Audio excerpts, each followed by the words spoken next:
is up, everyone? It is Fiona Nova here with B. Dave Walters.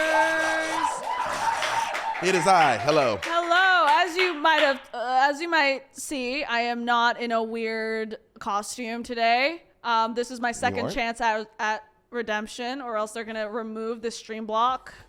They are going to say, Fiona, no more. You're done. So this is my redemption, and my redemption is to bring B. Dave Walters here to chat about everything, anything. Yep. So we're gonna chat. We're gonna hang out. We've got chat up here. So be careful what you say, because I'm not gonna fight you. He is Literally. Like I can fight you. I'm not saying that I can't. True. I'm saying that you are going to. You choose not to. I choose not to, and I don't want to give them attention, but also I do want to give them attention, but like, he's scarier. Look at this guy. I'll make time for it. I'm this telling man's you. a beast. I appreciate that. Thank yeah, you. if someone called me a beast, I'd be like, yeah. Yeah, I am. But it's the size of the fight in the dog, though, Fiona. Like, I mean, again, I know you got it in there. I'm a Pomeranian, but my heart's an ape. Exactly. My heart can just pop, that's chuckles all over again. I used to dog sit a little Chihuahua who truly believed she weighed 130 pounds. Yeah. Like, believed it. It's the small dogs who are the dangerous. They're the ones that carry the rabies. That is also true. Yeah. Also true. You love that. Okay, so so I was just told that the title of this Twitch stream is called what was it? What DM? What's a DM? What's a DM? And the funny thing is, because DM means dungeon direct masters, message. but also Dungeon Master. Dungeon Master. Right. What did you say? Direct message. But yeah, that's what I was gonna get to that. It was, Yeah. and also means direct messages. Right. So I thought it'd be funny if I just and I'm like, hey, since you're a DM, do you slide into DMs? Bad joke. There's also Deutsche Marks, the German currency. Like Oh right, money. True. So you're rich. Not only are you sliding into DMs, you are a DM and you have DMs. As in money. There it is. You know what I mean? So it's like I have a high success rate. You just open with that. You're like, hey, girl. Yeah. Hey, that's what you say. Deutsche That's what Marks? you send. Hey, girl. That's it, yeah. and a picture of a German currency. That's what you say. Yeah. Hey, girl. Yeah. Oh, Done. yeah. I love it. Okay. So actually, this is fun because no one has really interviewed you yet here at G4 about just you and your skill at inventing stories on the spot, and your creativity and sultry, beautiful, deep voice. Oh, so, thank you, Fiona Nova. I appreciate that. Yeah, it's good. It's good. True. You see, Christian's quivering in his boots. True. Yeah. True. So, so I would like to kind of brag about the fact that I grabbed you first. I am the first. It's true. It's an official, guys, get ready to change the Twitch name title, the Cherry Pop. You always remember your first. That's it. You always remember your first, and you will never forget me. It's true. Yeah. Exactly. Blanket consent. That's what I say. I beat them all to it. Okay. Blanket consent.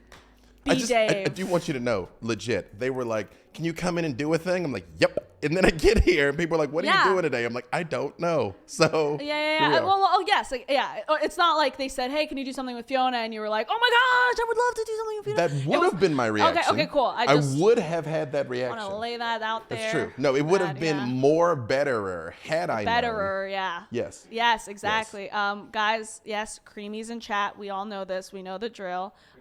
We've got some great questions here. So, okay. Yes, guys, by the way, in chat, use #Q. Ask your questions. I'll ask B Dave. And we will get to the conversation started. Okay. Just like to say, somebody just said I was the best DM on television, which thank you, but I'm the only DM on television, so I'm also the worst DM on television. Yeah. Think about it. Yeah. I every time someone tells me that, talks, I just say exactly that sentence, that because you've told us that maybe 15 other times that I memorized it by heart. It's true. And that's my answer to it. Like, yes, we are doing good for TV. But TV means there isn't another show doing it on TV. So that's the secret to victory, kids. Set the bar low. Yeah, all right. We got one from YouTube coming in with the questions. Do you have an improv background, or are you just that good to come up with all of the, and I don't know that word, ancillary characters? Believe it or not, I don't. I You don't? no theater, no improv training, none of it. It was all natural on the ground, on the fly. And he's bragging about it. We love Someone it. asked. No, I know. It's not bragging when it's true. and he's again still bragging about it. But I mean, now along the way, I've definitely made an effort to pick some things up, especially knowing that we were doing this show. I've dove in much deeper into it because improv is like a very, very deep and wide skill set. It's like it is an art form, an external art form. But it is. It is an art form that made me cry last week. Were you there? But I was there. You were there. I was there. Cassim made me cry. Write that is down. true. I did. I just tried to give you the reassurance. Because that just means you were tapping into something real. That's what's important. I didn't want to. I didn't want to tap into that emotion of trauma. I'm glad I was there because I was about to starch Cassim for making you cry. But then I saw the context by which. The context, right, yeah. Because Cassim's been trying to pick a fight with me since the moment he met me. Well, he's picking a fight with everyone. This guy's... Yeah. Listen, Cassim, you guys are his ego's way too high now. There's no way to bring it back down. Am I part of the problem? Yes, because I laugh at his jokes. Well, it's tough not to. He's objectively wonderful. No, but he looked at me and he's like, I could take you. And I was like, I assure you, you can't, Cassim.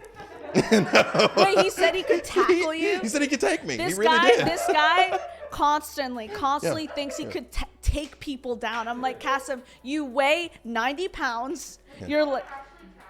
No, I mean he says a joke. It's a joke, but really I can see it in his eyes. He believes it.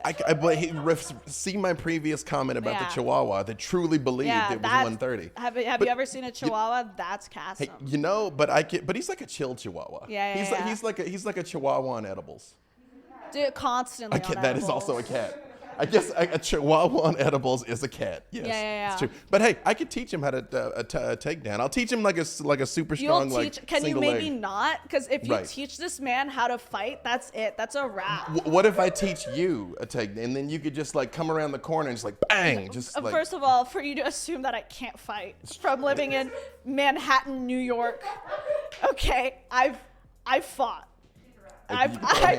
I've been around the block, okay? You are, in fact, Fiona from the block. I am Fiona from the block, and I have been around the block, and I will fight. Yeah. Trust. Just, I know, I hope he speaks sign language because all he's going to see is hands. But I'm trying to. Literally, that's all he's going to see. Poor man. Just telling you, but he won't expect if you just like shoot in, though. No, he won't expect anything. Right. But I push him. He's going to just cry. And I don't want to make him cry, No. But he makes me cry. Yeah. Yeah. What a dick. All right. The next question. But that was acting. That was human emotion. Acting. Yes. All right. What is the worst campaign you've been involved in? Oh. And I want name, at. I want you to I want you to literally tell me exactly who was in that campaign. Here's the problem. I super could, and I'm very petty, and I'm not above just reading receipts. You are petty. But I've noticed that. I don't want to give them the signal boost. I don't want to give them the signal boost. That's right? Exactly. Save the energy for yourself. You don't want. Okay. I'm like, cool. DM me. I'll tell you everything. But yeah, no. But I will tell you that I can tell you what makes a bad campaign in general. A lot of times you get dungeon masters and storytellers that are power tripping, that they're trying to lord over everyone else the fact that they hold all the power. And even in older editions of the game was very adversarial. The DM was trying to kill you, and you were just trying to escape that. Yeah. And, it's grown into the collaborative art that it is right now, which is for the better. Mm-hmm. But there's every once in a while those dudes that try to be like, bah, ha, ha, and it was one of those things. The evils, the evil villains. Do they feed off of the misery of others? Yes, it is weak people that have no power in their lives. Yeah, and but so then you they give get them off. the power of being a DM, and they have no concept of just. Empathy or anything. Yeah. Correct. That's fuel. Mm-hmm. They put. Oh yeah. So you're telling me, we're gossiping here. Let's do it. You're telling me in this D&D kind of circle of people, there are some DMs who just think they're tough shit. Oh yeah. They think they're like, oh yeah, you're gonna try to beat me? Nuh-uh. For the most part, though, the community as it exists now is kind of self-correcting. Like, you really only kind of get to do that once or twice, and everybody's sort of All like, right. oh, Okay. Call them okay. out. Call them Yeah, out. right. I want names and ads. It's- Wait. Okay. So y'all know. yeah, Some of there's- y'all know. Some of y'all know. Who is it? Hey, say it in chat, guys. It's true. Spill the tea. Say it in chat. I'm gonna repeat. Okay. Like wait. I said, as soon as the camera's off, I'll tell you everything. I'm just not trying to give them a boost Okay. off of us, Fiona. I'm what not are- trying to yeah. Nova them. Yeah. Okay. Nice. Nice use of that. Nice use of that. It's true, right? Hey, on Wednesdays we wear pink, okay? On Wednesdays we wear pink. Yeah. I'm not really in that as you can tell. I'm not You really are now. into. I hate to tell you. now. I hate to tell you. I'm in the D&D community. I meant to tell you, so I was on a different stream earlier today. Yeah. And we were talking about the Herringon, the rabbit people. Yes. And they're new, and you were the first iconic Herringon. You are. That's it. Oh well, now hang on. They literally were like, oh, like Ollie. And I'm like, yeah, like Ollie. She's the bar. Oh, she's the bar. She's the bar. That's low. Like I said, that's That's how a you win, low kids. bar. You win by setting expectations I down see. here. So okay, well because obviously we had time to like figure out what characters we are and stuff, and Harrigan is like a new character of this edition, this 5th edition. Yeah, it is specifically a book recently just came out because they publish supplements. It's called The Wild Beyond the Witchlight, which was a book set in the Feywild, which is like where the fairies and the Fey folk and stuff come from. Right. And they are in that book. Right. So this is just like 2-3 months old that the Herringon have been a thing. Herringons are new race. Yep. Rabbit Awesome. people. What made me pick a Harrigan? I don't think there was anything to it really. I think what happened was we rolled a bunch of things. The idea was I wanted to have not a split personality, but I wanted a vigilante character that really is like not doing its job, and I thought that was a funny. A vigilante rabbit, yeah. A vigilante rabbit. But I didn't know about the rabbit. I was like we were looking at stuff, and then you explained to me more like warlocks and sorcerers, and Ollie is a sorcerer. Mm-hmm. And I also, I think Harrigan, we were looking at the races, and I saw that, and I remember you were telling me that that's a new one. Mm-hmm. So I was like, hey, why not? Hey, why not? It's like you were there. It's like that's what happened. She's hey, like, okay. Yeah. Okay, yeah. I'll be Harrigan. Yep. But yeah, okay, cool. Mm-hmm. Yeah, that's really cool, and thank you for telling me because now I feel better about myself. I feel cleansed. I feel that is what I'm here to do. I am here feel to lift like you up. yeah. Thank you because I need it. All right, guys. So let's see. Do you guys have any other hobbies outside of gaming D&D?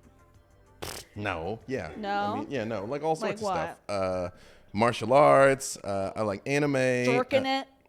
I'm joking, dropping it low. I'm joking. I know that guy. He laughed. True. He laughed though. Hey, it was funny. I got two hands. I can do a wheel. I know. You can I can do multitask. Both. Yeah, you have two for a reason. Maybe it takes two hands. Internet. My favorite anime. Honestly, not counting just like the OG stuff because I'm much older than you think I am. But I think Sword Art Online is my favorite. Yeah, I like Sword Art Online a lot. Okay. Yeah. Weird. Kirito and Asuna are wonderful. Please. They're wonderful. Okay. How dare you? The Black Swordsman and Lightning Flash. All right, Come listen, on. you've got your opinion. I've got mine, and we will talk about it right after this break, baby.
Thanks for sticking around. You wanted to answer this question real badly. You started vibrating, actually. I did. It was my chi. This is from Curls 9000. Could you elaborate about the karate? What form or style? Where did it start the practice? So here's the thing. I have black sashes in 2 different styles of Kung Fu. So Shaolin Kung Fu and Tai Chi, done 5 animals, 5 families, Bagua, Tsingy, all sorts of things. And I would always get mad when people would say karate. I'm like, it's not karate, it's Kung Fu. But then I actually trained a lot in Kempo karate, so I do know karate. So I have this internal debate with myself when I'm about to actually you about something you're right about. So yeah, I've done it all. Muay Thai, MMA. I was a bodyguard. That's how I came out here. So, yep.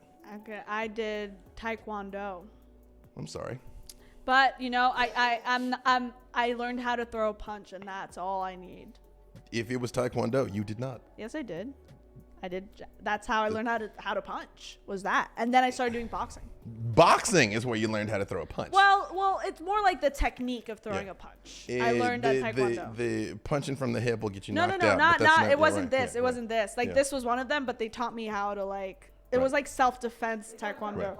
They taught me how to block. But again, and if you've learned any of the sweet science, and the then nunchucks. you got it. Right. Yeah. Nunchucks are self-validating.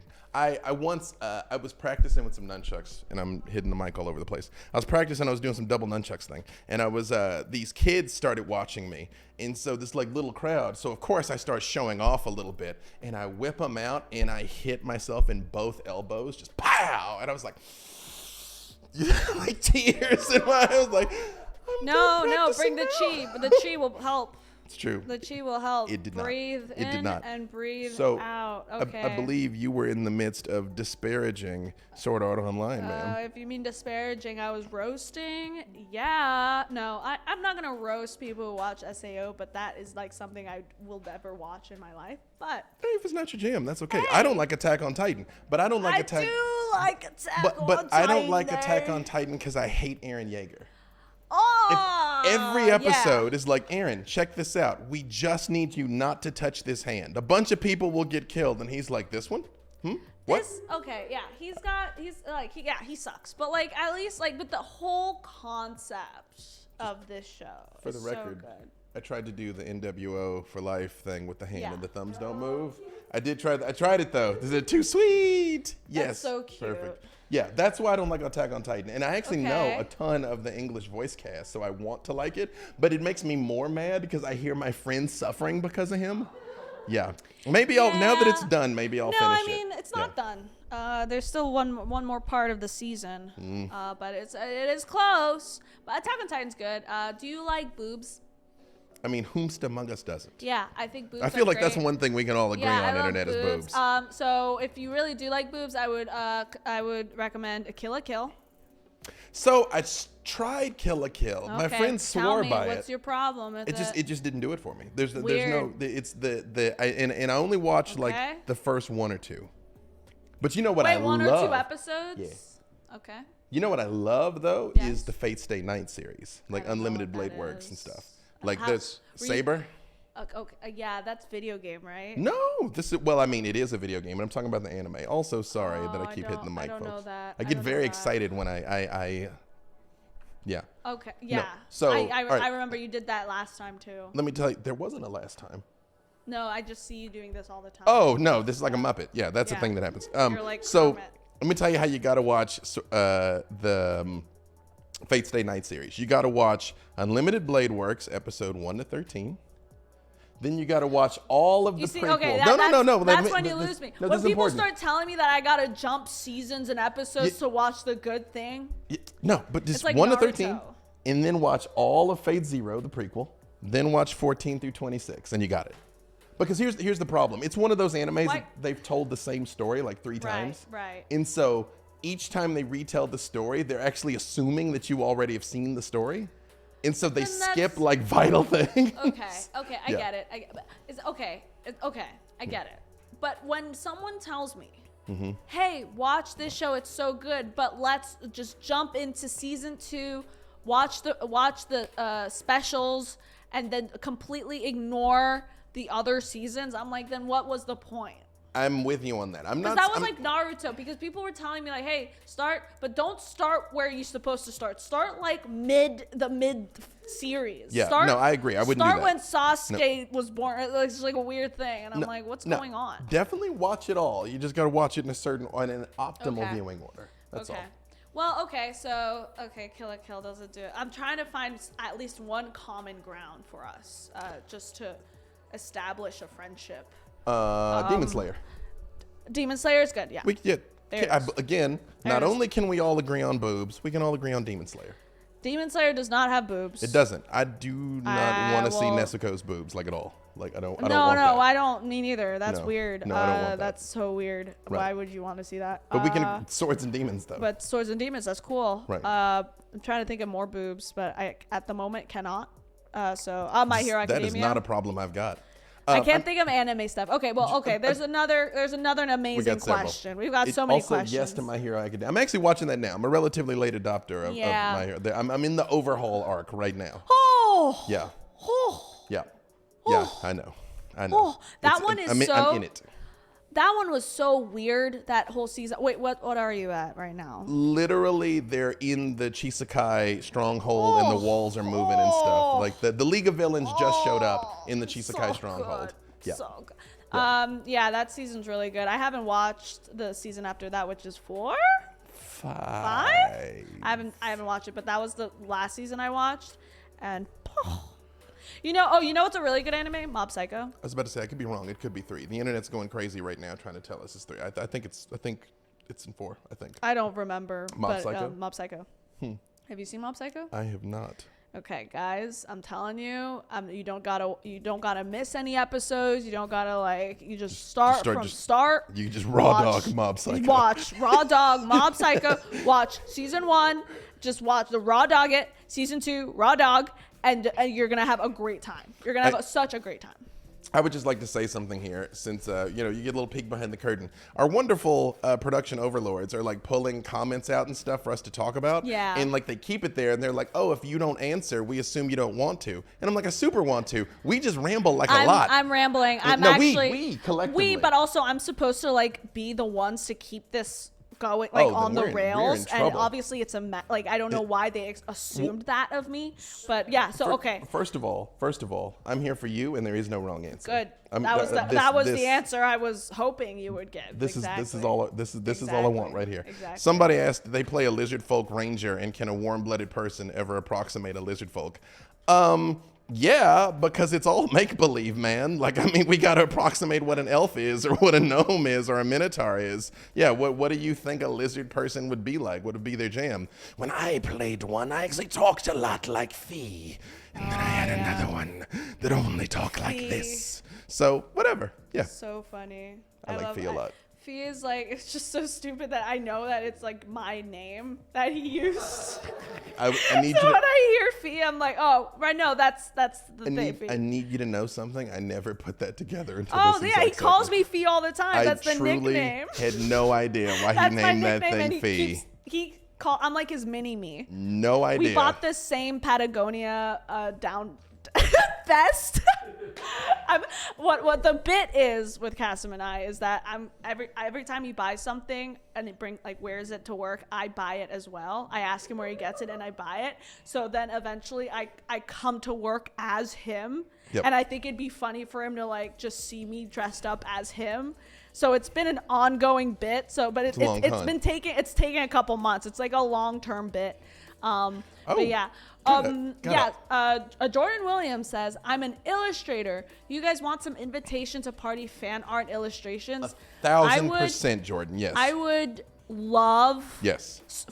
And I would just love that so much. So I need that. Don't take away that question at the top. I'm going to answer that one. Yeah. For me, honestly, the reason why fan art is so important to me in general is it means something we did and we created inspired someone else to create something beautiful, and that is always amazing to me. That it is a give and take and a flow. It becomes a conversation then, instead of us just sort of talking at you. Now we're talking together. Exactly. We're swapping art. It's good. I want art. I want you guys to really make Ollie this buff, beautiful, strong, independent woman. I just want, or Haragon rather, and I just love to see that. So okay, here's another quick break. Time is flying, guys, and we've got a break for you all. So I'll see you later.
We're back and better than ever.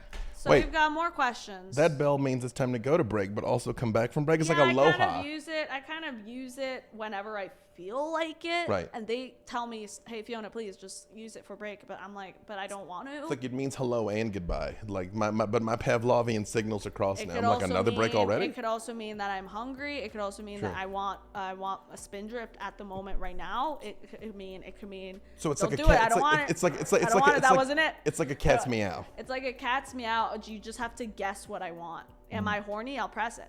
True. Next question. There it is. We talked about boobies. There was, and then I can't unthink it. How many players have I killed as a DM? 0. The dice and their own decisions killed them. Okay. All right. That was good. Okay. Right. Good. That was interesting. Do you like that? I'm slippery. I'm slippery.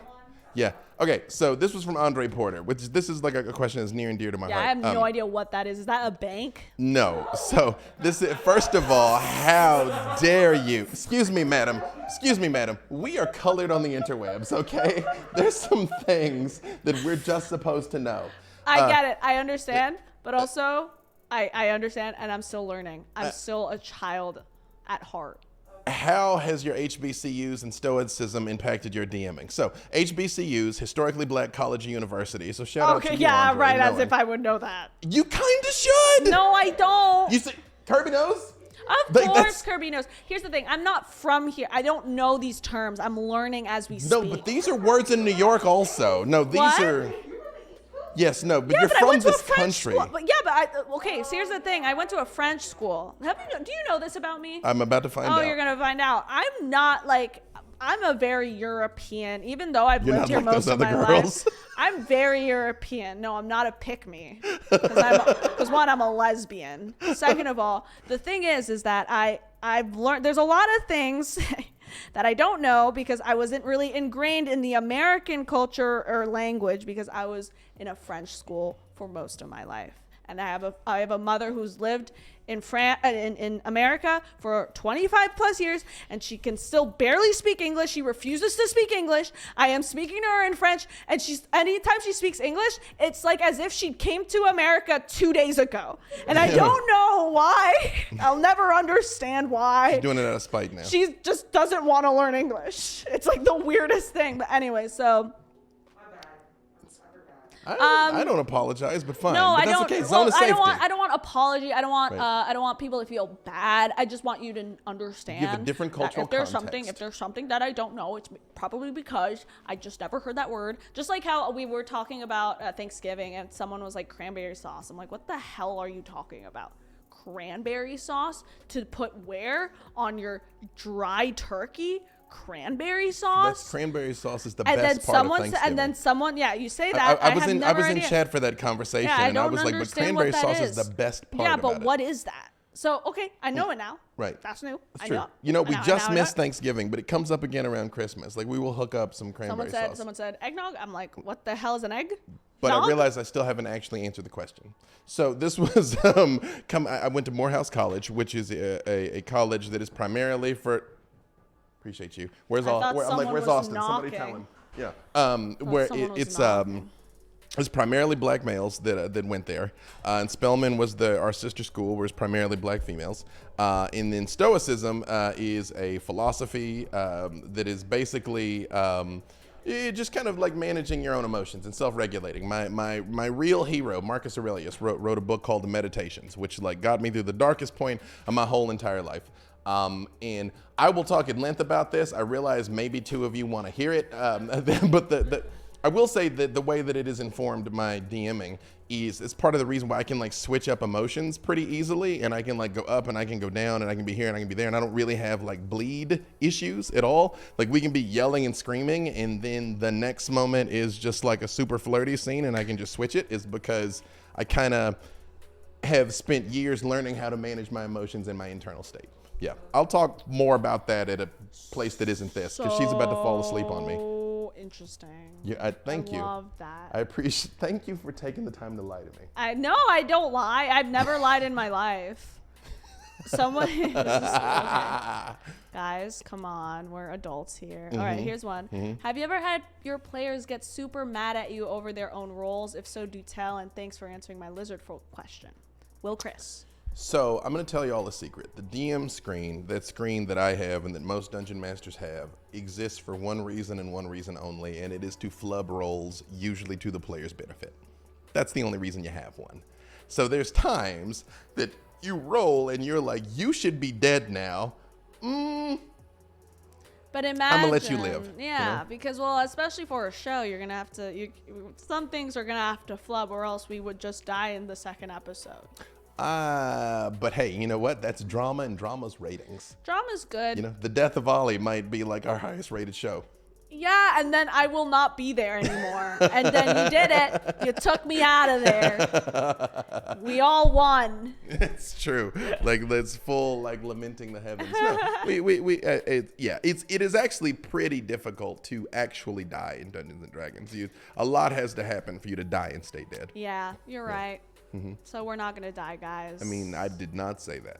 That is not what you should take from that answer. We live eternally. What they planning to kill off Fiona's character? No. They need it. They need Ollie. Well, but we don't know yet, actually. It's true. We don't know. So far, Ollie is pivotal. So far, Ollie is experiencing Haragon's slavery. Forced labor. Forced labor.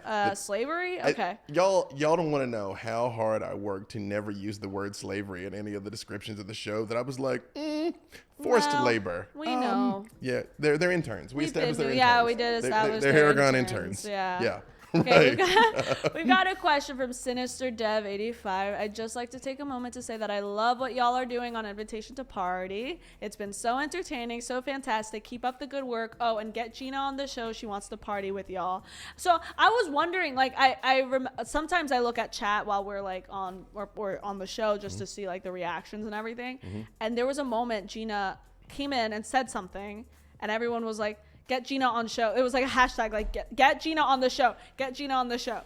So I have made it known I will do it. I even know the character she wants to play. A few people have asked me to be on the show, which I want to tell you something, by the way. Thank you for this. A bunch of people have asked to be on the show. Yes. Which made me feel good because that means you guys are saying nice things when I'm not around. So, yeah, sure. Right. Well, because, I mean, if the word on the waves was that it was garbage, people be I don't know about this invitation.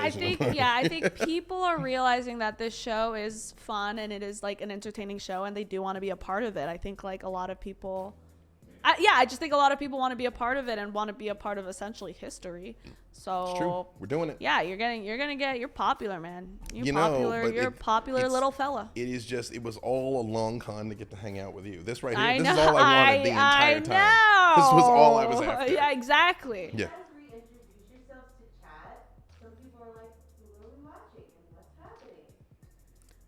Hi. We were asked to reintroduce ourselves because people don't know who we are, which weird. I'm joking. I'm joking. They're separatists. They just emerged from the woods. They're time travelers. Yeah, hi. I'm Fiona Nova. I'm doing this stream thing, and I'm here with B. Dave Walters, who's a DM to Invitation to Party, and I am the player being Invitation to Party.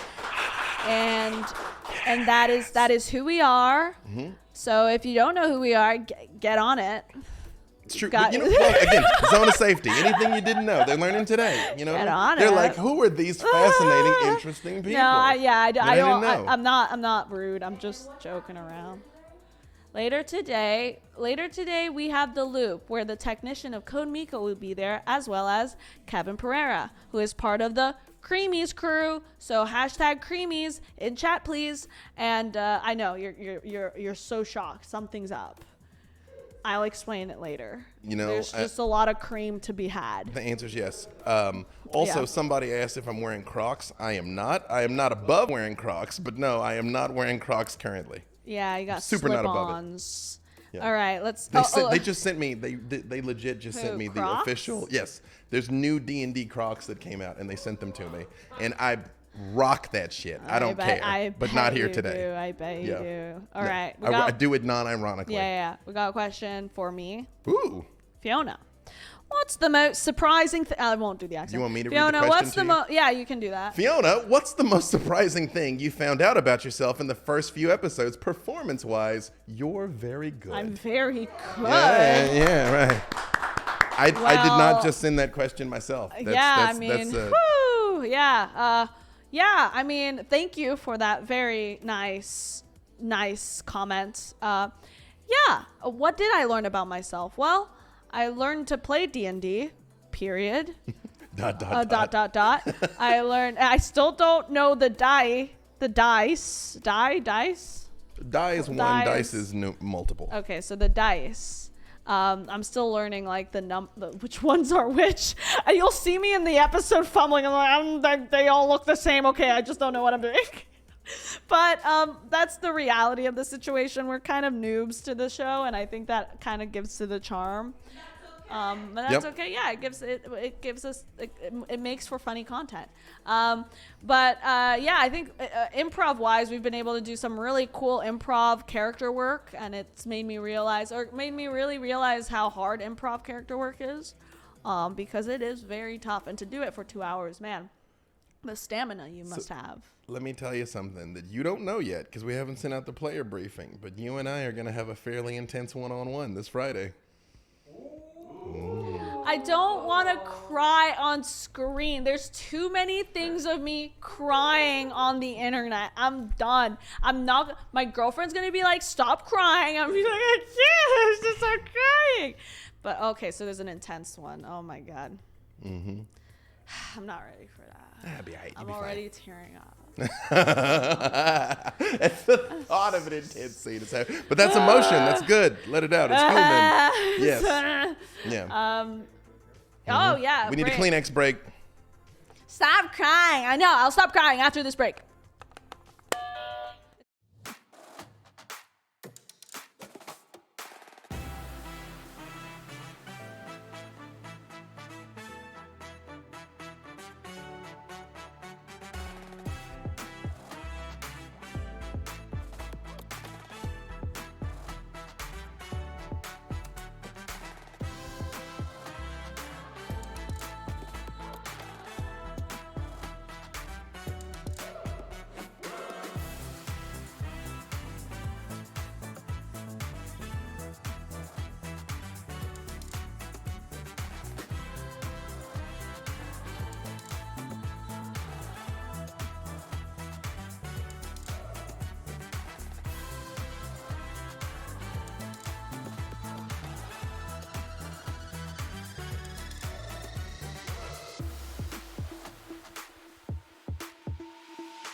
We're back, baby.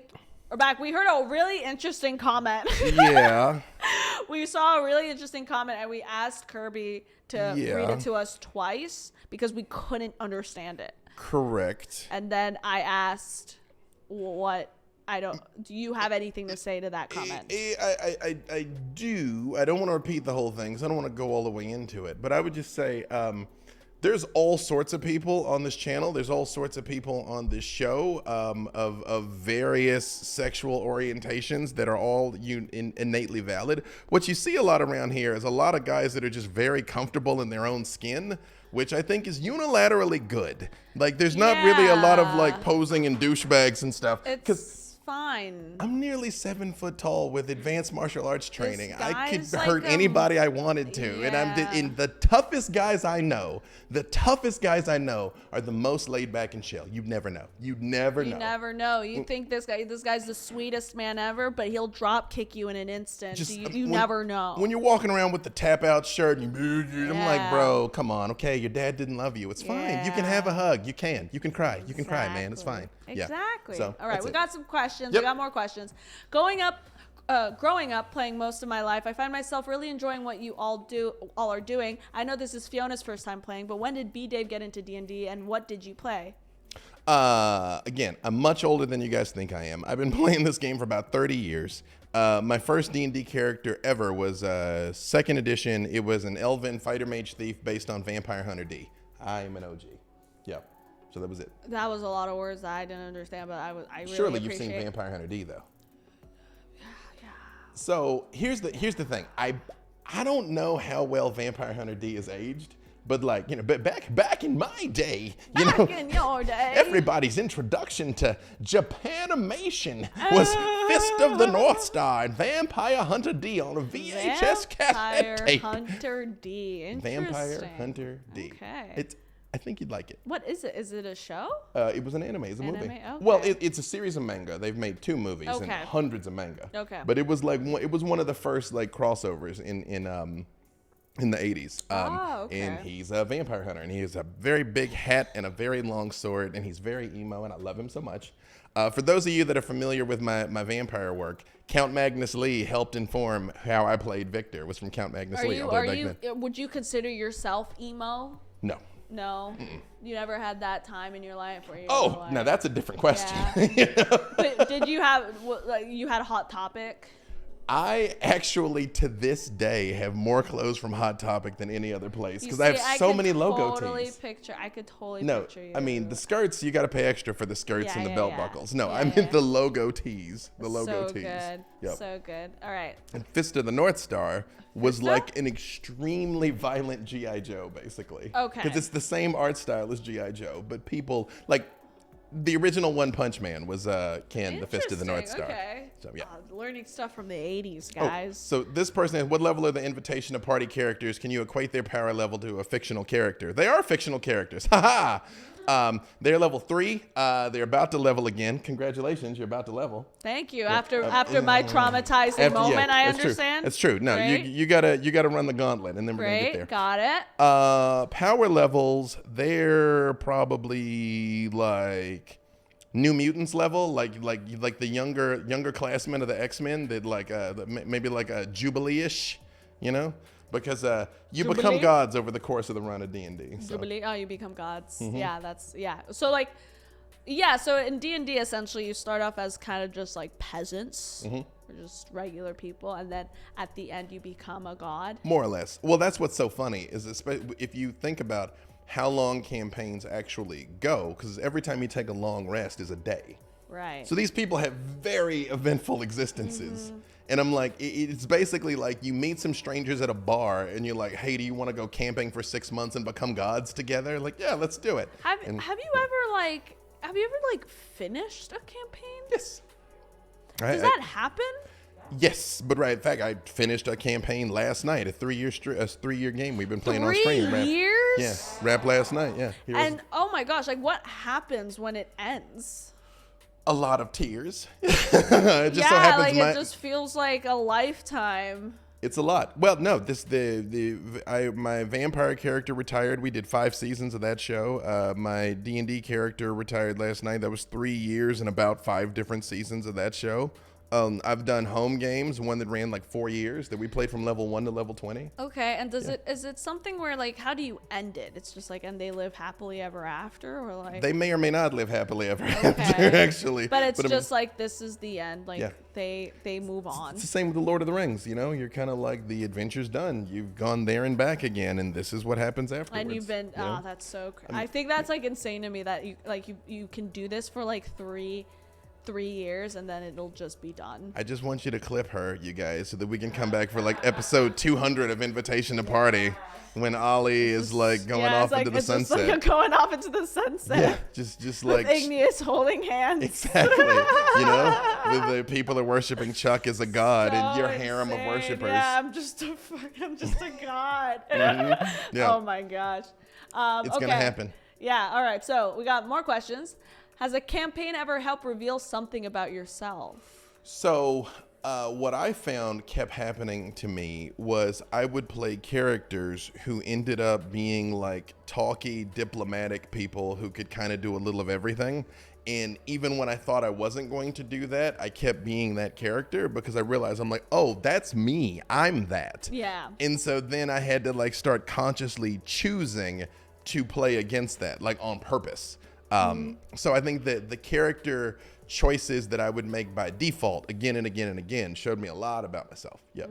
So are you like, do you tend to pick like a certain type of character? Do you ever kind of go outside your comfort zone? I mean, now I've been blessed to do enough of this that when I have to play another character at this point, literally the first question I ask is, what haven't I done? Right. Which that list is getting ever shorter. Right. And you're then, becoming, you're becoming God. You're leveling up.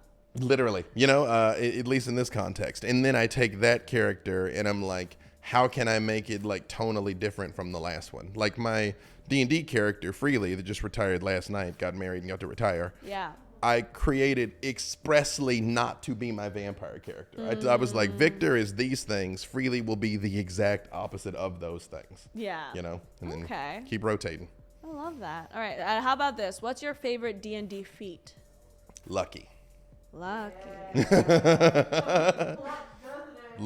Yeah, lucky lets you re-roll and replace the roll with, you can do it 3 times every day. So what's a feat?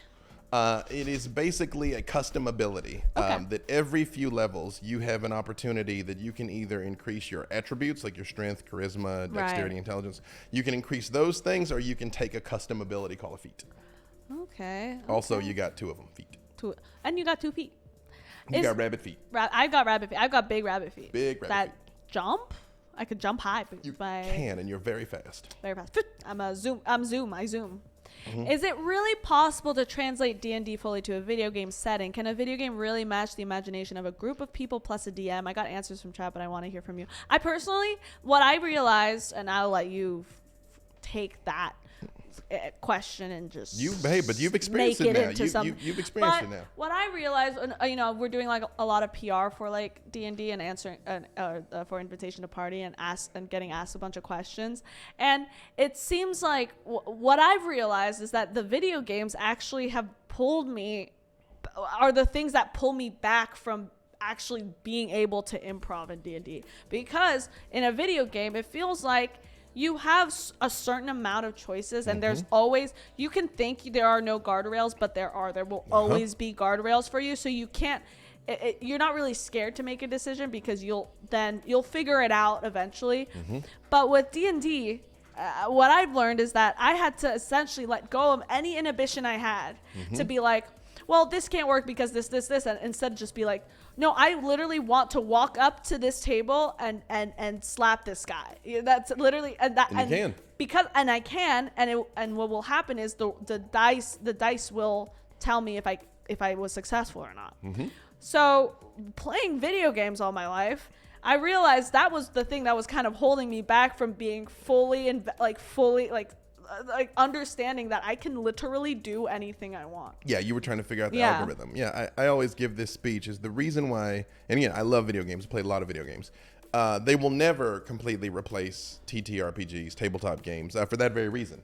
You can't decide, I'm going to slap the bartender. You can't decide, I'm going to join the bad guy. Yeah. You know what I mean? This dragon's making a lot of sense, man. I'm doing this now. Like, or I'm just going to stay home and do absolutely nothing. What I do think video games can do is they can bring these settings to life in such a way that you hadn't necessarily experienced. Like, you're like, I'm in Waterdeep. You know, I can hear the sounds. I can see the people. I can be in the yawning portal and interact with Durnan and things like that. Those are things that I think are still very, very valid and very, very useful. But it's a different experience for certain. I mean, it's kind of like books versus movies. You know, you're like, which one is better? It's like, it depends on the book and depends on the movie. Yeah, totally. Yeah, I think I it's tough. It's tough to put. I mean, I don't think there's any way to translate that. I think what is valid about video games, and for this metaphor for movies also, is the reality is I use a lot of general descriptions on purpose. Like, if I say, she's the most beautiful woman you've ever seen in your life, you and I see two different things. Right? Yeah, I see Frost. No, I literally see you. See that? It's a circle. Yeah, you look see at that? that. You see what we did? Look at that. No, right. we did And then, it. like, Frost is looking back at me. Now, right? and Frost is looking back awkward. at you. Yeah. Now it's awkward. Now I'm upset. But our internal experience is different. But when you have a movie or a video game or something, it's like, oh, she looks like that. Yes. You know, yeah, when I throw a fireball, this is what happens. Yeah. You know, I get it. good, bad, or indifferent. So Yeah. Real subtle, Fiona. Yeah, I really- know. I'm the queen of subtlety. Frost is a looker. That's just objectively true. You know. This Right. one, okay, to be Dave, has there ever been a moment in any of your campaigns where you've just wanted to rock falls, everyone dies, and noped out of the group? I mean, probably when I was younger. I mean, the reality is, if you have a good session 0 where everybody talks about what this game is, you know, what are we here to do? What are we playing? Because we did that. We did a bunch of it. We did, yeah. As long as everybody's got the right set of expectations, usually that stuff doesn't happen. But it's true. Not every player is for every table, and not every table is for every player, and not every storyteller is for every table. Yeah. So it doesn't always fit. It doesn't always work out, and that's okay. I've definitely, in the aforementioned story that will not be mentioned, I was not the storyteller, but I wanted to burn that thing to the ground. That happened. Yeah. Okay. Oh, okay. How about this? How many quests are there on during Invitation to Party? Igneous keeps asking, and I've already lost count. You know, for what it's worth, it's the macro things are all in place now. Like, every episode is not heaping more on them. What's going to happen now is it's more in the service of one thing is actively putting them at odds with another thing. They're being pulled in different directions. That's kind of the story now. That it's like if it's like that old metaphor of there was an old man that had 2 daughters, and one daughter made ceramic tiles and wanted her father to pray for sunshine. Yeah. And his other daughter made umbrellas and wanted her father to pray for rain. And he didn't know what to do. Right. You guys are the old man now, and you got 3 We're daughters the old that man. want to do very different things. Yes. Man, I'm excited. I mean, like, I don't want to, like, obviously know too much, but I'm really scared and excited at the same time. Is that possible? Yeah, it's scare-roused. Scare-roused. Well, somebody asked, what's my favorite TTRPG system other than, I do a lot of Vampire, a lot of World of Darkness. I do as much or more Vampire as I do D&D. Yeah. Okay, cool. In my very favorite game, sorry everybody, is a little game called Battle Lords of the 23rd Century. It is Aliens meets the Fifth Element. I love that game. And Again, I love that aliens. game. Yeah. I heard there was an alien living amongst us right now. What? I know. We'll true. never know. Yeah, that's a cliffhanger if I do say so myself. I'm We'll gonna go take eat a some quick flies. break.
I love you and I love your face. I love you and I love your face. It's true. Yeah, we love each other. It's true. So what? It's true. Catch it all here at G4TV, where we all love each other. We do. It's we really do. Especially I'm like, except Neff. He knows what he did. I know Neff. I don't really don't love him that much. But and you know who really loves each other? Cassim and Kevin. I thought you were gonna say Cassim and Cassim. I should have because I know that he would have loved that. It's true. He loves being talked about. He mentioned kissing Kevin a lot, and I was like, okay. And then I was going through like just online, and I saw the clips. I was like, no, you kiss Kevin like a lot. It's something that built up because I spend a lot of time with them. Yep. And you could feel like something's happening. Yep. And I think they like really like each other. And then it just kept ramping up, and it was like jokes, and it's like, oh no, it just happened. That's how it is with Iffy and literally everyone. It's true. Yeah. It's yeah. true. You go. But Cassim does love. I thought Cassim and Kevin were a couple, or was that a joke? I think they're. I mean, zone of safety. Who knows? Yeah. All right. Who knows? That's the lore. Hey, that's G4 lore. Hey, there's no windows in these rooms. That's all I'm saying. Oh, certainly right. No. Right, exactly. Yeah. Exactly. Kevin has a wife. Yes, we know that. It's true. And we love the wife. We do love the wife. All right, what video games does B Dave play in his free time? Right now the only thing I'm really playing is Genshin Impact. Yeah. Oh, that's a big game, right? A little bit. It's kind of Breath of the Wild-ish. Okay. I used to be a very, very, very hardcore gamer. Okay. And then, believe it or not, my martial arts took up a lot of my gaming time. There never was a time that I was like, oh, I don't do this anymore, or whatever. Did a lot of raiding and WoW for a very long time. Okay. And then just kind of didn't really have a lot of time for it, but still loved it. But actually, my oldest child got into Genshin. Oh. And you know, she wanted me to like buy her a whole new rig and everything to play. So I originally started playing so it was something we could do together. Yeah. And now has she just like climbed up the ladder? Oh no, I'm the one that smoked her. Oh, you're the one. Okay, yeah. you smoked her. I was like, your daddy. Well, I'm really good at this stuff. And she didn't believe me, of course. She doesn't know, you know what I mean? And she's like, oh, stay tuned and I'll teach you. And I'm like, well, okay. Understandable. Fast forward, yeah. Yeah.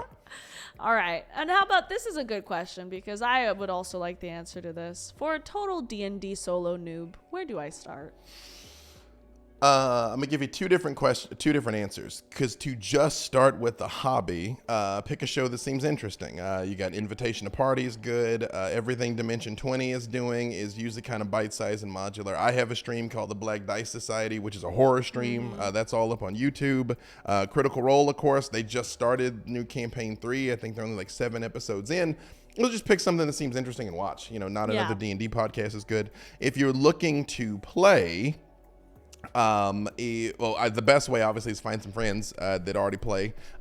You can there's a service called demiplane.com. You can play all you can find people for matchmaking, and I highly recommend you get an adventure that is like a published adventure, like a synopsis, like the Wild Beyond the Witchlight that just came out, that will very much take you through the story. It's like literally read this. You know, read this to your players, and then this happens, and read this, and here's the maps, and here's where everything is. Takes a lot of the weight off. I just don't stress too much about having to know everything about it. I got 5.5 editions of this game floating around in my head. I still look things up regularly. It is fine. And I'm on television doing it. You're on television, and you're doing it in a professional and great. So that's cool. Like, it seems like there's only a handful of D&D shows that are like that make an impact. Oh yeah, no, there's and of course I would sign up for D&D Beyond. It just will make your life so much easier. There's hundreds, possibly thousands of D&D streams, but the ones of impact, there's charitably about 10. Yeah, okay, because I like just getting into D&D, the only thing I've heard about it was obviously Critical Role. Dimension 20, I didn't even really hear about it. The only reason I was like, it was because of Iffy. Yeah. He's been in a couple, right? So have I. Yeah. You have as well? Yeah, so those, and then now Invitation to Party. And now Invitation to Party, because we're the ones that are on. We're the one. On TV. So Relics and Rarities was a lot of fun. Shout out to my homie, Deborah Ann Wall. And Jasmine Bular was on Relics and Rarities. And Xander was on Relics and Rarities, as was Charlie Cox. Does everyone use the same people? Is that just the thing? It is a very it's like a small circle. It is a very small circle of top talent. Okay. The Galgia, the bugbear, yes, that was the brother of my character from Dimension 20. And I had a couple Easter eggs that people in chat picked up on. When he was talking about his brother that had to leave to become a pirate, that was my character for Dimension 20. So that's a shout out to the OGs. And some of them got it. Some of them did get it, I got to say. The rest of people felt like that. Yeah, they were like, oh, he's talking like a lot. I'm tired. No, I've been up since like 6. I know that feel. When you have guests at the table, what kind of pre-show prep do you do with them? So it depends. Again, for you guys, you weren't just a guest, you were obviously the main cast. Yeah. We went a lot through understanding the tone of the game that that we're here to play. That this is over. Might I join you in a tasty beverage? Yeah, you can. Might I join you in a Dr. Pepper? Join me with a Dr. Pepper beverage, 22 flavors of awesomeness. There you go. Cheers. And, hey, all we right. Deserve it. We have and I need it, or else I'm gonna fall asleep on the show. So, the expectations of the show and all that are important. With both Jasmine and Xander, they both played characters that I'd created. Yeah. And Jasmine's character very much had something she needed and wanted from you.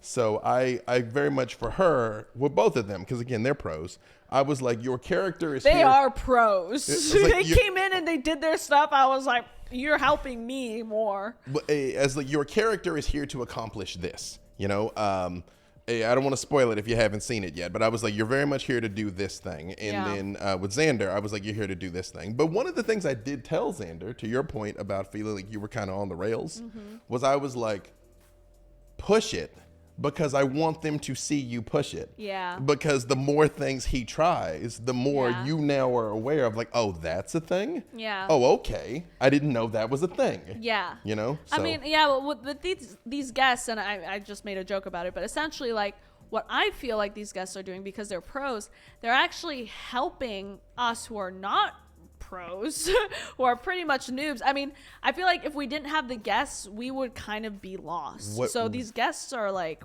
pretty vital. What sort of monster picked them personally and when they would be on the show? Yeah, I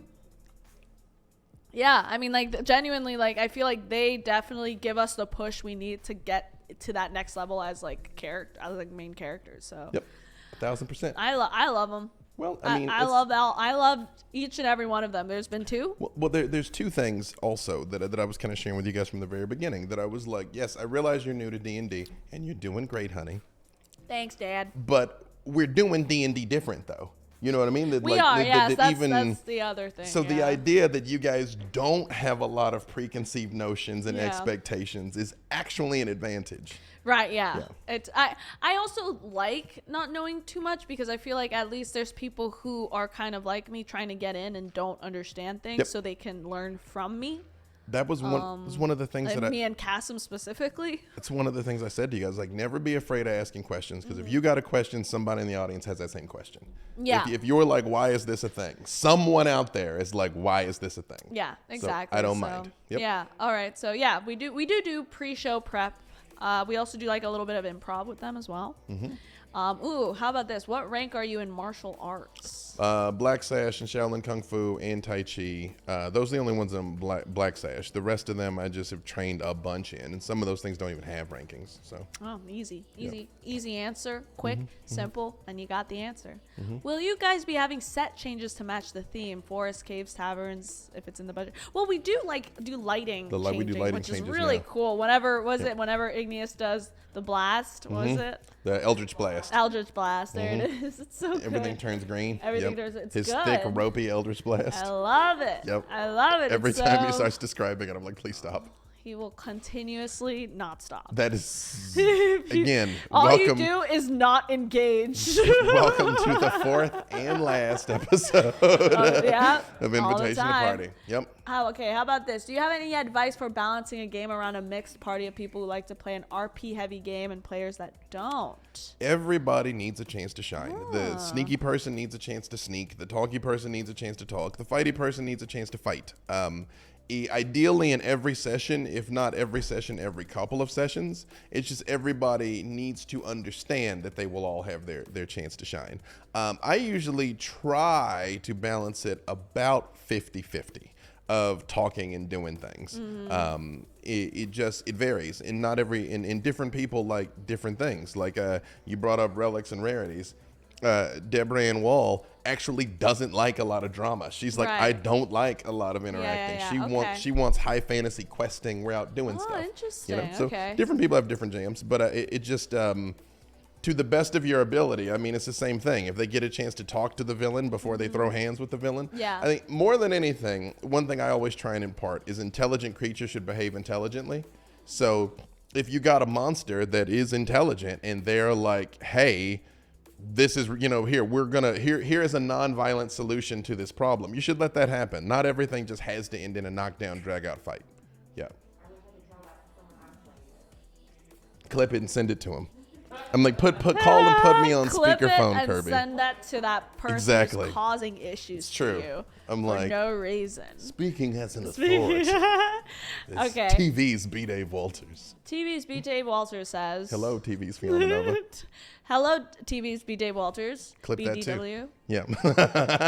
BDW. Have you thought about throwing up the D&D map during the sessions, maybe for more visual aid for the viewers? No. And also, to answer your question, Chuckles ain't that smart, though. We know. Yeah. Hey, we've been new. You get chucked up, though. We do get chucked up. For a couple of reasons. Believe it or not, even though Waterdeep has existed for 50 years, there's not tons of detailed maps of Waterdeep. That's the first thing. I did provide some maps of the city in general that were going to go up, but for certain reasons, the production overlords were like, we're not going to do that. And I just said, okay. Yeah, production overlords. Yeah, but I mean, if you Google we Waterdeep, love you. We do. We literally could not do it without you. Thanks, production overlords. We will get on our knees and. I mean, that's how I got this gig. And wait, did I say that out? Was that on the Yeah. internet? Oh no. It's live. It was on my knees begging. Begging.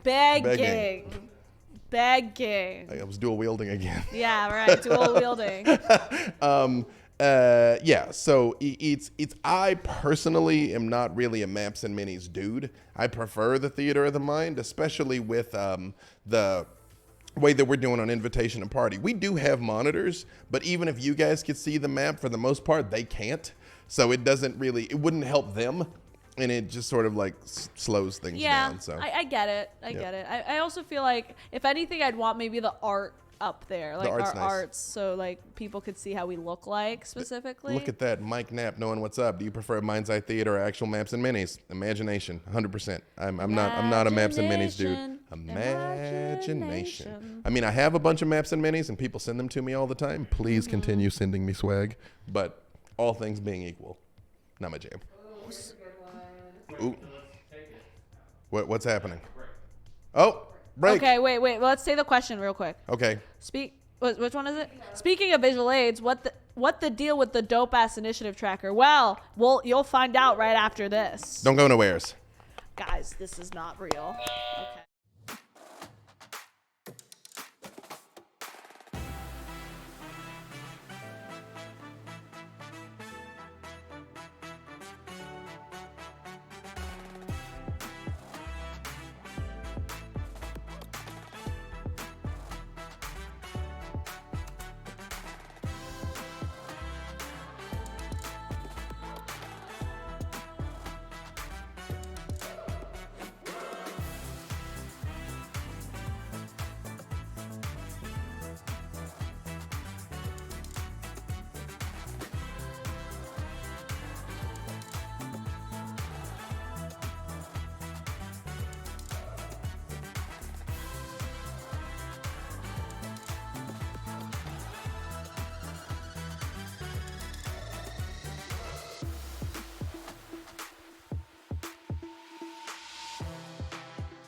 Yes, please.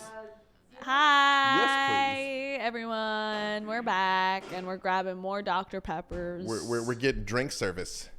I'm like, ooh, Ooh, I'm it's like, cold. ooh, that's some good Dr. Pepper. That's a chili Dr. Pepper. Chili Dr. Pepper. That's a chili Dr. Pepper. Okay, let's see. We got Sweet more. ass initiative tracker. Right, sweet ass initiative tracker. That was a straw. I don't know what's happening. No, I realized like production is working so hard at being seamless here, and I'm like, what are you guys talking about? What are you doing? Yeah, what are you doing? We're tagging in and out. Do it in front of the camera Just so we what's can talk about happening. it. Yeah, it was. It is. It's like a dowel. It's a dowel, okay. But the clothespins were too little at first. Yes. And so it didn't work. Okay. And then it's kind of janky. It's janky. A little. Oh, has it been we have a fortified initiative tracker? Yes. I'm like, we should sell that thing on the G4 store. So good. It is. Hey, it is. I mean, it's good. I mean, people will need it. People want it. You know, it is. It is functional, but down to earth, just like me. Yeah, you are functional and down to earth. That's it. That's all I got. Exactly what you are. What was the biggest rules argument you ever had? Attacks of opportunity. I hate attacks of opportunity. I hate it. What does that mean? Those rules were written by someone who's never been in a fight. What does that mean? Back in the day. So remember I said I'm not a maps and minis dude? Right. The squares on the maps are you have 5 feet and you have 5 feet of movement. Mm-hmm. And when something gets close to you, it threatens you. Okay. And back in the day, you automatically got a free hit on it if it got close, and you automatically got a free hit if it tried to leave. Right. You still are supposed to get a free hit if it tries to leave. Okay. And I think that's really stupid. Interesting. Is that just like something that, yeah, why? Well, yeah, I don't know. It sucks. No, because Kirby likes it. If someone's Kirby walking past me and I'm fighting them, I'm gonna whack them. But they know you're going to whack them. They also know you're in a fight. That's the thing. There's a world of difference between I'm leaving and I leave like this. Yeah. And I'm walking. Leaving and I'm like, oh no. Yeah. And yes, I'm aware of the disengage action. Do not test me, chat. It's still stupid. Yeah. Again, having been actively in combat, having to get in and out of fights and have people get in and out of fights with me, that is not how it works. Okay. So, interesting. I haven't heard about this. This is You new. haven't because you've learned the game from me, and I do not mention the cursed rules. You will not. The cursed rules. You guys all seem very triggered. Yeah. That was the one that I really hated the most. I think, like the most. The rest. The only other thing I do is I house rule that a 20 always succeeds and a 1 always fails, even on skill checks. I don't like the fact that you can't crit on a skill check. I've never liked that. Because you could be really great at something. Like, I mean, like You can crit on a skill check. I house rule it. Well, could you break that down? Explain what that even means? Yeah. For people who aren't fluent in Geek. Me? So in Dungeons and additionally down. Dragons, they have a list of skills. So like she was saying was like, you can try anything. You just have to roll for it. Because I mean, for the most part, I'm going to say roll with acrobatics. If that's athletics, it's whatever's close to it, right? Yes. So when you roll one of these, we have props. We do. We have practicals. The 20-sided die is the main die that you roll in Dungeons and Dragons for most things. It's a big old chunky 20. Honestly, you don't know how big this is until she holds it. So there you go. See now. There you go. Right? It's true. I've got small hands. That's true. It's like a visual aid. Like it's shrinking between us here. So you roll this, and you have certain pending how good at the skill you are, you either add or subtract the number that comes up on this die. The dungeon master will give you a difficulty, like you need to beat a 15. So like Frosk tried to rob somebody. Right. As sleight of hand, as Frosk does. I don't mean Octavia. I mean Frosk. But you roll it. If the number's high enough, you're successful. If the number's low enough, you're not successful. So in every other circumstance, if you roll this and you come up with a 1, that is very bad. It is a critical failure. If you come up with a 20, that is very good. That's a natural 20. If you ever hear us talk about a dirty 20, that's when the die plus your modifier equals 20, which isn't the same thing. It's like when Kasim says dirty 13. But it's not a dirty 13. No, he's right. It's He is not right. But not. I think he needs to keep doing it. He got kind of shy when he said it, and he was like, "Wait, did I say it wrong?" I was like, "You did, but like it's funny, and you should keep doing it." You are technically correct, the best kind of correct. Yeah. So normally the way the game is done, the 1 and the 20 do not matter with skill checks, and the way I play, they do. Because there's always a chance. Things could always go really, really well. They could always go really, really not well. Yeah. Yep, I that's like all. when things don't go well because it's fun. It's true. It's very much on brand. This question is pretty good because I'm very interested. Have there been any campaigns for bad guys only? Yeah, I did one for D&D Celebration just a couple months back. There was Deborah Ann Wall, again, Todd Stashwick, Patrick Rothfuss, Alicia Marie. Who else was in that game? Love Alicia Marie. Yeah. Oh, yeah. No. Very attracted to her. She is incredible. Yeah. I would love to marry her. I mean, have you met her? I will try. Huh? We got to get her in here. Okay. I'm forgetting somebody, If and I don't she mean were to. to come here and talk to me, I would be tongue-tied. I mean, I can call her when this is over. if you want. Please don't do that. My heart is racing already. I mean, Please don't do that. I'm sweating. We just hung out. We just we all went out for dinner, just like Okay, brag about it. I'm just saying. See, here's the Dave, thing. brag about that you're around beautiful women. I'm at literally all here with times. you, Fiona. Like Yeah. I'm doing it now. We're doing it live. We get it's it. happening. You got babes, okay? That's We it. get That's it, all. bro. I just wanted that. There it is. It's on the record. Fiona Nova said it on the internet. It's true now. Because I heard Hokage get talking it. some nonsense, and I'm We like, okay, got it. Just want you to know. It's really bothering me who the sixth. I think maybe there wasn't a sixth person. It was Todd Stashwick. Oh, Matthew Lillard. Matthew Lillard, Yeah. love Matthew Lillard. Yeah. I don't know who Matthew Lillard, but I love Matthew Lillard. Okay, I mean, don't did look you at see me like the- that, did Kirby. Did you see the Scooby-Doo movies? Do you remember Shaggy? That's Matthew Lillard. Oh, yes. He also was in Scream, the first Scream. Yeah. So, yeah, good friend of mine. That's that guy. But yeah, they were all monsters. They were all bad guys. They were all monsters. So yeah, definitely have done it. All right, let's see. There's a lot of questions here, and I can't read because I have ADHD. Can you pitch healers so that people will like them? I love being a healer, but everyone always hates that role type. I mean, you're playing with the wrong people. If I'm like, do you like living? That's why you need a healer. You know? Yeah, I feel like a healer is like probably the most important. We don't have a healer. Yeah. Well, right now you do. Sort of. Currently, but True Veil's a healer, kind Xander, of. but like we don't have one, and that's a problem. At the risk of being like, min-maxy, because I am, all things being equal, healing during a fight is a bad use of action economy unless somebody is about to die imminently. So you should be casting your other spells and then healing them outside of combat. So maybe that might help if they're like you're not contributing to the fight. Then, you drop your guiding bolt on them, or you drop your bless, you drop all your other things that you're influencing the outcome of the battle, and then heal people when they're not fighting. Or maybe just use your healing word to heal on a bonus action, and then be like in there fighting. Because clerics are actually very tough in 5th edition. Get your shield and your mace, and get in there and dust it up. Because clerics are kind of unstoppable, to tell you the truth. Clerics are badass. They are. Yeah. How long does it take you to create a typical D&D campaign? I mean, I can do it off the dome in an instant. Okay, brag about it. My no, God, it's just because I've been doing this a long time. This is B Dave Bragg Show. It's again, it's not cocky when you back it up. I will tell you I'm this. not saying you're talking. We know. We know. You're filling up my hard box right now. That's all I'm saying. It's like the Grinch. We know. It's not like what Gina did with the Grinch. Not that. No. This is my heart growing 3 sizes.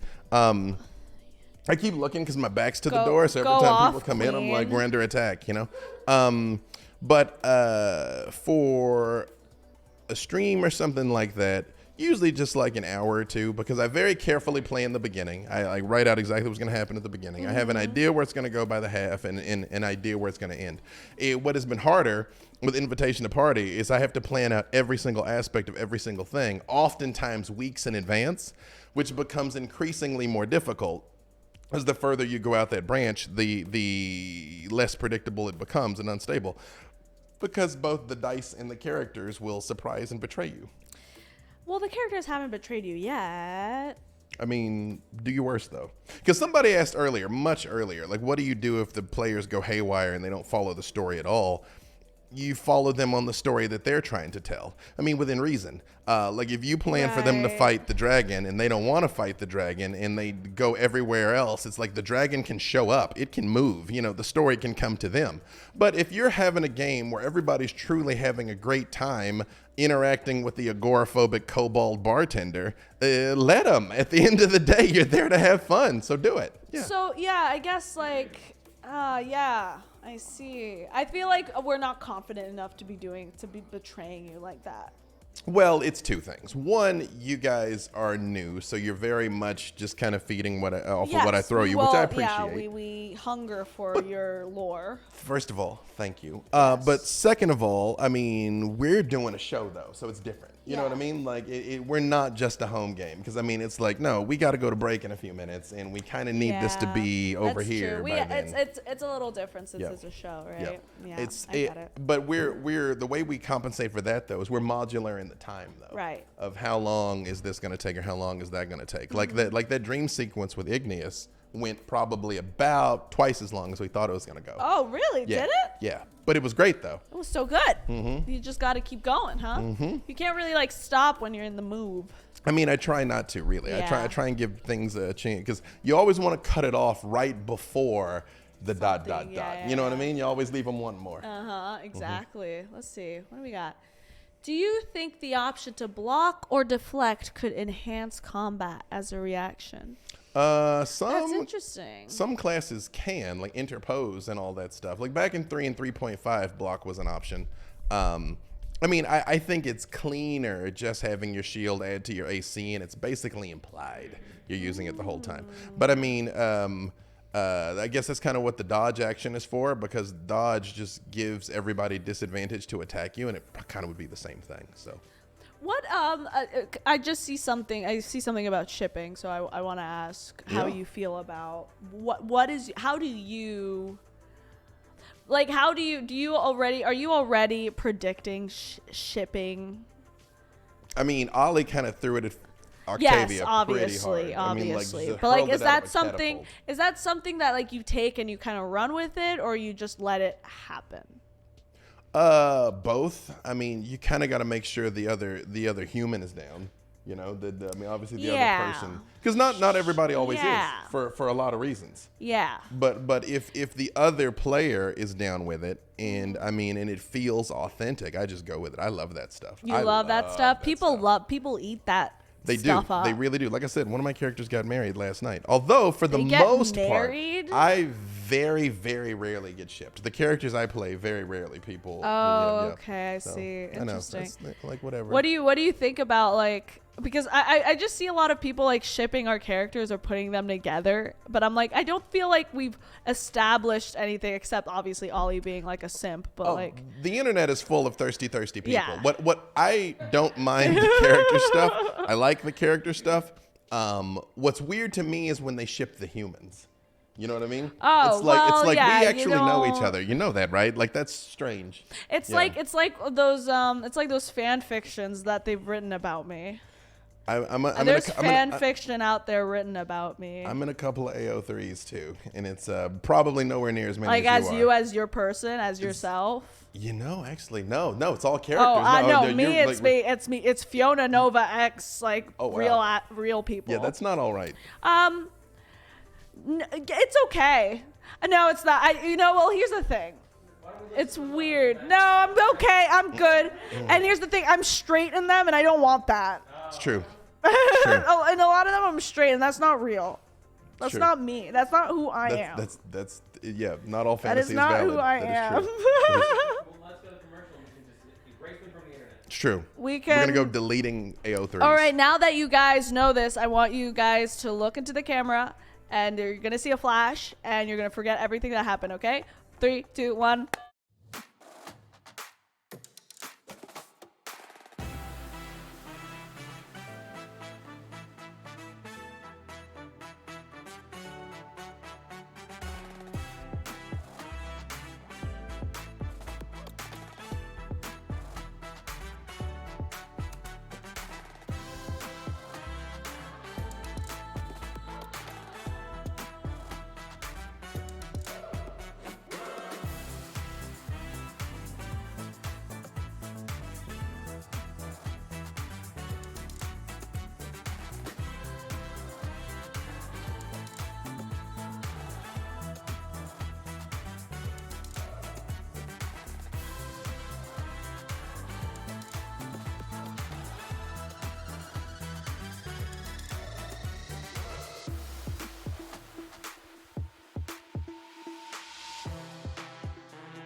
we're flown boats here. True, we're both here flowing. At G4. Yep. Okay, we got some more questions. Because what's up? I just got fan art from that's my Dimension 20 character. That's him. That's my boy, Marcid the Your Typhoon. character looks awesome. I was a fan of him. You know what's so impressive? People who can draw. It is a skill that I do impressive not thing, possess. yeah. I do. It's the thing. I can paint pictures with words. Well, yes. But my handwriting is awful. It's so I can't draw. I can't. Yeah. I used to draw, and now I stopped, and so I Did you don't draw know in how French? to draw. Yeah, I was drawing in French exactly. It was my drawings were very French. I was illustrating. Yeah, full of ennui and pretension. Yeah, baguettes and all kinds of French stuff. It's all black pencil and ink drawing. Yeah, exactly. Very romantic. Well, I try at least. True. All right, listen, we've got some more questions Got some here questions. from you guys at home, and if you guys have more questions, please exclamation point Q. Write a question down, and it could be anything. It could be invitation to party.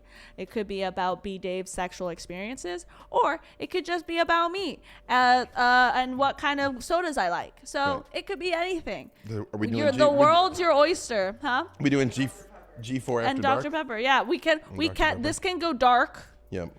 This Yeah. can go dark. We Right. can go dark. No, this is your second chance. No, it can't go This is my dark. Not second today. chance. Not today. We can come back for that. Also, yeah, thank you for all the questions. I know we haven't had a chance to answer all of them, but thank you. Appreciate it. We appreciate Mm-hmm. all of you so much. Do not say I look like Doja Cat. Don't do it. Okay, I've gotten told that I look like Doja Cat a lot. But also, I feel like every other mixed girl just looks like me. But I also get compared to every other mixed girl. At least you're being compared to hot girls, though.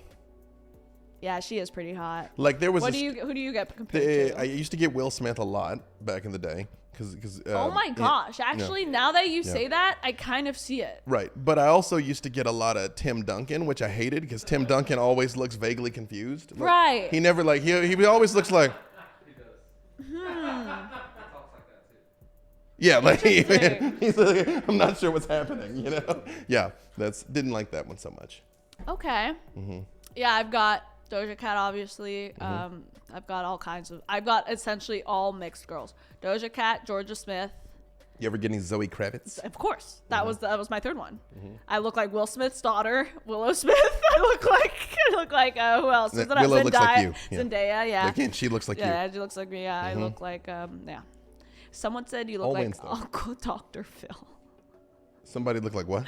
Dr. Phil? Did I? I think they see- mean Uncle Phil from Uncle Phil? Oh, okay. It's the same thing. Like now, was no. like, Will what? Smith is now older than Uncle Phil was on Fresh Prince. Wow! Yeah. So Wowee! when Uncle Phil was the voice of the Shredder, Oh, James Avery. man. So that man was my childhood. Yep. All right, guys. Any world building tips for new DMs? Less is more. Less is more, man. People don't care about your 5,000 year backstory. They don't. You know, the War of the Gods and all that doesn't matter. For 1,000 generations, the Jedi were the peacekeepers of the old Republic. That's it. You know, okay. that one sentence has launched thousands of hours of content. As long as you have an idea of what your world is like and how it works, everything else should emerge through the story. Because otherwise, nobody cares.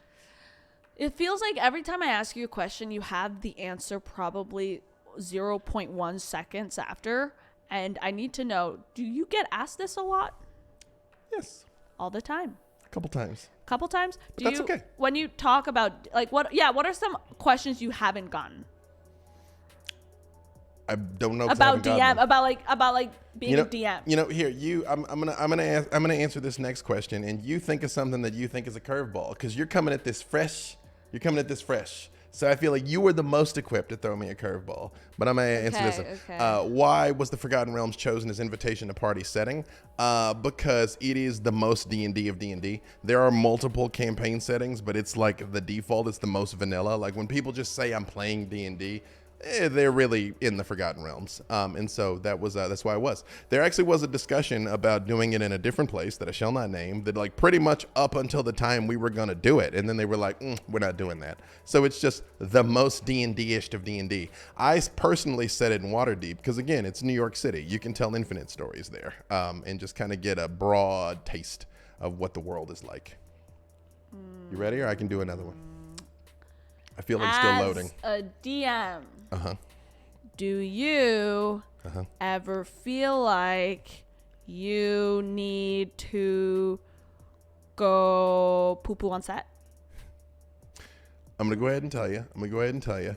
That is one I've never been asked. I've never been asked. And I successfully did. So you win. Thank you. I did it. only ever poo-poo at home.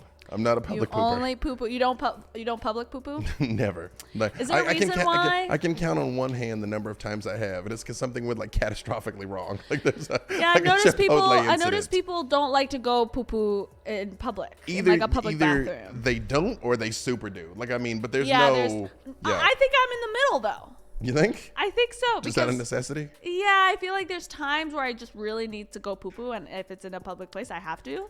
But I go to somewhere where it's not, there people are not in. So you have plausible deniability. Yeah. Yes. Right. Yeah. Mm-hmm. Yeah. When I was a bodyguard, this actually was a problem because we would be on the RVs or the bandwagons and stuff, and like for the most part, you don't use the toilet on there, even if it's got a grinder. You just don't do it. Everybody knows this because bad things happen when a bunch of people all use it. So we'd have to like pull into just like a Target or something, and you just had to like shoot your shot, and I just had to learn how to deal with it. That is true, because otherwise it wasn't my thing. You can hold poo-poo for a long time. I'm like a python. You're like a python, yeah. Yeah, you could just hold it in for a long time. Yeah, I've had poo-poo problems. I've had poo-poo problems where I can't poo-poo for a while. Right. And then I had to get it sucked out of me. That is a problem. And it was because, it's mainly because I had to. Well, I didn't have to, but it was like, hey, you might swim die. Well, because I was competitively swimming, and things weigh you down, like long hair or like impacted waist. Yeah, or if you want to shave, you should shave so you can kind of go faster. It's like obviously things that aren't really. Are they really helping? I don't know. But for sure, I was like, I haven't gone poo-poo in a while, and I need to do this race. So, and I don't really feel like I need to go poo-poo. So I should probably go to a doctor. And then they. I just need to know, since apparently this is where we are, internet. Did you at least try like a laxative, something over the counter? Yeah, you could. Yeah, but it just doesn't feel like it. Like I just don't feel like needing to go poo-poo. Right. So I went and I did like a flushing. You got like a more intense enema. Enemas are already pretty intense. I know, but it is just a little more intense. And this happened when I was 12 years old. Well, they're coming in to pull the plug on this thing right now. That's it. Sorry, guys. I'm just super open about my poo-poo experience. Okay, you got here right on time. On time. Well, the thing is, the laxative doesn't work because what happens is if you're already clogged up, yeah, that's true. What happens is it just hurts your stomach because now the muscles are like, now the laxative is creating liquidy poo-poo, and if you're clogged up, you can't release that. So it needs the barrier needs to leave. It's just like so in my mind, I have this whole headcanon now of like little French school going Fiona dressed like Amelie. Yeah, which is, you're not wrong. Just like all knotted up, but like with the game face ready to go swimming. Like there's like a swim cap under the beret. Yes. Good.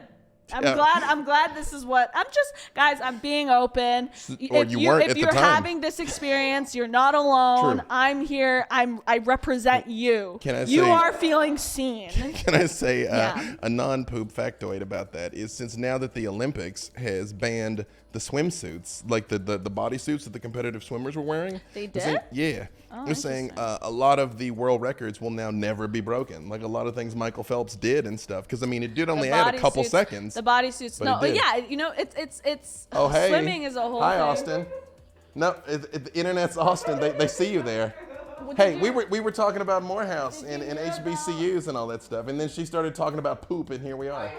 You heard about the poo-poo? Right. Yeah. Right. Then that's what brought you out here? All this other stuff? Yeah. Yeah. I heard the poop you relate? talk. Yeah.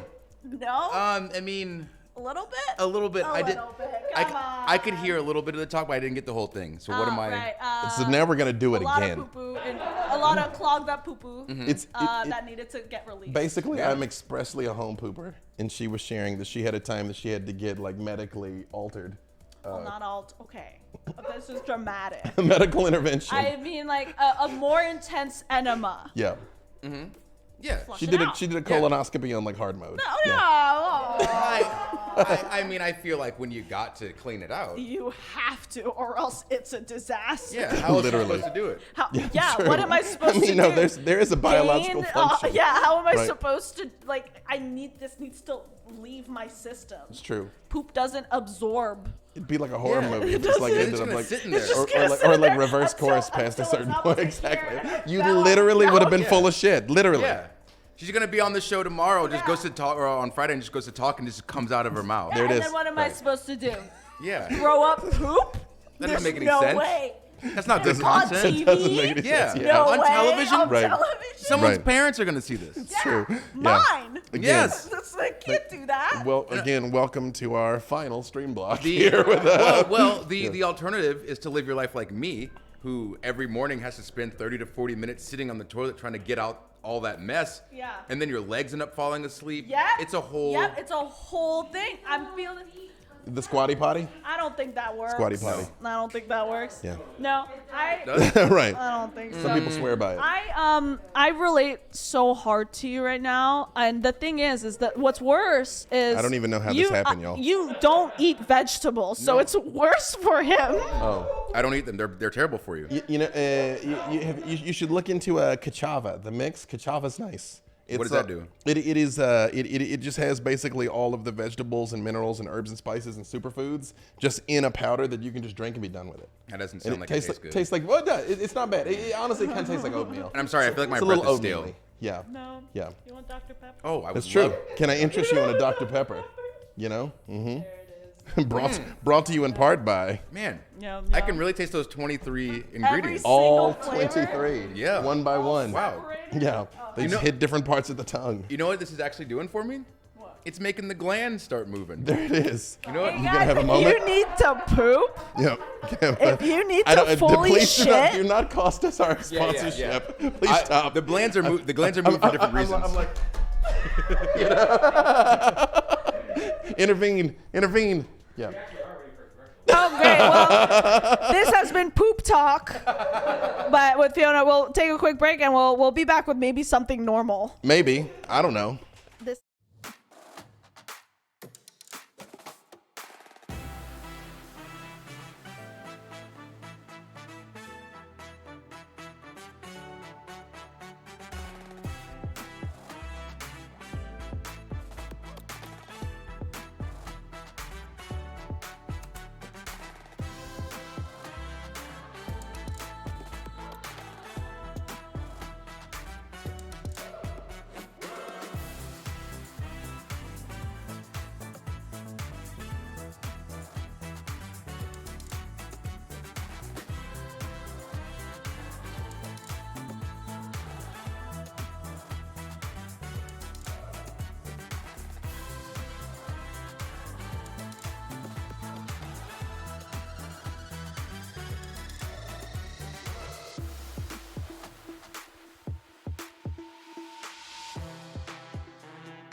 Y'all don't want to know what we were talking about during the. You really do. You really do. And I'm just going to set this up before I have to leave. So one thing that I think is really interesting is people's bathroom habits. So we're staying on Poop Talk for a second. We're continuing. I tried to turn, and we're back here. But we ask because these things change. So for me, like after I lay it down, after I send the Browns to the Super Bowl, after Drop I the kids off at the pool. yeah, expel the demons, I then go to the toilet paper roll and I unroll some and I fold it into like a square. I do that. So maybe like it's Yeah. it's like four layers about because you fold it twice. Like square, yeah. You wipe then you fold again, and you do that until it's too tiny, then you toss it. So not everyone does that. Everyone has different things. So please. I don't do an additional. But now fold. you got poop fingers. Right. Yeah, I did. That's the problem. You find out the hard way when you've gone too far. It's that your scientists were so busy thinking whether or not they could, they didn't think whether or not they should. Okay. No, because milk. You see, dry wiping is nasty. So okay. What we learned was that what do you do after you go poop? Right. I said I wipe myself. I think I do something similar. I don't go all the way to the nub. Right. But I do maybe twice, just wipe one Right. and then twice. Okay. And then I put it and then I flush but you take a whole shower. Yeah, no, I wipe and then I shower. That's part of the Which reason is why I do it at home. understandable. Yeah, so like it seems like every time you poop it needs to coincidentally you need to be near a shower. So that's part of why I do it at home, and I will try. I try and like line it up when I need to like shower anyway, like after the gym or something. You know what I mean? Where just so like try and like You let's can just, like, line get it up in. your Right. poop. I said I'm like a python. What is going on? You can schedule your poop. I honestly, I was a man grown before I found out not everyone And then could. also, yeah, That just some people just and have no to. I more- mean, it's no- like when I have to like pee, I gotta pee. Yeah, yeah. You know what I mean? But I'm aware that pooping is like that for some people. Like Yeah. it must happen now. And I'm no not like more, that. guys, no more wiping. If you can afford one, please, for the love of God, get a bidet. Oh, yeah. Well, you just But I thought you still have to wipe even with the bidet. Well, you can do both. You can, Yeah. you could do that if you'd like. Wet but wipes are a maybe game wet- changer. It's an unusual Well, sensation. wet wipes will clog the plumbing. Right. So you want the ones that don't clog the plumbing. Ideally. If you guys are looking for a great bidet, and no, they're not a sponsor right now, but I love. They should be now. I love Tushy. Tushy bidets, they're great. They're very active on social. What's their here? I'm gonna find their. I think so. Tushy. Here. Is it at Tushy? I just need you to know there is a very popular porn series that is also Tushy, so make sure you tag and the also, right. and also, could you send me that link as Also, well? Thank both. you. Neither are sponsors. Both should be. There we go. Both should be. And also, Brought- thank you for both of Brought that. to you in part by. Great, Yes. love it. Right. And now back to D&D for No, our I very don't- last stream block. Okay, wait, okay. It's Is it okay? Yes, go ahead. So it's Hello Tushy. So if you guys watching this, if you guys could help us out, just tweet at G4TV and add Maybe at don't. Hello HELLO Tushy. Yeah, and then also at me, Xavier, and B-Dave, so we can. Well, now we're in it together. Like I wasn't gonna, but now we're here. You know, like I can't let them go alone now. Would like free bidets. Hey, I would like real a talk. free bidet. If I get a bidet, I will hype your bidet. Awesome product. Creed, everyone. Awesome Creed. Awesome Creed, everyone. Thank you. Yes. Thank You're you. king of more than just the ring, right? Right. You're king of the bathroom and Tushy. There they go. Tushy King. You are Tushy King. Fare thee well. Pornhub should also sponsor G4. Jesus Christ. Hey, are I we gonna say mean- no? First of all, I yeah. mean- Are we gonna say no? I mean. Whatever. I guess we all have our priorities in different lines. Okay. I'm just saying. Just saying. Tushy. I'm Okay. I'm telling y'all, I will show up like a NASCAR jumpsuit with logos on it, with just Pornhub written People like are old embarrassed- English thug life. People across are my embarrassed chest. to sell out. I'm like the happiest person. If I can Excuse get me. sold out, Hey, we're not selling out. We're buying in. yeah. People are like, you're a sellout. I'm like, yeah. And so what? Yeah, I will wear a whole jumpsuit with every single sponsor on it. No, here's the thing. I will only drink Dr. Pepper for the rest of my life. I like paying the rent. That's what I find. I enjoy. I like to buy a home. Yeah, I'm used to know? all this electricity becomes addictive. It's so good. Mm-hmm. So Tushy, if you want me to be your literal number one forever For and number ever two. for number two, your literal number one for number twos, that is so good. That's so all yours. good. That's all yours. And enema sponsors, please. I'm begging. Okay, so we did that. That happened. So we'll just go back to answering some questions here. Hello. Somebody said they've never not seen me DM. Heroes of the Plains just wrapped last night. I played in that. Vampire the Masquerade, LA by Night, played in that. Those are I've done a bunch of one shots and stuff all over the place though. So here's a good question. Since, we did talk about poop, but let's really talk about the serious things that we're dealing with in today's society, such as how does it feel to be a person of color in the new G4 landscape? To both of us. You know, I think it's really great how diverse the casting was, because that was one of the first things I clocked when I came in. We clock it constantly. Well, I mean, I do, at least. We joked we joked a lot during the session zeros and stuff at the setup, because we got like some black crew and everything, and Iffy and I were talking to SU. I was like, man, there's a lot of melanin on this screen right now. It's a lot of us up in her. Yeah. You know, Fiona didn't even know she was black, though. What is going on? Fiona is a straight white male, though. What is going on? Okay, to be fair, that's my fault. I did say I was a straight white male on Attack of the Show last week with Will. zone of safety. I mean, Yeah. you say. Sorry, I just needed that power. I needed that edge Right. to win that competition, Correct. and it helped. I won. I mean, Neff is powerful. You have to You use know? the dark side of the force as a pathway. Unfortunately, I needed to just kind of switch over real Mm-hmm. quick. No, yeah, it seems like it was really interesting because you're always told like it's, how can I explain it? But it's always like if you are in a majority black, like when there's a majority of black people, sometimes it feels like it's like, oh, this is geared to black people only. When there's more than two of us, it's a black. Yeah, a black it's show. like a black show, Yeah. and this is only for like black people. It's like and it was so refreshing and amazing to see that the fact that we didn't even have to like discuss that there's so much melanin in the show, like the fact that it was just so normalized and it was like a normal thing, kind of made me the happiest person in the world. I don't know how you felt about that, but it made me really happy to see that people were just like, yeah, this is it. Like, this is real. This is real life. I don't know what Well, else. I'm proud that our show is a lot of people's first exposure to the game and to the pastime, and we're reflective of society. And there's all different types of people playing this game, because there always were from the very beginning. A lot of people don't know Cyberpunk was created by Mike Pondsmith, a black man.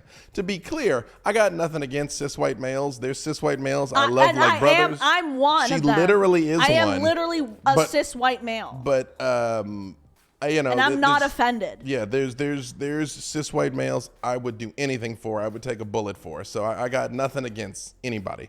The issue is there has been a lot of gatekeeping and othering of us this whole time when we were part of these communities from the very beginning. So to get now to be some of the faces of it, to be one of the poster children of Dungeons and Dragons is it is shocking and humbling in a way that I would not have expected. And I just love the fact that little kids can watch our show. They probably shouldn't, but they could at least watch stills of our show Yes. and see so many different kinds of people And who know knows? there's room for them at the table. And if you want to watch, just don't tell your mom. Sorry. If you're over 13. Well, okay. Well, guys, we have 3 minutes left. 3 minutes. Isn't- 2 minutes. Guys, the time flies when you are having fun and talking shit. Literally. So, Literally. B Dave, where can they find you on all kinds of social media things? You follow me on the tweetagrams at bdavewalters. You can ask me anything, shoot me your questions if we didn't get to talk about it here. And I just try and do everything I can to be wherever Fiona is as often as possible. Thank you very much. And, I was waiting for that. That's true. And you. and I love you and so I do a much. lot of this everywhere, and I love it. Thank love you you all so for much. tuning in. Thank you for the questions. Thank you for making it possible to do what we do. B Dave, I love you so much. You I can love you. find me on Twitter and on Attack of the Show this Thursday, which is tomorrow. We have another episode of Attack of the Show. You don't want to miss it, I promise. You don't want to miss it, I promise. And right after this, we have The Loop with Kevin Pereira and the technician of Code Miko. So you don't want to miss it. Stay tuned. Guys, this was an amazing stream. I guarantee you they're stream going to block. talk a lot less about poop, though. So But really, because Kevin likes to talk about poop don't know. sometimes. We don't know. I've heard him talk about poop. But anyway, true. yeah. Anyways, guys, we love you all so much. Thank you for all the support. And come watch us on Invitation to Party this Friday as well. And Live. we'll see you there. We're going to party like it's like there's no tomorrow. We party. All right, guys. See ya.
Oh, hello, everyone, and welcome to Attack of the Show presents The Loop, an in-depth, elbow-deep dive into the topics and trends which we find fascinating. And today, lined up in our mostly harmless crosshairs, we have the technician, Yuna Kang.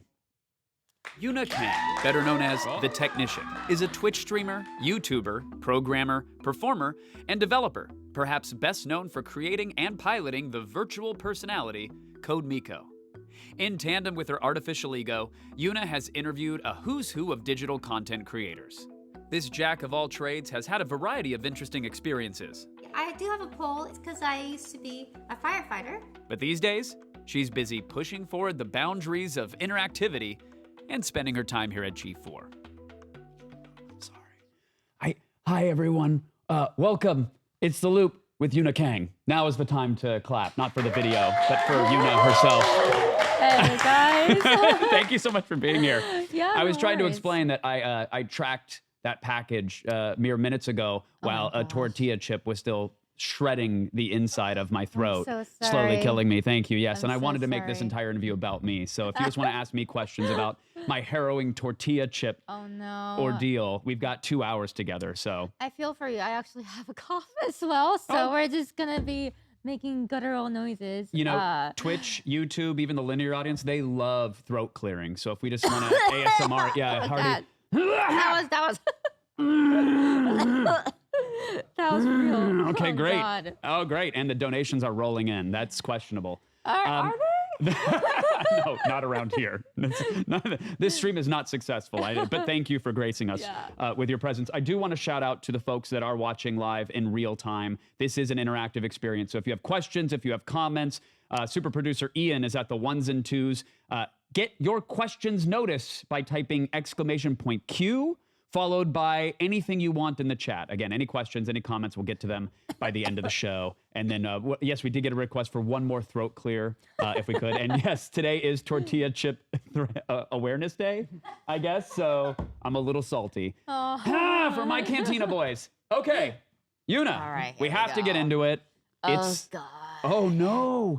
Let's go. Okay, I I'm couldn't tell ready. if that was excited or Yeah. if that was you were staring into the horizon and all you saw was death and destruction. It's both. Okay, I'm good. so excited, though. Let's go. I love death. Okay, well, we could start there.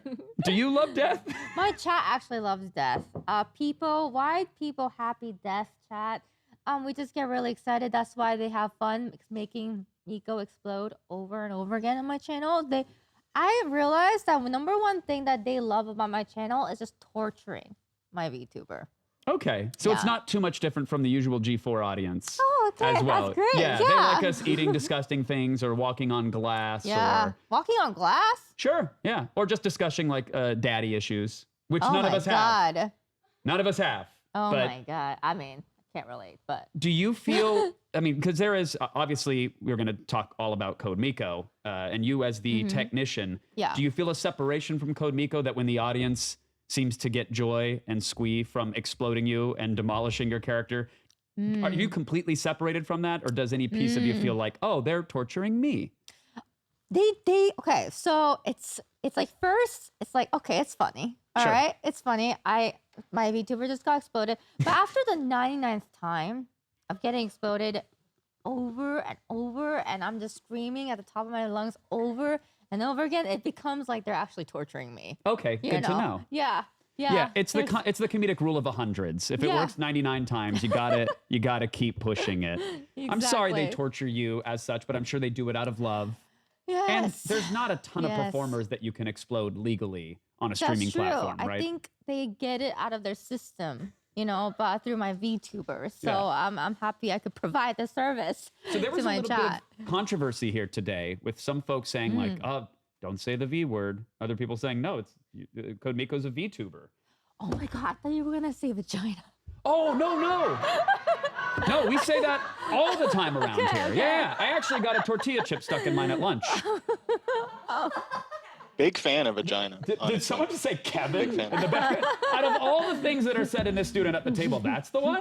No, that's perfectly allowable. Okay. That's totally fine. But VTuber, is that how you describe CodeMiko? And by the way, there is an audience watching this Yeah. on cable that might not have any clue Yeah. what is going on. So can you even describe like what a VTuber is? Yeah. So, oh God, So, do I even know? Okay, so a VTuber, I think, is basically a virtual avatar that you portray, like instead of streaming as yourself, it's another avatar that is you. It's piloted by a human being, but it's usually like a 2D or even 3D animated something, right? Most VTubers that we see today are 2D. But Miko is very different in that she's 3D and she's also very like, she moves differently. She's more alive. And so for a while, I thought she was just kind of like a virtual human. But I think she definitely fits into the VTuber, category. So when you go home for the holidays and you're chatting with aunts and uncles and they say, so what is it that you do again? Oh God. Yeah. This one is a hard one. Yeah, how do you even broach that? Yeah, I'm just like, so Mom, I am a 3D anime girl that makes money on the internet. And they get confused. Confused is an appropriate reaction, I think, by that definition there. Yeah, at least they're not throwing holy water on you at that point and screaming, what have we done? They're so happy with me because like, so, my sister and like, my other family members are all really successful doctors and all that stuff. And then here I am in my 30s after I get laid off. I'm like, I'm gonna be a 3D anime girl, Mom. It's gonna be great. And they honestly didn't expect too much. They were supportive, and then like pats on the head as they loaded you into a padded room. Yes. Yes, child, you will be a 3D animated streamer. Yeah, but now that they've actually see that I'm sustaining myself and I can live and make money, they're like, I don't know what it is that you do, but we're happy. Right. Yeah, they still don't really get it. Right. There's no federal agencies that are going to come knocking on our door, right, sweetheart? And you're like, no, this is all above board. I think it's all legal. You mentioned something that when you got laid off, that's when you kind of did you went full YOLO, full send into Code Miko and doing that broadcast. So take me back. What were you do like? Because how do you even ask a guidance counselor? I want to do what you do. Like, what's the path? I don't think there's no clear ladder to becoming like a VTuber like you have become. Yeah, well, I've been watching the VTuber space for a long time before like VTubing even became a thing. And my last job was actually about doing live animations for production so that we can make animation production go faster. So I was in that like research and development space for quite a bit of time. And so when I got when I got laid off, I was like, live animation should go on a live streaming platform like Twitch. And I'm a huge fan of like Final Fantasy series, video games, RPGs. And it's like, it'd be so cool if I made like an RPG type character and she can talk to the chat while they go on adventures. And then, I couldn't do all of that. But I created with just that, my imagination, Code Miko, who is, a scuffed game character that just wants to, show Twitch chat some, new form of entertainment and make her, have them make her blow up or make her fart live, things like that. Certainly. But the technical skills, the prowess to actually do that, what were the building blocks that allowed you to say, okay, I want to do this, but then you had the know-it-all to actually do it? Yeah, I mean, I got into 3D modeling and animation when I was like 16. So a long time ago in the 90s.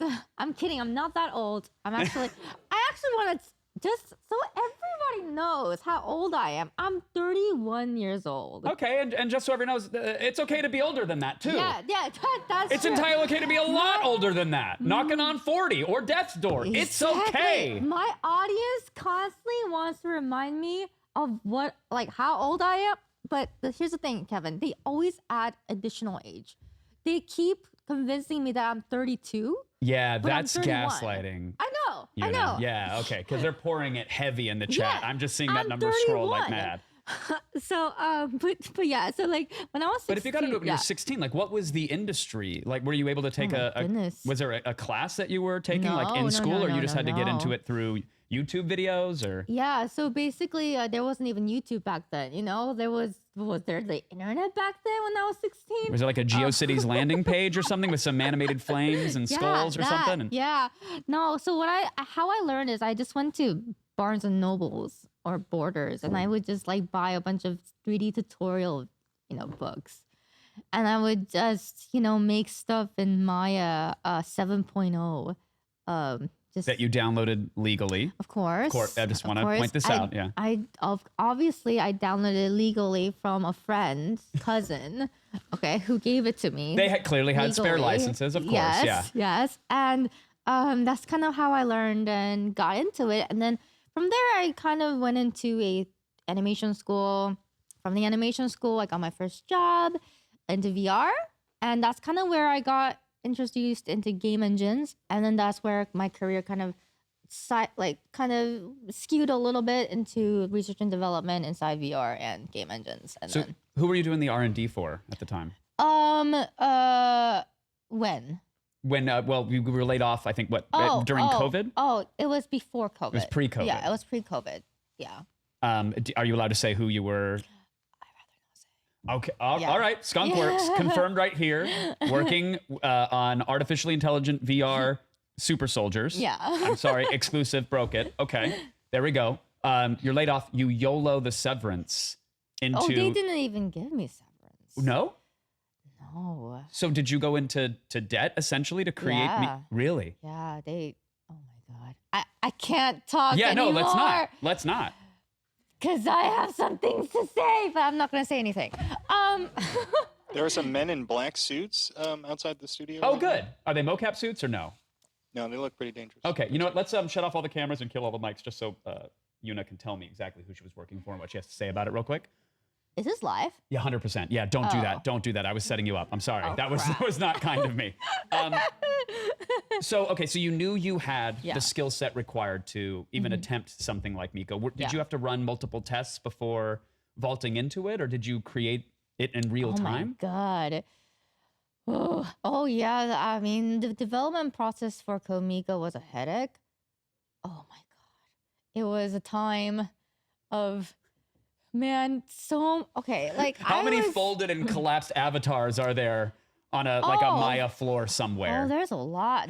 I went through several iterations of Miko that even Stream hasn't seen, and also not only that, just trying to figure out how to make Miko interact with Twitch chat as well took a while. And then on top of that, like I wanted her to function as a game character as well. So like, her being able to be mocap and a game character at the same time was also another challenge.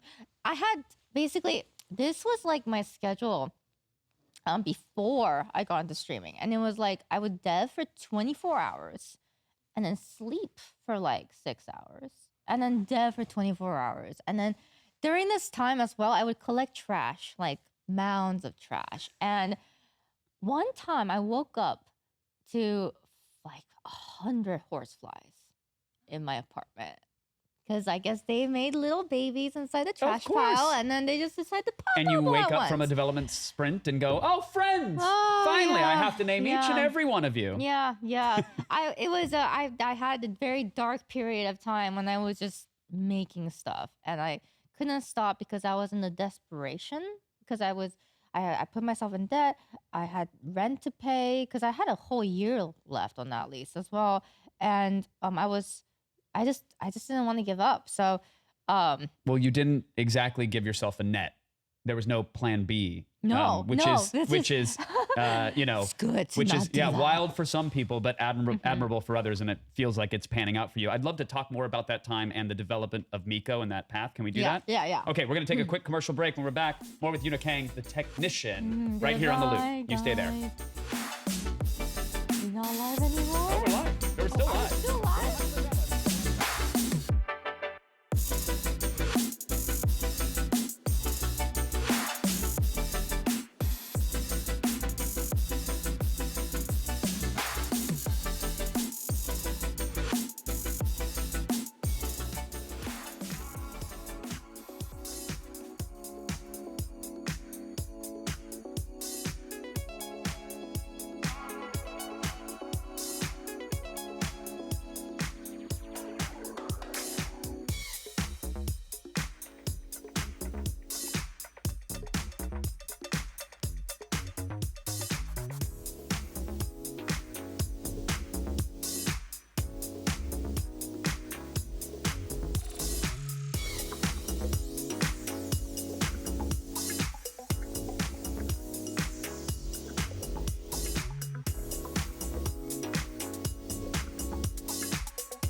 Well, hello there, dearest friends. We are back with Yuna, the technician, the creator and puppeteer, the pioneer of Code Miko, who at the ripe young age of 34 31 is taking the internet by storm. So you're 33 years old. 30. You decide to go into debt. Yes. You've got a wealth of knowledge from books, Yeah. from industry experience, yet you fly really close to the sun, like wax and feathers and horse flies everywhere, because Yeah. you have backed yourself in against the wall, really. You painted yourself into a corner. There's other ways to say that. Yeah. A rolling bird gathers no moss. 2 stones for 1 Miko. Point is... I'm so confused. Me too. Me too. And I live with this all day, every day. But you are at a position that you said it got dark, but that's a real thing. Like there was a moment where you thought maybe you weren't going to achieve Miko. You weren't going to pull it off. Yeah, and I would have to become a nurse like my mom wanted me to be. Oh no! Oh no! Yeah, I mean, I basically didn't give my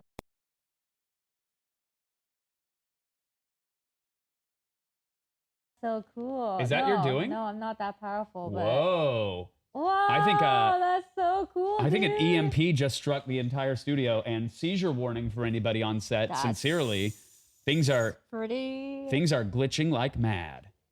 Man. Those dudes did not want you to talk about your old company. 100%. They're serious. I'm just hoping that neither of us explode right now, because I know when hackers take control, things get real. I think everybody's okay. Yeah. So if we can try to ignore the flashing lights. I mean, we're basically in a rave now in Second Life, so That's cool. pretty cool. Yeah. Let's Okay, but go. you had the realization of like, oh no, maybe I'll have to become a nurse, which I'm sorry. What a horrific plan B. But what happened in that moment? Were you really considering like selling a mocap suit and getting rid of the brand, or what was going through your head? I didn't give myself a plan B, so I don't think I had anything in my brain except shit. There's no Rocky training montage. The lights go dark. You're just in a corner. Yeah. The speech bubble comes Yeah. out. It's censored like Qbert text. Yeah. And that's it. Meow. Yeah, pretty much. I mean, But you pulled out of it though. So what? yeah. I mean, Oh my god. what was the path? Actually, so I was like, I don't know how I'm gonna be able to sustain this for that long, and so that's when I was like, you know what, I should create an interview show. So wait, so And- you had Miko created at this point, or you were still working on it? Okay. So yeah, this is like, I created Miko, I put her out, and I had like 3 viewers, right? My first stream.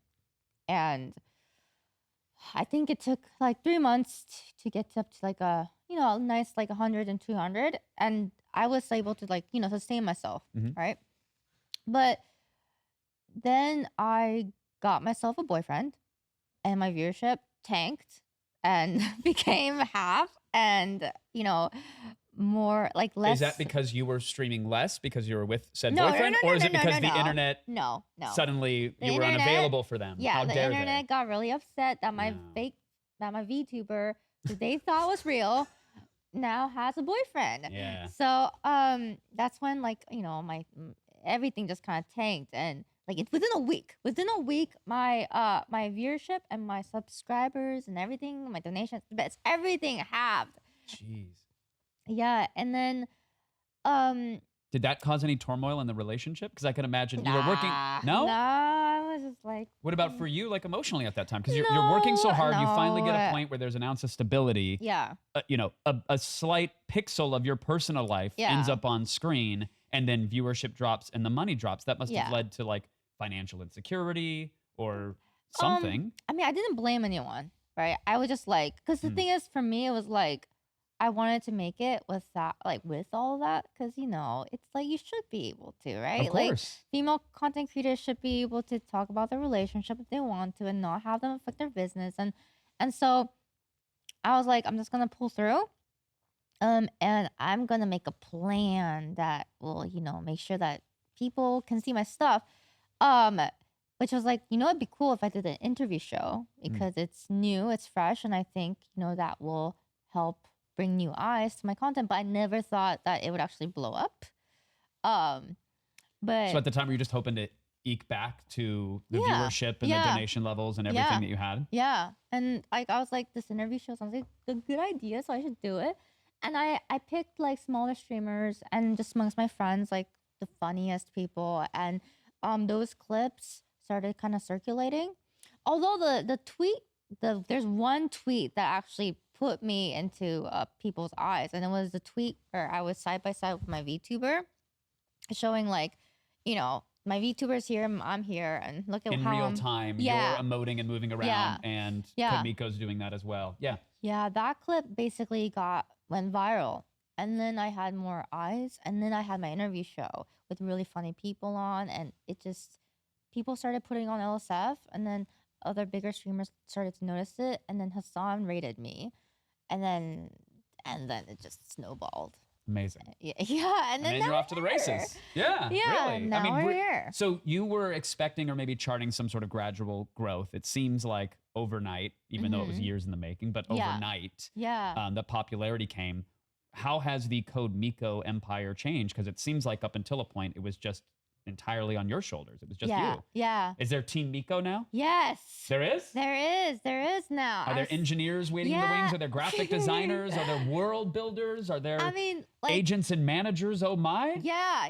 I mean, I have one senior developer who has actually built my own company now, called the Mikoverse, which I will talk about later. Okay. But you know, I've got, you know, engineers now, and I've got, you know, my managers, my agents, my personal assistants, you know, people that will actually like help me, because there's so much to do now. I love that you've exploded and require the full entourage now. That's congratulations. But has that taken you away from what you love the most, or have those people? Oh, yeah. it has. It did for a while, up till recently. I realized that my personal touches to my streams are the ones that really do well. Mhm. So recently, I've honestly just been the one that's been making all the magic happen on my stream.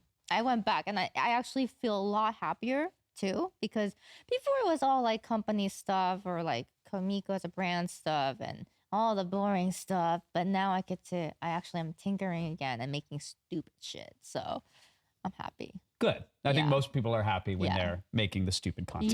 Yeah. I love making stupid content. Did you have to also navigate setting up the business yourself and bringing on the team and everything? Yeah. And that probably killed some of the content output as well. Yes. Yeah, that's the and sound my of business soul. happening. Yeah, that's what that My is. soul. Oh my God. Anytime anyone wants me to read a contract or do anything legal, oh God. Oh, I guess we got to kill the sponsored DocuSign segment at the end of the show. It was a quick 59 pager. Oh, We just need you to God. browse through it and throw some initials on it. I hate business stuff. I don't like it. But did you get into it and make some mistakes and say, oh no, now I need a full team? Or did you learn it, figure it out, and now you can hand it off? Oh, no. Because I failed at it. I tried it and I had some level of success. And then Yeah. looking back, I failed so badly that it has me gun shy about ever attempting businessy things ever again. I think I'm constantly failing. Yeah. Yeah. And then I just ignore it. And Oh, that's then- perfect. So you just yeah. ordered a bunch of rugs so you can sweep the problems under them? Yeah. Get them in that's bulk? That's what that's been, so far nothing's on fire. Yeah. So I think it's okay and it's working. I've seen Miko stream. Sometimes a lot of stuff is on fire. That's true. A lot of it. That's very true. Can we talk about how you technically pull off these streams? Because I know Oh that there's a my lot of God. people Yeah. watching that are Yeah. amazed and transfixed. There's probably some other 16-year-old out there that's hoping that someday when they're 33, they could pilot a 31. VTuber like a Miko as well. Yeah, honestly, oh my God, get your pens and papers, you guys. I'll teach you exactly how to do everything. Okay, you ready? Get your pens and papers. Well, can we do a commercial break? So when we come back, we have a block of time to achieve this. Is that possible? Let's Can we do that, friends? Yes? Great. We're going to take a quick commercial break back. We'll be right back. More with Yuna. We're going to learn how to do it. Goodbye. Get the pencils. Goodbye, but also hello in a Goodbye, second. Don't go. everybody. Just stay there.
Hello, friends, and welcome back to Attack of the Show Presents The Loop. I'm here with the technician, Yuna, the operator, the proprietor, the 31-year young businesswoman behind Code Miko. What did I just miss? What just? I stuck on my tongue for no reason, and it was all red, and I'm like, why? Anyway, sorry, I have ADHD. What were you talking about? I was talking about you because you're okay. here, but that's Yeah, fine. We yeah. can explore this. Yeah. Wait. What did you have for lunch? What had has a tainted the cough tongue? drop. Oh, you had a cough drop for lunch? That tainted. No. I had Are you on the sweet Vicks greens. diet? I had a salad because Okay. I'm health conscious. That's great. Because I'm 31 years old, and then I had a cough drop for my cough. And you surprised yourself with your own red tongue. Yeah, I was like, what? If you, Oh wait. yeah, sorry. no, that's fine. If you stick your tongue out as Code Miko, Miko No, doesn't have it tongue doesn't. detection yet, right? Is that like 1,500 lines of code you just haven't written? No, it's really just my laziness. So the tongue could be detected. You just haven't Yeah, tracked I it yet, or you haven't just glued a little ping feel- pong ball to it. How does it work? I just feel like if I get the tongue, I start being like, and all that on stream, and it's just, That GIF is gonna live forever now. oh shoot. Yeah, I'm sorry, and we caught it. no. It's already So- clipped. It's already Oh, In fact, it's no, already that's slow not motion in the Discord. good. Oh, that's not good.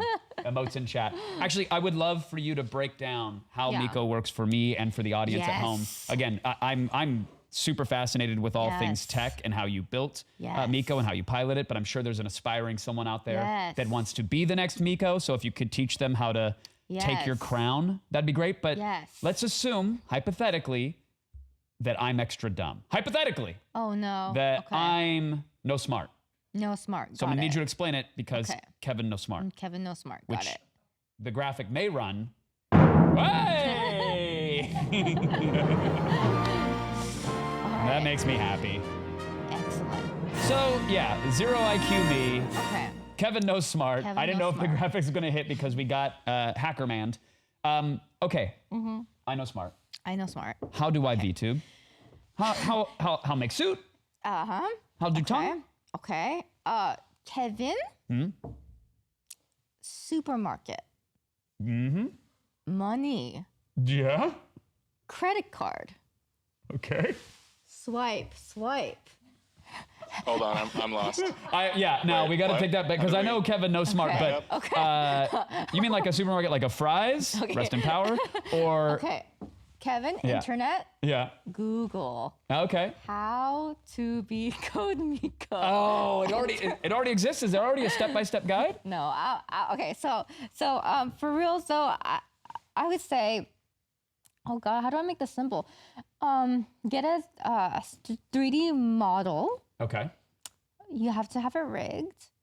And you can certainly discover how to make one of those yourself, or you can maybe go to an asset store and buy a rigged yeah. model. And by rigged, you mean it has the bones inside Yeah. of its polygons, right? Yeah. Okay. Kevin, very smart. Kevin, no smart. Kevin, smart. Kevin, very smart. Then you have to choose an engine of your choice. You can do either Unity or Unreal Engine. Those are the most popular ones. I use Unreal Engine, and you just make it happen. So I go to Albertsons or Ralph's, whatever your regional choice is. Swipe the credit card, get some avocados on bulk Yeah. and a fully rigged 3D model. Yeah. I go home, I slap the monitor Yeah, until yeah. Unity appears. Yeah, yeah. Or I Unreal jam the Engine. avocado into it. Suddenly, 3D rig there. Yeah. Here's where I'm further confused because again, Kevin knows smart. Yeah, Software, a lot of people can wrap their heads around. yeah. Hardware to pilot that Yeah. software. Is there an off-the-shelf solution where I one click and 2 days later Amazon, No. Bezos space drops it, or do you have to cobble things together? You have to at the moment as it stands, you do have to cobble things together for my type of stream, but there are other solutions for 2D VTubing, where they're using Vroid, I think. To be honest, I don't exactly know because I don't really do the 2D avatar streaming, But but with something like that, I'm sure there's webcam software Yeah, that's yeah. very basic that There's- can grab it. But yeah. you've got I got articulated some fingers. very You could have an heavy articulated stuff. tongue. I could. Yeah, I could. I could. You're so daunted by that, but I feel like the audience might enjoy that. they would enjoy it too much. That's the problem, That's the Kevin. problem, That's yeah. the problem. They would just. But think of like if they throw a couple bits in the machine, then it could roll out like Gene Simmons style. It could no. bifurcate like a lizard. No, they'll make it dirty. Yeah, of course. They will. Yeah. You get the audience you program for. Yeah, Yuna. that's true. That's true. It's- I don't know how I programmed them to think I'm 32 though. Kevin. Okay, this is how severe it's become. I know I'm 31, sure. but they have infiltrated my mind to make myself believe that I'm 32. That whenever I do anything like legal documents, Filling out a form. Yeah. or talking on the phone with my mom, I say that I'm 32 now, and it's driving me insane. It's actually driving me insane. If we had an ounce of resources, there'd be a birthday cake flying out with 33 candles on it for you right God. now. Oh my and we would God. set this studio on fire. I'm 31. Well- why is it getting older and older? Just because if you were 32, that would be the next milestone we celebrate. Is 33. Did you let on that it would bother you if the internet said you were older than you were on a stream? Because I can't imagine why. You must have had a reaction to it if someone wrote 32 in chat. I don't even know where it started. You can't show them the vulnerable spots. You love can't it. let them see the blinking red spot. I know they love it when I suffer. That's like when they're happiest. Are they happy when you suffer though? Yuna? Yes. Okay. Oh, they're- you, not just the- both. Okay, this is what Twitch chat loves. They love it when I suffer. They also really love it when I'm sad. Like when I'm sad on stream, that's when everybody is like heart. Here's all the money I don't need right now. That I feel bad about. Just stop. Let me be sad, chat. No, feel better. I'm gonna throw coins at your Yeah, face maybe I until you care. smile. Like, no, stop. You're making me feel guiltier. Oh no. Do you bring your personal feelings and emotions to Miko, or do you Oh my keep a God, separation of yes. church and state? Yeah, It's a religious stream. Yeah, I wear my it's cathartic heart. for you. Like when you take off the suit, do you feel like you just had internet therapy? Dude, okay. First things first, that suit is so uncomfortable. Is it? When I take off a suit, I feel like I have. What's in the suit? And by the way, I'm not sponsored by them, so Yeah, I'm not mentioning the brand. Yeah. But when you throw that thing on, like Oh what? God, I have. What is in the suit? Is it a series of like wires and Yes. mesh that Yes. then do you have to calibrate it each time or Yes. something? Yes. What's that It's like- process? You Let hokey me- pokey and T-pose? or what? Okay. That part isn't too bad, but let me Okay. describe to you what it feels like to be in that suit. Okay. Please. It's like you're being strangled by wires, and like. I wish you wouldn't have whispered that. Already clipped. Yeah, I can't. My tongue's doing things now. Oh, sorry. Okay, so it's like wires and You're- strangled, and and you have a like- safe word, and And like. it feels bad, but kind of good at the same time. And Unfortunately, you don't even have a safe word. oh, You're forced it's not inside sentient. it. Yeah. Do you have to like get on a step ladder and leap into it, or I mean, how skin tight is it? It's so skin tight that after multiple streams, I actually have bruise marks. Oh, that's not where good. the trackers were. Yeah. And it's like, okay, imagine the worst cable management, but all that worst cable management is shoved inside you. It's just. Well, that's efficient, actually. I've clipped my insides with some cable ties before, so I get it. Oh, God.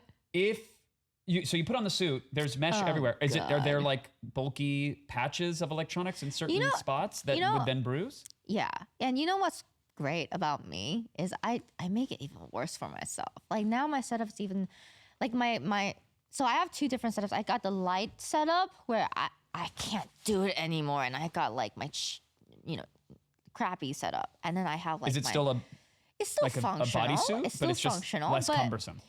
yeah, it's a lot less cumbersome. It's still functional. The negative side about that one is that I can't really walk that much because you can tell it's a lot worse. And also, she always gets to a spread leg position. So she's doing a just- T-pose, but with the lower half.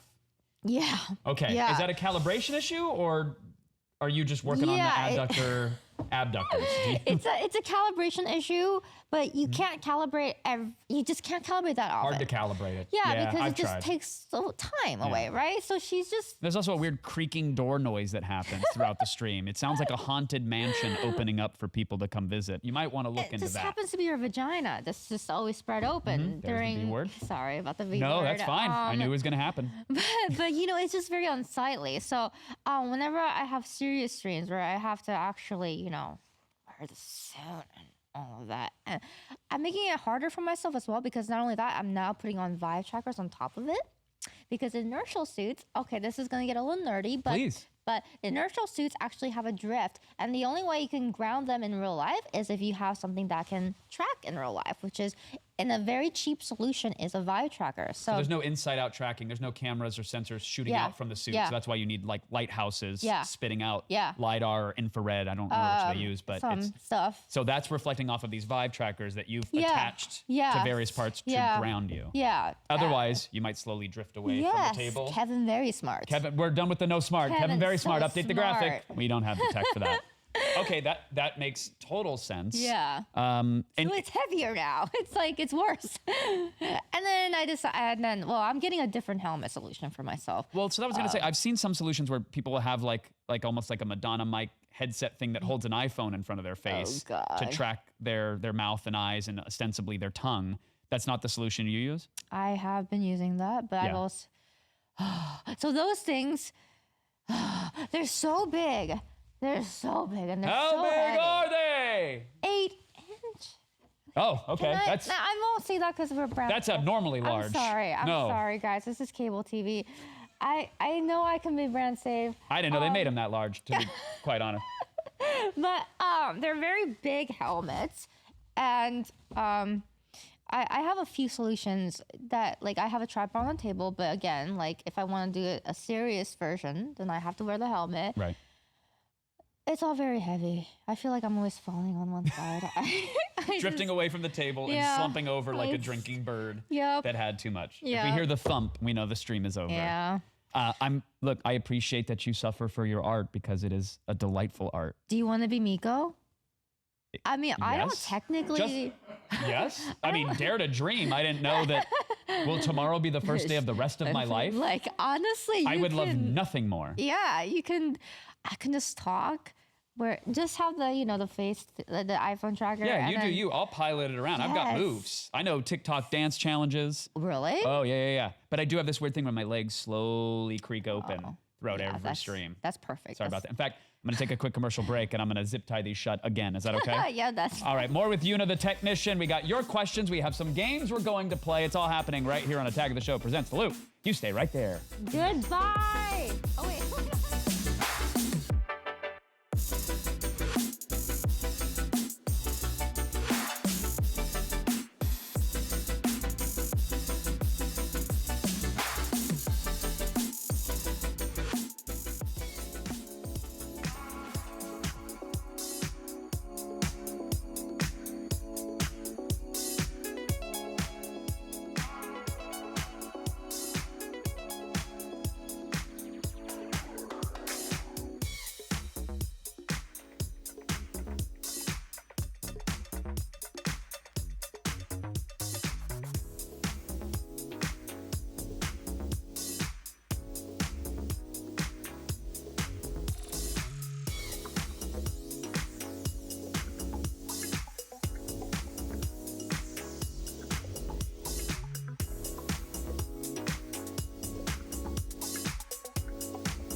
Welcome back to Attack of the Show presents The Loop. I'm Kevin Pereira, unimportant at best. I'm here with Yuna, the technician, the creator of Code Miko, who keeps saying goodbye to the audience, sending them away every stay. commercial break. Please I'm don't. sorry. No, it's adorable. Please stay. I wanted to chat about like sort of the business of being a streamer. Oh, yeah. As well as round out the Kevin No Smart technical thing. In fact, Kevin. I'm not a good host as well as not being a smart person. So let me go back to that real quick because Okay. one of the things that's so delightful are the interactions you have with your audience Mm-hmm. and the effects that you're able to do because you're in an Unreal Engine Yeah. with a 3D character versus a 2D animated something just being captured Yeah. on a webcam. No disrespect to that. I just love Yeah. the freedom and flexibility that you have. Yeah.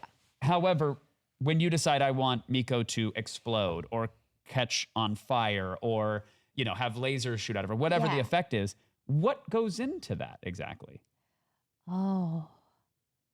I just lie down and I have a think. What's something that my chat will enjoy? Oh. So you're thinking about it from the chat, from like the viewer perspective. That's how you're backing into these effects? Yeah. Interesting. Oh, torturing Miko. Okay. Well, what are some of the things that we can do? We can make her explode. We can, make her fart. We can make her fart explode. Yeah, we can make her fart and explode at the same time. We can... Frantically taking notes in my brain. Continue, please. Yeah. Yes. Can we use these? Is this okay? I also think what is just some random, just what makes me laugh too, But actually to achieve the Yeah, effect, yeah. like to have let's say like a bit donation come in, which Yeah. then talks to a piece of software, Yeah. which then rings a bell somewhere, a dog salivates, Yeah, the drool yep. hits an Arduino, that Arduino Yep, triggers a yeah, Raspberry Pi, exactly like that. Raspberry Pi sends a page Yeah. to a Motorola Flex, that pager vibrates, falls off the table, lands on a big red button, it goes, that was easy. That's exactly Then what the it little is. hamster starts running on the wheel inside your computer, it talks to Unreal, and you have programmed or designed or animated a particle effect. Yes. Something yes. to happen within the engine, which is then being piped to OBS or something to be your work. Yes.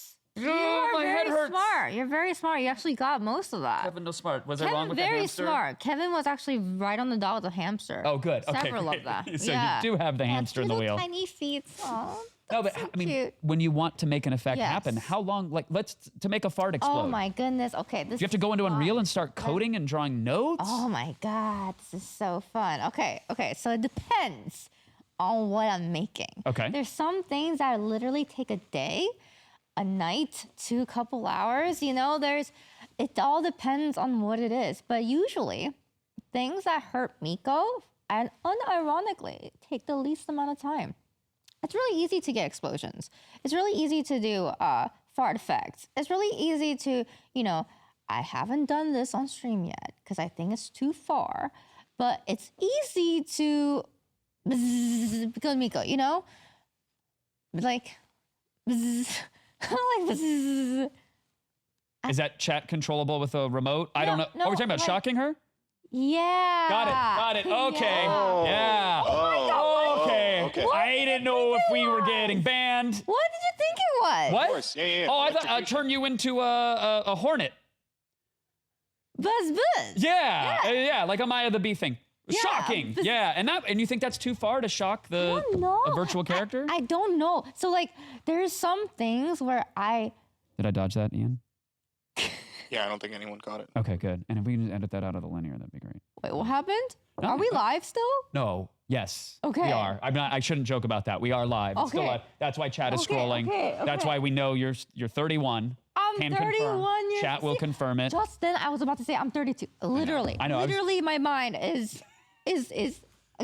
That's what happens when you get to your mid 30s. I know. It goes. What? Wait, yeah, what? see, there we What? go. That's That's that yeah. easy. I'm in my early 30s. So what's the most complex effect you've made? Or the most Oh, deceiving one? You thought, gosh. oh, this is going to be a nice and easy one. I'm just going to get on in there. And then 24 hours later, 1,000 horseflies later, Yes. you're emerging yes. from a mountain of styrofoam and cats. Yes, a stripper. Yes. I had this thing where I had a stripper come out of a cake and danced, and he had Oh, I know. I've been told. Yeah, he had, tiny little red panties and he had a bandana and he looked like Ricardo. And from the, the meme, the Oh, I Ian, know. Ian, I know the You know one. what I mean? Ian Oh can my gosh. confirm. Yes. The- Kevin knows smart. Ian the confirm. Ricardo meme, anyway, I can't sing it right now and you don't want me to, but so that one I thought would be just easy. You shove a guy into a cake, have him pop out, have him dance, and then have him be, that's it, over, done, but he just wouldn't be shoved into the cake. He just wouldn't go inside the cake, stay. His collision would just pop him out of the cake, and So you created a cake 3D model or got one from the asset store? Yeah. I would get something from the asset store because honestly, you can't, if you have a live show that you need to do like fast, you can't spend the time modeling. You have of course. to I mean, that's outsource one of the it. huge benefits to having Unreal Engine is having assets like that. Exactly. Totally available. Okay, so you grabbed the cake. Did you make the Ricardo? I didn't make the Ricardo. Okay, it's a default man from the default man with red panties that I made. I made the red panties inside a cake that comes out and does a little sexy dance. Sure. You know? And you placed him inside the cake in Unreal Engine, and yet It's something actually- happened. There was a ghost in the machine, and It was a kept ghost glitching and it out. just kept glitching out. I mean, I tried to make it a bit harder than it should have been. I wanted him to have his own AI behavior tree. I wanted him to act like a sim, and I should have just kept it as he just pops out of the cake and dances. Sure. And which basically, after spending hours and hours and after a few horse flies, I was like, okay, I think he's just gonna pop out of the cake and dance for Miko, and that's it. So you went in and were like putting AI pathfinding behaviors from Unreal How are you this smart? into this- Ricardo, like, well, just because NPCs How do you know that look this? around with a flashlight and go, oh, maybe that was the wind, and Yeah. they go back around. You were trying to make him as like an autonomous little character. Yeah, I wanted him to be a sim character that you can interact with, but that was earlier when I didn't really understand scope. Got it. Yeah, I still don't understand it, but Well, as we're talking about this collision of hardware and software, computer engineering, coding, 3D modeling, everything that goes into making a Miko stream, and there's a ton there. Have you given thought to creating like a Miko in a box kit or something like that? Yes. Where you have. yes, This is part of Miko Industries Worldwide Labs Inc. LLC Core. it's coming someday. Oh, there's the tease. I'm working on it. Are you? Yeah, but it's gonna take a lot of time. It's the hardware industry is moving fast. So fast, yeah. It is moving really fast, and I'm not exactly making the hardware of it, but I am making the software integration of it to be a lot easier. So some sort of software pipeline to say, hey, if you want to take 3D models, put them in a scene, pipe it into your streaming software, that's what you're going to say. Yeah. And then will you have support for multiple devices Yes. and wearables Yes. and Yes. trackers and all that stuff? Yes. And for the low price of Yes. $999, for the low price It's gonna of, be free. oh, really? Yeah. But we can't talk about it too much because Oh, there's a red laser dot slowly creeping through the studio. Yeah, And I don't know what exactly. exactly. Okay, I'm going to stop Yeah. talking about it right now. Stop talking about it right now. let's shh. Mac OS and PC. What else can we talk about? Oh, What's guess the name what? of it? Did you get to the Everybody- domain already? I want to squat on the uh, Twitter and then sell it back to you. KevinVerySmart.com. Already bought it. Oh, it's already KevinVerySmart.com. purchased.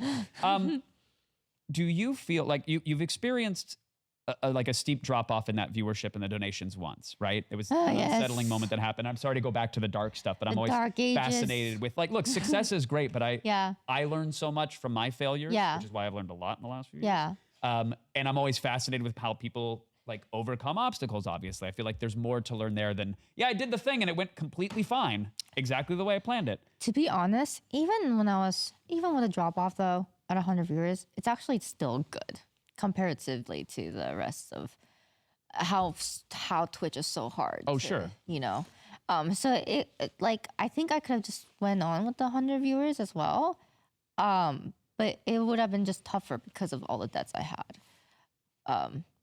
What were we talking about? Well, no, about that. I want to. That was part of leading into Yeah. like times where we see no shortage of streamers that get like a TOS violation or whatever, or someone puts an image in their Discord and they scroll by it on accident, Yeah. and now they're off the platform for X amount of time. Yeah. Does that lead to financial insecurity? Does that lead to anxieties? Does that just require better moderation? Like, I'm curious the stresses of being a streamer. I know Yeah. burnout can be very real, and I'm curious Yeah. about those other stresses being on a Yeah. platform that you might not be able to control. Yeah, getting banned is really fun. Been it there. just it just gives you a surge of excitement. Yeah, been there. And Real fun. anticipation, some nausea, some like, what am I gonna do with my life? Like my career is over. It's like, your life was like, going like this, Mm-hmm. and all of a sudden there's so much excitement, emotion happening because now your brain is occupied with, am I gonna be banned forever? No, okay. Did that happen? Was there a moment where you were concerned, like, oh man, all this that I have built suddenly might? Yeah. Really? I mean, honestly, no, because I know how long I would have gotten banned for and all that stuff. So I knew none of my bans were indefinite. To be honest, it's funny talking about the bans because I look back and I actually look back with fondly. Being banned is terrible and it's not good. And I don't want to be banned. Although I haven't been banned for a long time. Can we ban? So it would be fun. Can we call Doug Twitch right now and just get how long do you want? You want a little vacation, a little forced R&R? What do you want, a week? 2 weeks over the holidays? No, I'm kidding. 2-week ban coming right up. 2-week ban sounds great. No, I'm kidding. I would never want to be banned. I don't want to be banned right now. But but I mean, really, sincerely, like if you go live or have interactions or you pull up something that, a fan has sent in, whatever, is there a piece of your mind that is operating out of fear or anxiety that, oh, this could be the last stream, or do you have to just let that go? I have let it go now. Yeah. Because I had that fear for a while, and it was just affecting my humor too much, and I was too scared to make dick jokes and vagina jokes, and more. No, I've never heard those. You want to go ahead and you know what? Let's take a quick commercial break. When we come back, we'll share our favorite bannable jokes. I actually, and I hate to spring this on you, and I'm going to do it before we do the commercial break, just so you can sit with it for a minute 30. I've got a hardball gotcha question for you that we didn't run by you before. Hardball. It is a tough one. A real high heater down the middle, and you're going to have to answer for it. We unearthed something from your past, and we're going to talk about it. Oh my when we come back. It's Attack of the Show presents Loop with Yuna, the technician. Stay right there. Goodbye. Why am I like this?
Hello.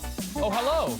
Welcome back to Attack of the Show presents Loop. I'm Kevin Pereira. I'm joined by Yuna, the technician and super producer. Ian on the ones and twos. And what? Did I? What? Okay, great. Just making sure I caught that. Yep.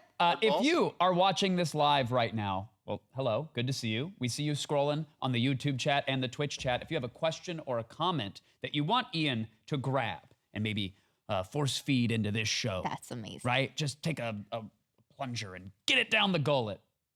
Exclamation point Q in chat, followed by any questions or comments, and that will surface it onto his monitor, and we will all be friends in the end. Ian? A little weird is okay, maybe even encouraged, but Okay. I'm all right with that. Remember, exclamation point Q, followed by any questions or any comments. We might get to them later in the show. Now, we have to get to the hardball. Yay! And I hate to do this to you because you're 10 kinds of sweet. You're very, very nice. It's unassuming that you would have said something like this in the past, and I hate to drag it out like this because it's not Well, quite frankly, it's not kind. What did I say? Yuna, you said on a live stream or an interview, I don't know, I didn't cite my source, but I know you said it Okay. because it was memed in very bold white text with a black outline and your face was on it, which if my dad's sharing Facebook knowledge, that means it's true. You can't lie if you say that, Fraudgy. You, Yes. Yuna, Yes. the technician, Who's 31 years old? who's 32 1 years old. young.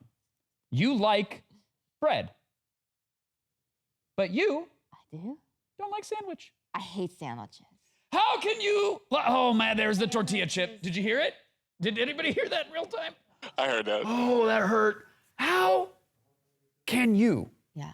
like that? And we're not getting into hot dog as a sandwich territory. I will not have that blasphemy on this set. Not now, not in this house, not ever. You take your shoes off and you do not talk about hot dog sandwich. Hot dog is a better type of sandwich. It's a taco, right? A hot dog is taco, and we're not gonna. Yuna, Yes. how can you love bread? I love hate bread. sandwich. I don't know what it is when the meat sack goes in between the buns. Wait, one more time? Becomes a sandwich. It just all becomes wrong. But that's called a honeymoon. I don't get that joke. When the meat sack goes between No, buns? no, Hey, don't double down on it. One person got it, and I appreciated that. Maybe two. Okay, first of all, I don't, and maybe this is culturally insensitive. And I'm Portuguese. We eat some weird meats, but Yeah. I've never had a meat sack wedged in between two slices of Wonder Bread. So what is it? There's always meat between the buns. Yeah, that's a sandwich. Yeah, That's and a sandwich. That's a sandwich, and there's lettuce and all that. It's just, So you like the meats though. I like hamburgers. For some reason, I don't like sandwiches. Like, A hamburger is a hamburger sandwich. true, but there's something about the hamburger. So, like, a hamburger buns, Yeah. the beef and the hamburger buns together makes sense. But for some reason, it's the meat sack and this. God, I wish you would find any other way to describe a sandwich. I wish you could find. I didn't think the bannable offense from today was going to be discussing sandwiches. It's just the. Then you're doing this We're with your working on the hands. meat sack emote. The What deli do you go to? meat sack emote should be ready by next chat. Yeah, please. Between the buns, it just becomes wrong. What happened to you in a Subway? Oh my god. Oh no. Oh my god. I don't ever go to Subway. Okay. I do not. I tried to take a 12. Yeah. That's okay. Now I get why we don't like sandwich. I took a foot long. Okay. No. On stream or what? Oh, tortilla throat. Oh. It's called a foot long I sandwich. know it is, but who eats it like a saxophone player? How else do you eat it? It seemed more like a Why are food you to me, cupping Kevin. it? It's usually wrapped. But that's how you eat it. I'm so confused. Yeah, you got to wring the mayonnaise out of it. Everybody knows you got to have a dry sub. I mean, okay. So I guess you have a foot long. Yeah. Right. I had a foot long. And I ate the whole thing. Well, not the whole thing, but I had it in like Almost the incremental whole thing, form. enough to where there was an applause break. I threw up. I threw up everywhere. Oh, I no. threw up everywhere. Wait. It got me really sick. Because you overate or because it was yoga mat as bread? You know that was a I thing for a don't know second. what I was eating. Is Subway a sponsor? Not yet? Never? No. Okay, just want to make sure we're clear on this one. I'm a Togo's boy. Everybody knows that. it Wait, was a you big- overate or you think you got sick from the food itself? I don't know what was in that sandwich. It's You got to tell the person to make it. It's Or do you a just say mystery. omakase at the Subway? Dealer's choice. I mean, I was in middle school. It was a childhood trauma. I threw up all over the place. And has this colored your love or lack thereof for sandwich? Yeah. Okay, and now we Yeah. got to the root of it. Yeah. See? At first we were scratching the surface of the tip of a sandwich iceberg, and now we are down to the bottom of it. I hate sandwiches. That Subway ruined it for you. Now what about grilled cheese? I love grilled cheese. Still a sandwich, but no meat sack. That's what it is. It's the meat sack between the buns that I just don't like. I can do melted cheese, grilled cheese sandwich, just fine. But for some reason, when there's the meat in between the middle. Got it. But it's also, Got a meat sack? the Not a thing is- tasty snack. But the thing is, I sometimes can eat a sandwich and enjoy it. It all depends on when my period. Oh my God, wait a minute. Go on. Oh no. like we're Someone's on the verge parents of a didn't teach breakthrough. her how to eat a sandwich. When the moon aligns, No. I can have a Oh sandwich. no. So after you sage the doorway, Yes. right? When Mercury is waxing or waning, Yeah. when Sagittarius is in bloom, when the stars align, Yeah. you can eat sandwich. Yeah, I can eat it sometimes. It's like a werewolf transformation for you when sandwich tastes good. Yeah, yeah. I can eat it sometimes. Ian, did you know this question was going there? I was pretty sure. This is why I highlighted Okay, that good, one. good. Well, I appreciate you Yeah. being brave and explaining sandwich to me, and I'm hoping that you can also help Yeah. explain some other things. Yes, of course. 5 things specifically, Okay. Miko. Okay. Oh, that are Miko related. Sorry. Yeah. Ian. One Yes. is this. Oh, yeah. Dude, he looks so good in those shorts. Oh, Hondo P. I got those for him. Did you really? I made that outfit for him. Was this after he burst out of the cake on your stream? He would be he would be perfect for that role. So for the uninitiated, Yeah. what was that? You know? So I at my own time, I have an aspiration to train male streamers to do pole dancing. And I think that I love this cause. yes, I Some think build shelters, exactly others feed the hungry. Exactly. And some train male streamers to become rush that pole. exactly. I really think pole dancing could be a manly sport. You know, and I've been shouting it at clubs for years, and as they're escorting me out, I I want my singles back. I think a man should be on that pole. exactly. This was a gentleman's club. Where are the gentlemen? Sexism. This is outrageous. False advertising. Exactly. That's I want meat sack sandwich on the stage, on the buffet. Let's go. I appreciate this platform. So you thought you're going to teach some male streamers how to Yeah. pole dance.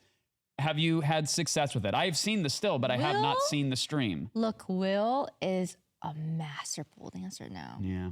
He can doesn't work at surprise me. any club if he wants to. You know, I'm so proud of him. He became a real man that day. You know, so I'm so proud of. I'm so You of turned him him. from a boy to a man. Exactly. That's what. Well, what's the secret to pole dancing? Is it core strength? Ooh, center of gravity. Center of gravity. Gravity, Is that something you can train?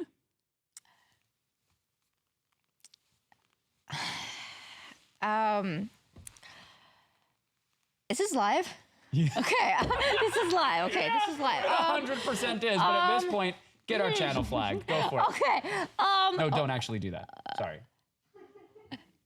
Look, what was the question again? Let's move on to the next one. Because look, as much as I would love you to Yes, explain yes. to me the physics and basics of pole dancing, I also Yeah. need an explanation. Oh, For this. yes. Yeah. Yes, that is. This is scary. This is a little kinky. She's This funny. is what is this? Well, Clownco is a funny clown. She is not kinky. She makes people laugh, and she's just a bundle of joy. She's there to make people feel comfortable. And that still is a very big laugh that she's having as this bundle of joy, because it for some reason reads threatening to me. She's probably just, having a nice shit back there. That's probably what I was doing. I don't know, being constipated. So wait, so if you have to take a quick bio break during a stream, Oh does the my mocap suit God. work? Like, do we have? Do you? I hold it in, dude. I hold it in. Don't we all? There's been times where I actually can pee and poop now. I built something for myself that allows me to pee and poop. But before I Like had a to, slit in the mocap suit? Anyway, so I have to. No, I Straw want. Do you have system? like the What are we most talking custom here? gaming chair ever? Yeah. Is there a suction system? This is NASA level engineering. I've got Let's to just know. move on. Okay, we're Let's moving on. just move on. The bits and donations page is interesting. Mm-hmm. Is that a custom? Is this custom code by you? Yeah. Oh my God. There's so much on that. Look at me. I'm just trying to like hustle my chat. You can make her fart. You can make her nuke. Look at all these things you can do to Miko, guys. So I like dead body followed by or whack with ball. yeah. Oh, ball whacking is great because so Go on. okay, so the ball happens to be blue. Okay, the color of the ball happens to be blue because it represents my audience a little bit because they love the color blue. And they can just chuck a blue ball onto her face. Chat agrees. Yes. Chat is You know? really agreeing with you right now. Yeah. They are. Sure. It's so fun. Have you had requests from fans for certain interactions? Oh my God, all the time. Yeah. All the time. And I would love to take some of them, but some of them are just too big. Some of them are like, you should make a whole world where Miko is gonna go on this adventure and has to fight zombies and turns into an asparagus. A lot of, really cool ideas.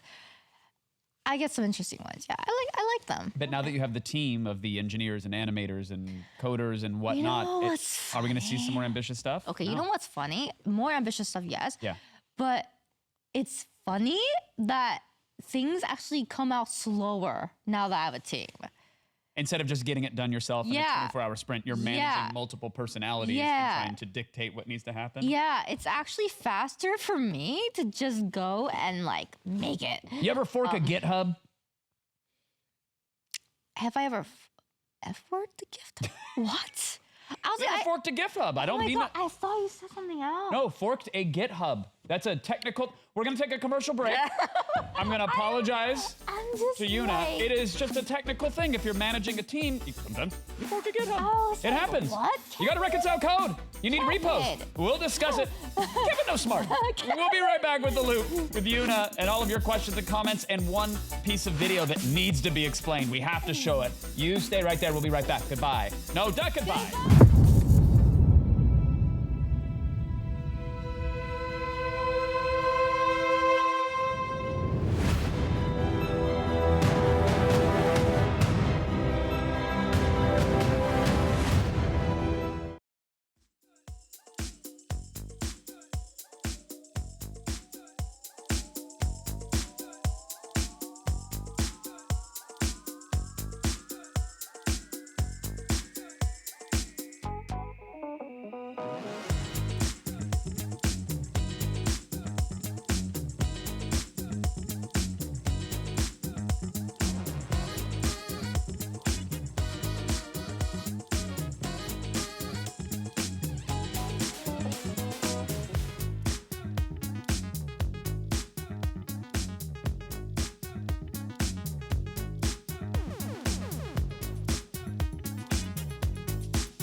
Hi, friends. Hi, welcome back. Thank you for not running for the exits. It's Attack of the Show presents a Loop. I'm Kevin Pereira. I'm here with the technician, Yuna, the Hello. creator, the coder, the puppeteer, the mastermind between Miko and the Miko-verse. And of course, Ian on the ones and twos. If you are watching this live, Sir Ian, how do they interact with you? !Q to get your questions in. Thanks, Ian. No problem, bud. !Q followed by any questions, comments, whatever. We are running into that segment shortly, but I was having you explain some things before we took a commercial break, and I said there's one piece of media that we have to get to. Yeah. And you talked about going viral before, and I think you've gone viral a couple times. Yeah, I distinctly remember the first clip of you piloting Miko in real time. I remember that. I remember a clip of you dressed as a nun, kicking a leg up on the desk. Yeah, that one trended. And then I love that one. fairly recently, I saw this. Uh-oh. What happened? And make eye contact with an ass and go spank it. And every ass is at eye height.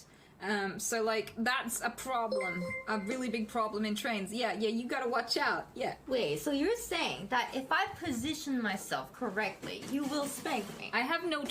Are you really gonna test this? Because Yes. this is dangerous. I am. Ow! Oh my god! It was great. It's real! I loved being spanked by me. Anita. You said, as the clip rolled in, you went, ah, yes. Ah, yes. Fond memories. Fond memories, indeed. Yeah, you and Sweet Anita. Yeah, I love her. She's one of my good friends. She has Tourette syndrome, for those that don't know, and she has this spanking tick. Yeah. Where if she sees a butt, she'll go and spank it. Yeah. And I wanted to test And it you out. put it to the test. I put it to the Myth test. busted. Exactly. Actually, no, myth proven. Yes. And I was spanked, and I felt it for the next hour. It was a hard spank. And then It was a backhanded spank. Yeah, and it was. I mean, there was. It was. That was There wind was up. torque. There was torso twist. Yes. Yeah, there was a it lot there. That was- would have been an inside the park home run, I think. Honestly, if I had pulled down my pants and saw my butt cheek, her fingerprints would probably be on it. It was a proper spank. So you carried it with you for an hour physically, and then emotionally and spiritually, it's still It was with you to this amazing. day. Because I could see it the moment the clip started to run. There Yes. was wisps, like wistful little wisps in your eye, little Yeah. gleams. Yeah. I've never been spanked that hard by a friend before. And aren't we learning so much today? Well, I mean, have you been spanked by a friend before? Yeah, friend, foe. Yeah. Yeah. Yeah. I've just never been. I've been to some It's- weird parties. I lived my 20s. I burnt very bright. So yes, no shortage of slapping there. When it comes to, your friends like Sweet Anita, you've interviewed, as I said in the setup, the who's who of streamers. Yeah. Are there notable moments and people that stand out in your mind? Is there a streamer that you're dying to get a chat with, present Yes. company excluded? Yes. Obama. And he's a Warzone main on Twitch. Is he? I don't know. See, you just want to Okay. sit with Obama. You're not implying that he is a streamer. He streamed, kind of. Did he just sign with 100 Thieves? Thieves? He was live sometimes on television and the internet. I so guess that that's counts. Streaming. So Do you want to interview Obama, or you want Miko to we have a got sit to down? interview Obama. It's such a meme on my channel. Yeah, I want that to happen. Is it a meme because you've expressed your desire to interview him before? Yes. Do you? Is there a searing question you'd like to ask Obama? Oh gosh, I haven't gone that far. Yeah, the booking thing should probably happen first. Because I bet it's not going to be like, yeah, he's here at noon. You're probably going to have some time Yeah, I to come up with a probably- question, a yeah. custom interaction. Yeah. Yeah, I would have a lot of time. Have Lots some craft of time. services, no meat sack sandwiches, but something real tasteful for our former president.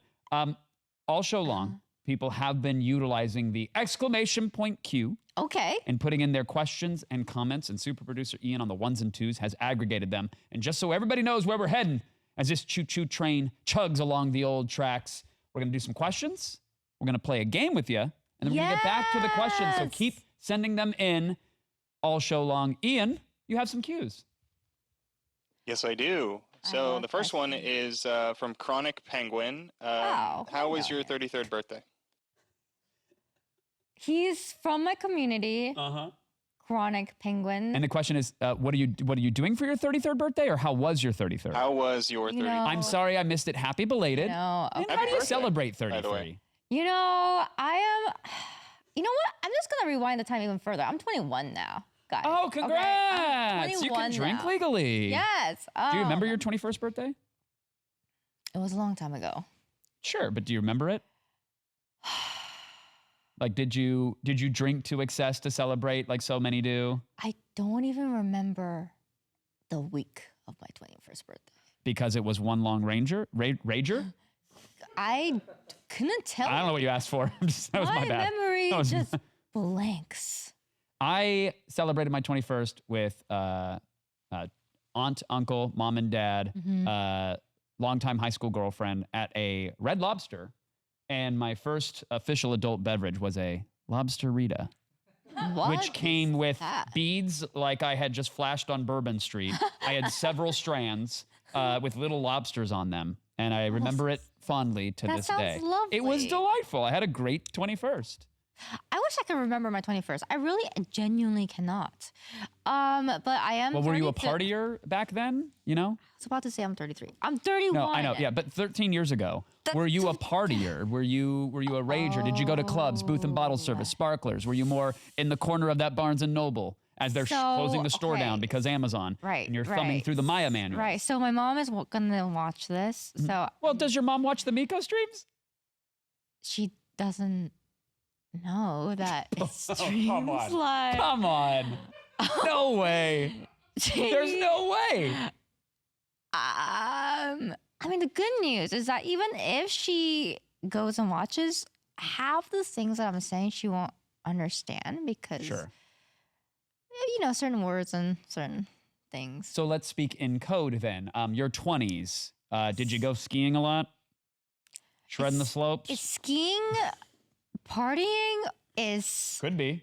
okay. So I've Could got be. some other questions. Okay, yeah, that's great. Let's do that. But no, okay, let's okay, in generalities. I had fun. You I had fun. in Not my too early excess, though. 20s. Because you were doing little school excessive, and a little excessive. But in school, a little excessive in school because it was technically college. So Oh yeah, well that's the time to do that. That's where Yeah. it's like, look, you kind of have training wheels still. Yeah, You can ride the bike. exactly. It's okay if you fall into a bush. Get back up. Keep Yeah. pedaling. Oh my God, I totaled my car so many times. This has nothing Sober to do. though? Of course. Okay, Of course, yeah. Of course, yeah. Well, that's what I want to. Yeah. No, this is because we were in why- the context of partying. Yes. No, but, no, So no, now no, we're no, outside no. of partying. No, I just remembered my college days, and all I can remember is the parking lot and the walls and the fences coming and just killing my car. Who put those there while you were don't driving? know. You I had don't open know. road. The GPS said you were clear, and then someone erected a fence and a fountain. It's really dare they. sad that that's when I think back on my college, all I can think about is the traumatic experiences of me having to pay for my car over and over and over again. How many times, Yuna? A few times. More than 3? Sorry. Yuna. Like totaled, or like oopsie, I backed into something at the supermarket. I would back into my fence, and the fence would just. The thing is like, it shouldn't have been there. You know, it just shouldn't have been there. I agree. We got to blame engineers. Yeah, I know. Have to. I know. I have really bad ADHD.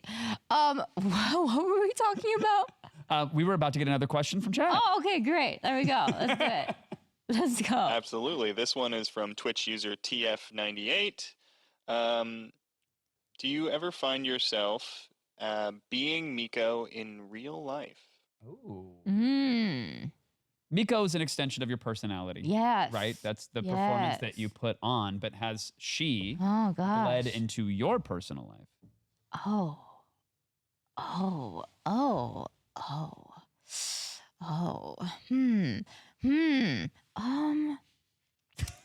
Like Trying to think. when you slam through a couple fences in an Oldsmobile, do you go, oh, that was so Miko of me? Or when you scream about wearing face diapers in a Trader Joe's like I do all the time. Trampling on my liberty. Is it like, oh, there's my Miko coming out? Honestly, I could blame Miko for some. You know, this is a good trick. Yeah. I haven't done this before, but if I'm ever acting weird or strange, I could always just blame. Oh, it's just my Miko.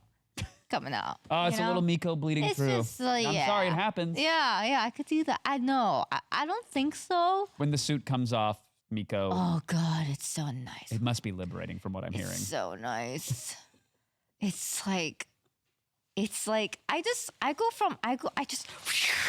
when I'm done streaming, I Snake's getting its shin. don't even shedding take my its skin. time taking it off. I literally just You just explode like Miko. yeah, and I feel so comfortable, and then like I just dread the next time to put it on. Yeah. What were we talking about? We're taking more questions from chat. Okay, right. Yeah, that's Yes, it. Let's go. That's where we're at in this world. Chat really likes your jacket. They want to know where you got it. Oh, that G4 merch. Oh, well, Is this it G4 promotional is- department at Twitch.tv? Like, what is? Who asked this? This is a G4 jacket that you can get at G4 merch store. That's right. Shop.g4tv.com. I don't think anybody actually asked that, but Yes. good on you, Ian. People did ask that. Did they really? It is it's a a fire lead up jacket. Is it to comfortable? It's so comfortable. In fact, I could sleep in this. If my mocap suit was made from this jacket, I would wear it every day. And do you usually go vampire into coffin when you sleep? Is that the sleeping pose? Because you said I could take an eternal slumber. Oh, This is so that'd be so comfortable. The last nice. jacket for the rest of my life. Wow. What's left of it? Do you know how I know I'm getting old? I just want to sleep. There's nothing better than time. there's nothing better than that. People want to go out. People want to do things. I just want to lay down. You know? Yuna? Yeah. Go for it. We're going to take a Yeah. commercial break. I want you to have 1 minute and 30 some odd seconds of nice slumber. Nice nap. Just take that little cat nap because when we come back, we got a game to play.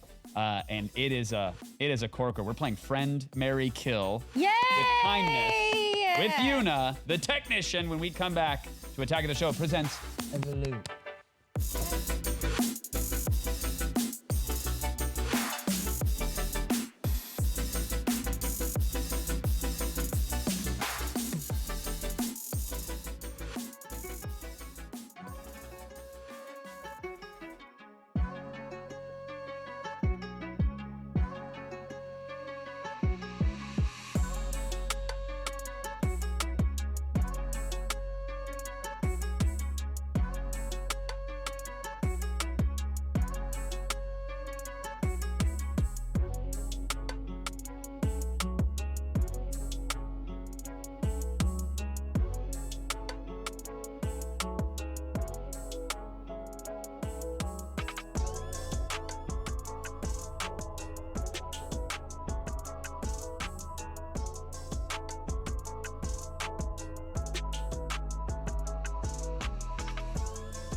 I did brag about it, so I want everybody to know. I'm very proud of that fact that I'm not going to share now that we're live. That's Thank you. amazing. Hi, everybody. Welcome back to Attack of the Show presents a loop. I'm Kevin Pereira. I'm here with Yuna, the technician, a.k.a. Code Miko. We got Ian on the ones and twos asking your cues to get the A's. So exclamation point Q followed by any questions or any comments, and we will read them on the air. But right now, I hope you're ready. It's All time right, for let's go.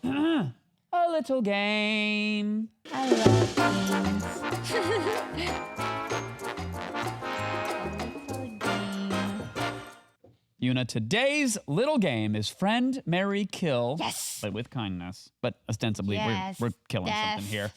And we're going for famous Okay. artificial persons. Okay. So now it's up to you to decide if you're deciding this as yourself, Yuna, or as Miko. Either way, we've got some droids, some AI, some machine learned algorithms. We got some stuff for you to deep dive. And again, friend, marry, or kill with kindness. And chat, you're welcome to play along as well. Super producer Ian, whenever you're ready, we'll fire up some droids. Maybe these are the ones you're looking for. Maybe not. There we go. We got Rosie from the Jetsons. We have Vision. He's so hot. In a suit, smoldering. So hot. Smoldering. Oh my God. You can't leave him unattended at the camp. Yes. You got to pour bottles of water on it and wait for the smoke to dissipate. And then Wally from, Wally. So we're looking for a friend and we're looking for a marry. Okay. And we're looking for a kill. And friend, by the way, is friend. You know what I mean? Huh? Like, you know the game F, marry, kill? We can't say, it's getting really friendly. The other F word. Maybe just one time. So the shmish, shmish, shmish, shmish. That's the one. Okay. Nailed it. Yeah, thank you. That was terms of service, safe, and everything. How do you spell that? S-H-M-E-E-S-H? Shmish, shmish, shmish, shmish, shmish, shmish, shmish. Yeah. Okay. So just a shmish, a marry, and a kill. Gotcha. Okay. Okay, So that's very who clear you shmishing, who you marrying, and who you killing. Oh no, So let's this get is it back up. We have Rosie the hard. Riveter, we have Vision, and we have Wally. Do we not have the graphic anymore? This is so hard. Well, there first it things is, first, it's just wrong to shmish, shmish, shmish, shmish, Molly. Okay, that's just wrong. Is that wrong? That's wrong. Look at those eyes. He's looking up directly at it. He's asking for it. No, stop, I think. stop. You do not ruin. Do not ruin it. Oh my God, Kevin. What? No, he was moving. He was stuck on an object. That's why he's. Kevin. Stop. You're ruining it. You're ruining Wally. Great. Okay. I mean, obviously, Vision is the one with the workable shmish, shmish, shmoosh, shmoosh. We don't know what Rosie's working with. I mean, Rosie's like scary looking though. She looks like she's into some. But look at those clampy little claws. No, that could be bad. I guess. Yeah, that could be very bad. Tough. Yeah. I would have to kill Rosie. Okay, we're killing Rosie with kindness. Sorry, bye-bye, Rosie. That means we're either marrying Wally, or we're shmishing him, Okay, I'll or we're marry marrying Wally. Vision. Are you gonna marry Wally? I'll marry Wally because you don't have to do anything when you marry someone, right? You don't. You The don't. ring on the finger detects that is true. That is. So true. You know what you can do? The bare minimum. I said no. I troll my wife all the time because she watches this. She's actually so Really? supportive. That's Although, fun fact about her: can I? Is this a safe space? Should you? I get in the car the other day, Yeah. right? The needle was smashed against the E, right? Gas tank was going to be empty. Okay. I get in the next day, needle no longer on the E, but at half mast, not at the F, which means she took the car to the gas station, got out, paid for gas, but only enough to get a half tank. I say, honey, I love you to death. Love you to pieces. So death do we part. We're legally bound. Yeah. Right? And I love my coins. I'm not giving up half. So this is it. Long term. Yeah. How could you? Oh, no. That was the max I could do. Yesterday morning, Yuna. Yeah. She goes to the Nespresso. Water reservoir out. Okay. I always refill. I'm that guy. I am a gentleman as a husband. I watch her go over to the refrigerator, push button, water into reservoir, fills up just enough for her cup of coffee. I go, oh, and it sounded a little bit different. But am I in the wrong here? Or is that a bannable offense? I have to leave her. Kevin. I have to leave her. Kevin. I have to build a comically large cannon and jettison her from Glendale. Well, Kevin. Blast her over the mountains. It seems like she's unhappy about something. Well, look at me. Of course she is. I mean, maybe. You think this is a silent cry for help? Her saying that her life will never be full with me in it, much like the gas tank and the Nespresso? Is that what you're saying? There's Yuna? so many jokes I can make. Yeah. There's so many. I can't make those jokes. It's my reality. Yuna, I live with it. It's just try. Try making her a sandwich? Try taking her to Try the Subway? meat sack. Try. Give her the meat sack between the buns. That's what she's saying. Come on. Better Sandwich artistry. Yes. Shmish. Shmish. Okay, all right, let's move on to the next one. Yes, I think it's here we Vandal go, offensive. here I'm we just go. saying Wally Sorry, would April. never fill up half a tank. What's that? Well, I'm just saying Wally would never fill up half a He tank. would go to full. Rosie would go to full. I don't want to think about Rosie it. would open up a belly compartment and make the coffee for me, let alone just filling up enough water for. I'm sorry. I'm realizing that my marriage is in shambles in real time, and we're all processing this together. And I'm so sorry. Also, the DMs are open. Everyone. Let's get back to Shmish, marry, smash, or smash, kill the next set of androids. Okay. Oh, yeah. What's a Simone? That's a great question. No one saw that movie, I think. I mean, unless you were, half medicated and on a Southwest flight at some point. Yeah, people saw this movie on headrests, and that was about it. But it was an Al Pacino film where Simone, or Sim 1, I think. Yeah, Is Sim that- 1 was the sneaky name. Is she Yeah. the robot? She is an AI. She's not real, but Oh. people are falling in love with this actress. This is easy. And then you have Eva from Wall-E. And then you have Okay. Johnny Five, which I don't know if you've seen Short Circuit, but I have not. okay, but he's got the Wall-E tread thing going on, which could be kink. No, What? no, What? Kevin. Is this what you've been trying in your? I'm saying some people are into stilettos. I wouldn't mind if he just powered over me with those Is this why hot little your- treads of his. Is this why your wife is unhappy? There's so many reasons. There are so many reasons. Get her a puppy. She's seen my browser history. Oh. Yeah. She's got the code to the phone. What am I supposed to do? Yeah. Oh God, you Yeah, do it I on your know. phone? Yeah, I know. But this is about you, and this is about these droids. So we have to shmish, we have to Okay, kill, okay, okay. and we have to marry. The kill is probably easy because you don't know Simone, which is fair. That's totally fair. I don't. But the thing is, I don't want to have. Look at that! Look at that cowboy hat. I don't want to have. Look at that little neckerchief. No, That's from Short Circuit 2, I by the just- way. I don't want to have a shmish time with Johnny. What? I don't. Johnny Five can dance. I He's got a little don't- laser attachment that comes out of his arm. He has a grappling hook in too. He bleeds. I don't. Battery fluid. know. He leaks it out everywhere. So you know. I would kill him. Okay. Sorry. Okay. I would kill Johnny. Even outside of this game, I'd probably go. And Bless kidding, I'm somebody in kidding. chat who just yelled no disassemble. I love Johnny. No disassemble. Johnny Five is alive. You have to watch it. It's so good. It's so good. Is it? Okay, yeah, it really Okay, is. okay, I'm sorry, for Chad. 80s I'm sorry, films, it Chad. stands up. No, it's okay. It's okay. We're killing Johnny Five. We're disassembling. I will kill him humanely. You're gonna shmish Eva? No. Oh, I don't know. I'm No. asking. I mean, she does look like. She you know, looks like she a looks magic like one of- wand. Yeah. A happy magical wand. Oh no. Oh no. It makes your wishes come true, right? It sure that kind does. of wand. Oh, Oh, yeah. God. They keep coming true. Honestly, I think Simone looks like a beautiful woman, and I could be down for that. So I'll be like friending Simone, and then I just marry Ava. You Okay, know? so Shmi Simone, killing Johnny Five. Yeah. Marrying Yeah. Ava. Eva. Eva.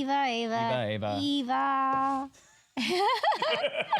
Eva. We had so many more, Ian, and I apologize because I think I derailed that to discuss my Nespresso cheating wife. Your wife's actually in the chat. She said you're sleeping on the couch tonight. Aw. Okay, sick. That's where the Xbox is. I'm playing Ring of Pain. Dang. You know, that's like, it was the punishment when your parents would send you to the room. I'd be Yeah. like, awesome. I have books there and I'm a dork. Like, I love reading. This is a great punishment. Thank you. You mean distance from dad? Oh, wow. Heaven forbid I don't take out the trash again. Oh. Hey, more about my troubled past. Never. More with Yuna right after this break. We're going to take one. I need to pee. Okay, go. I need to sprint. Sprint. Go.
So, Ian, you got a air mattress or something?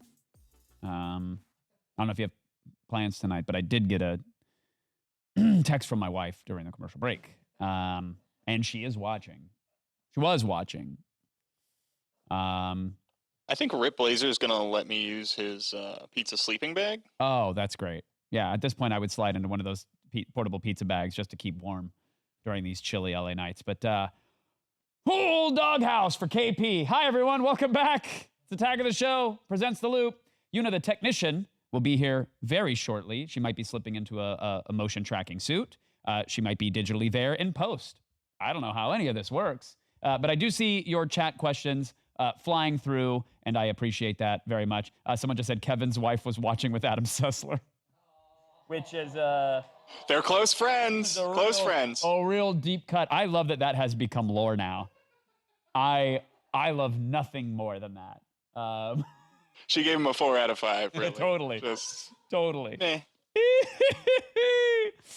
Oh my word. I'm fascinated with the tech, as I have been talking of Yuna's Code Miko build, because I think, it's obvious for a lot of reasons that there's huge benefits to being able to virtually manifest a performance.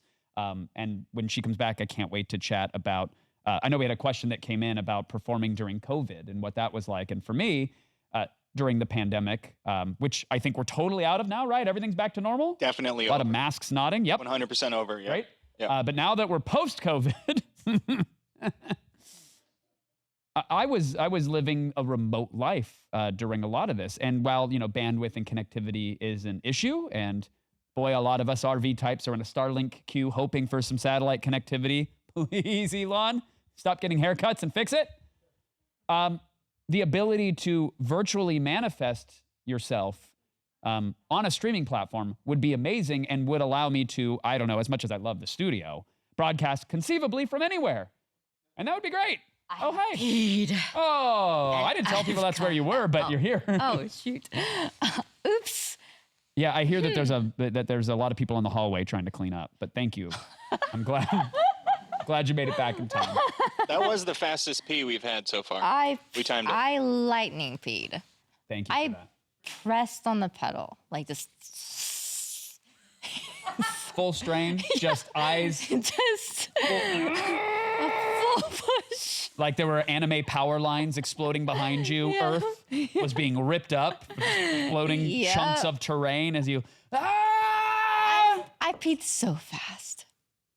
It was like when you have high pressure through a garden hose. I sure do. It's like that. I sure. You guys want some chat questions? Yeah. I'd actually like to talk more about this. I want to know if she. They're mostly about pee. I want to know if you pressure washed it, basically.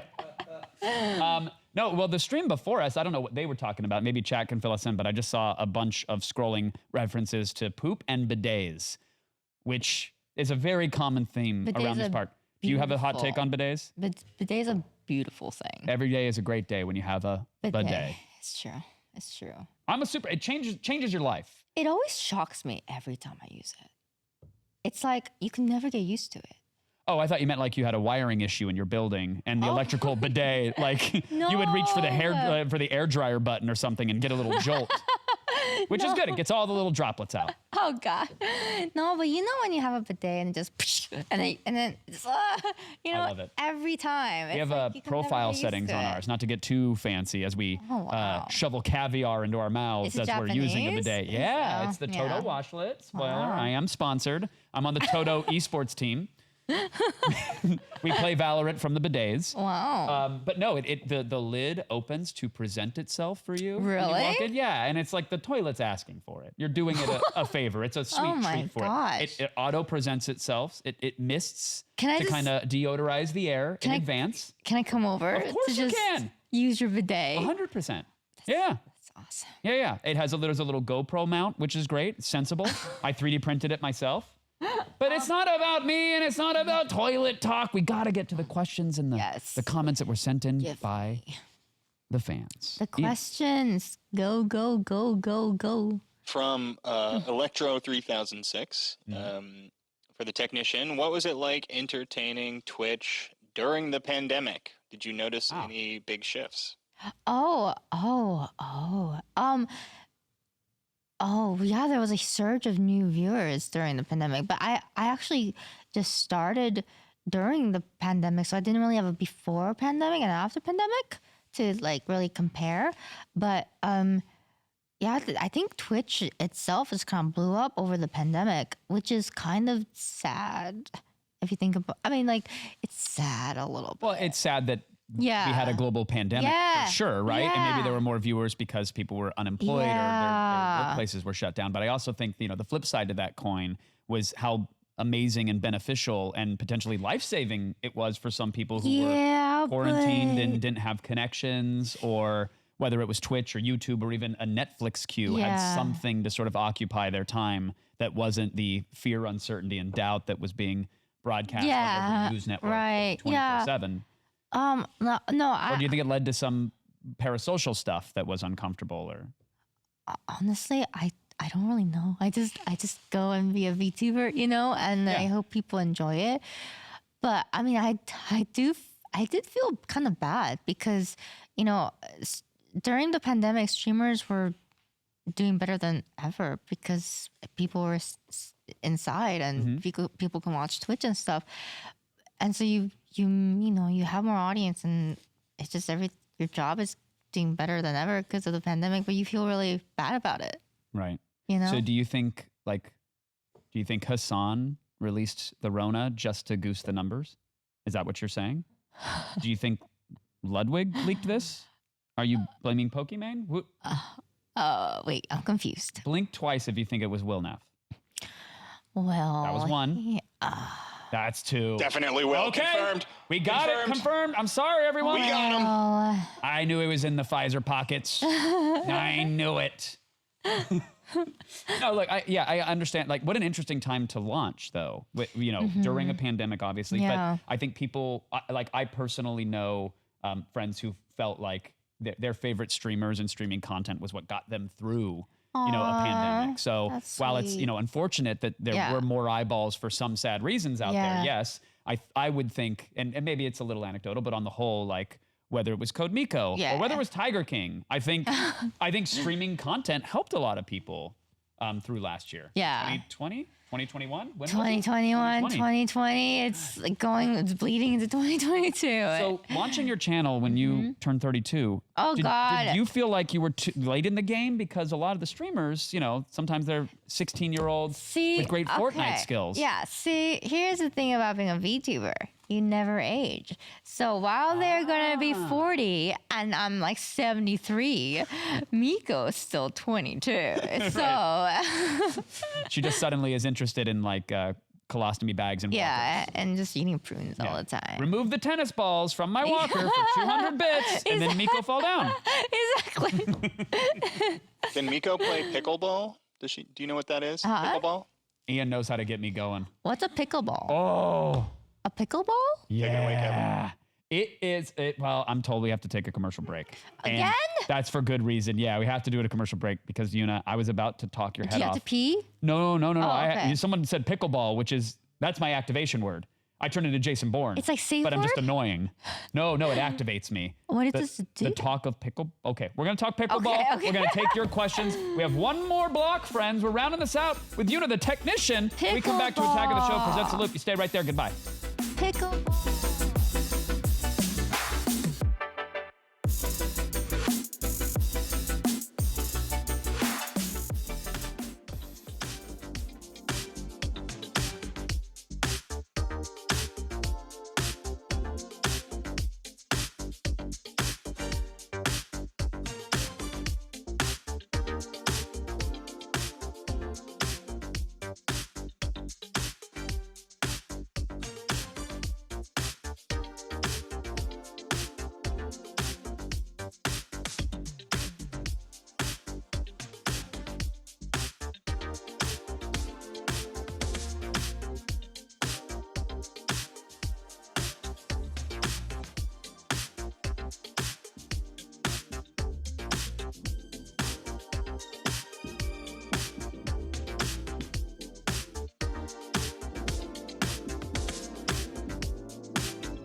You. No. No. No. You. You. No. Hot you. You.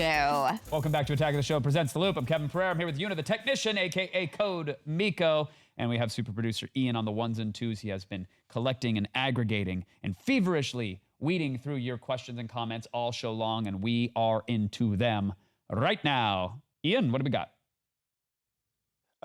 For the technician again, what would you say is the piece of programming or technology that you're most excited about in your field? What's going to make your life better? Oh my God, please. Please get me out of that suit. Yeah, right? I really want a webcam tracker that is like just good enough that it's just as good as like my, motion capture suit.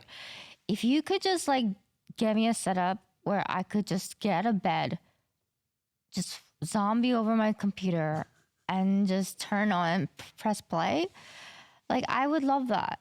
It'd be so nice. Well, yeah, people are screaming optical tracking. So something that will use a webcam or maybe your iPhone and a depth sensor or something. And then I guess the big trick is if you obfuscate a part of your body with an arm or whatever, it needs to have algorithms that know, oh, your arm's coming out. And if it doesn't have a depth sensor to tell that there's that separation, it's just pure optical tracking. It needs to have some sort of learning algorithm, training data set. So it knows Kevin's very smart. the arm went from here to here. We have to complete that motion. Kevin, too right? 'Cause it smart. couldn't track What? it. Well, is that what's holding up the technology, you think? Or what? To be honest, it's almost there. Like I've seen some good stuff. I think maybe like having some definitely what you're describing is machine learning, right? And so I haven't seen anything that's just as good as the Exynos yet. Right.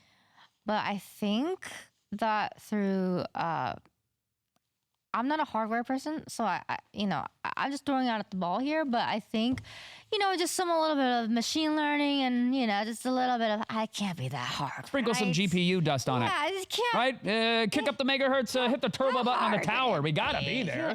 Just we can reland the rockets. We blasted Shatner up into orbit. Can't we just get a motion tracker? Exactly. I've been seeing a lot of like the meta tech demos and even some of the stuff that HTC and Valve are working on where like, for hand tracking even without sensors, just basic cameras. And I think some depth sensors as well, but the fact that you're able to like do complicated finger weaving now and crossover of fingers and stuff, and that's all machine learning and just a huge data set and just train. I really but I'm think, shocked at how good those are now. Yeah, I really think next year I'm gonna be out. You're gonna be freed from the suit? I'm gonna be free.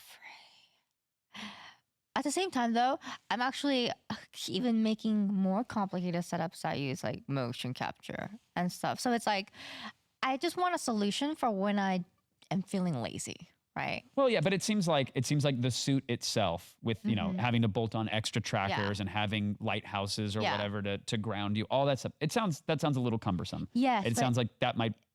It will always be nicer than the webcam tracking. You think? Oh, I mean, it'll need some time to catch up. Like webcam tracking will need a time to catch up. So I'm kind of like, I'll still have to do a lot of the motion capture suits for a while, I think. And I want to make that part look really nice too. So I want a webcam tracker just so that I can be comfortable, but also, continue to develop on full motion trackers. If you want that hyper accurate pixel to motion, whatever that is, accurate something, you want that suit to be comfortable and nice looking potentially. Yeah. That makes sense. All right, another question from chat, Ian? Yes, so earlier I wasn't just plugging shop.g4tv.com. Nice plug again. Shop.g4tv.com. Yeah, we heard it. I was setting up a question from a YouTuber, Yams More. What are your thoughts on digital fashion, and will Miko be wearing any? Yo, digital fashion, NFTs. Can't say that around here. Not allowed to. Not allowed to, apparently. They put their guns down, don't worry. We're good. I would love to know your opinion on all this stuff. Yeah. Whether it's fungible or otherwise, digital fashion. Right. Is there a Code Miko apparel drop in the future? A pop-up experience? Something that starts digital, then goes physical. Avatar rewards for the fans, Miko. What do we got? I am working on my merch. So I am going to have merch Physical soon. merch. Physical merch soon that Miko will wear as well. Oh, that's nice. But I'm also really interested. I don't know if I'm supposed to talk about this, but You are. You're supposed to talk about I this. do have a toy coming out, but I'm not going to say any more as well. So A digital thing or a physical?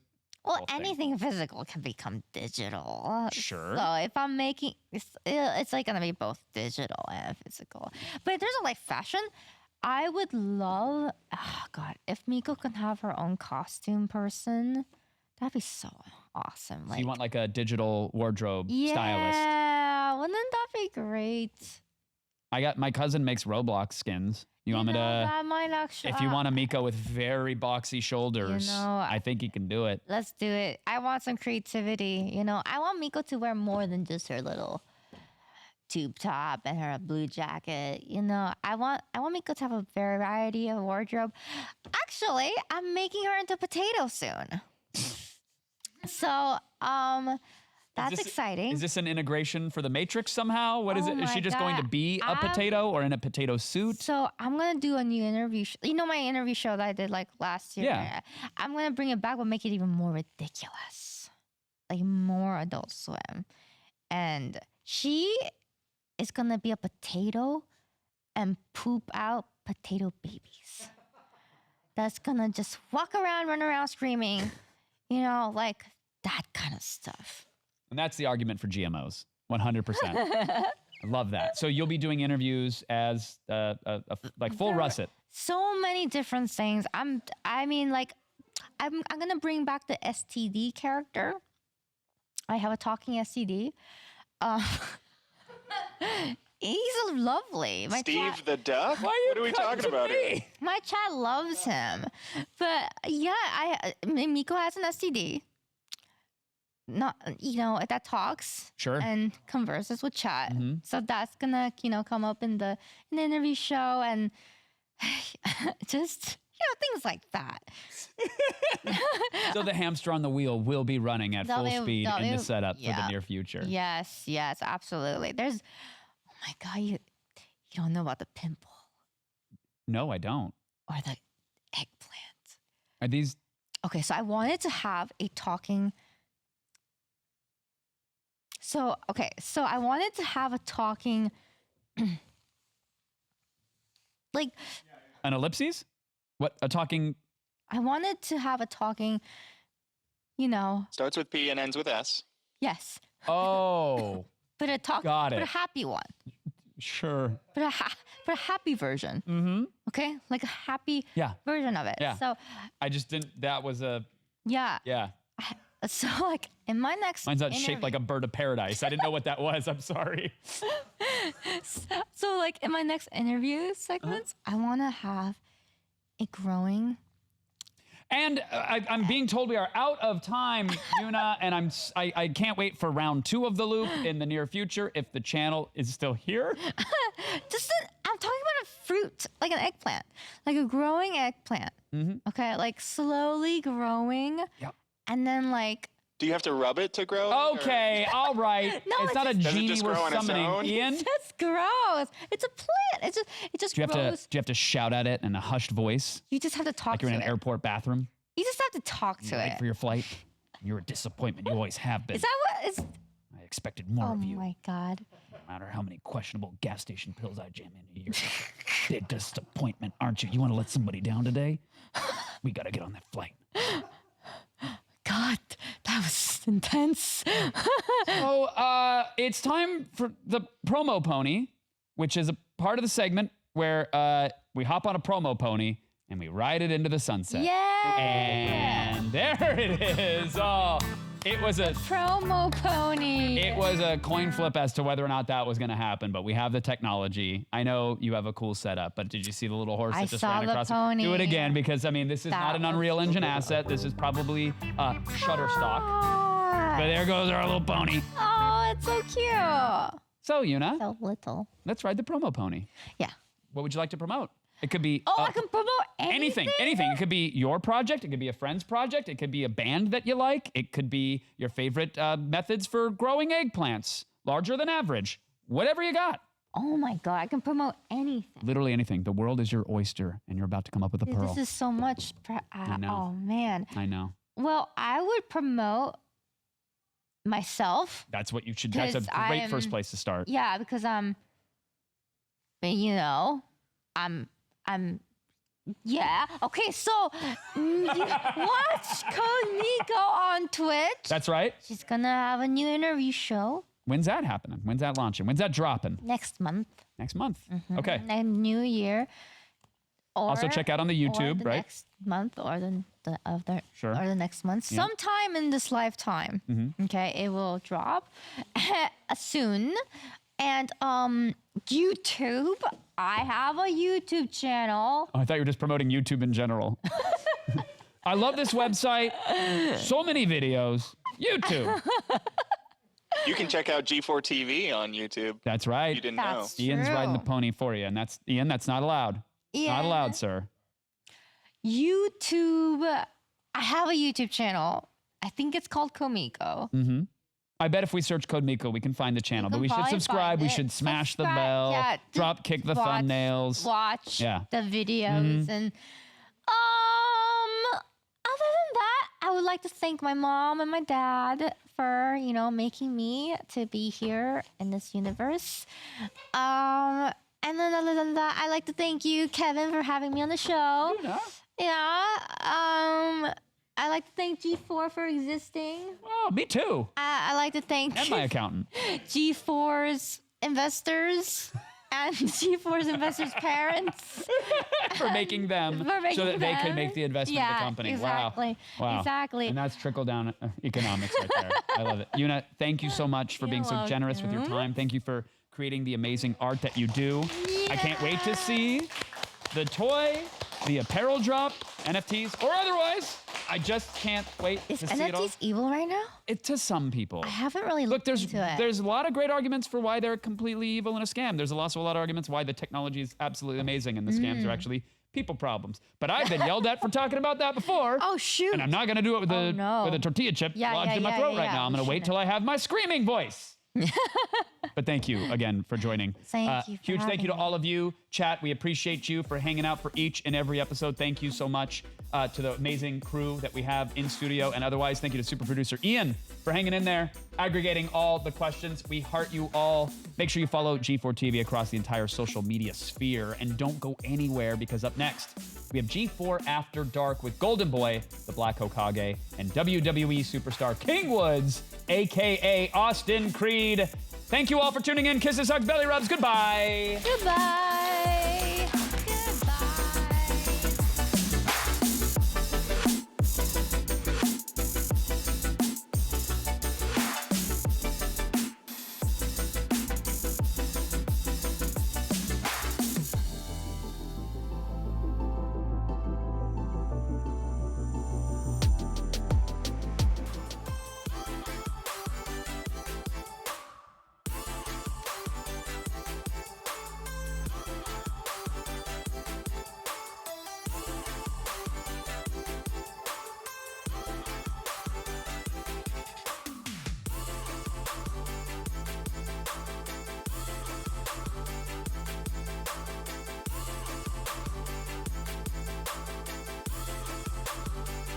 So it's literally kinda how the show the is. show literally is just going to start with us talking.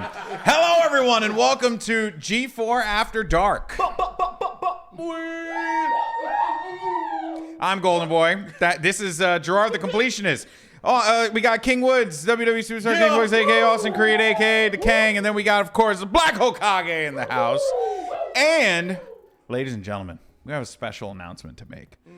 Kirby has got a microphone.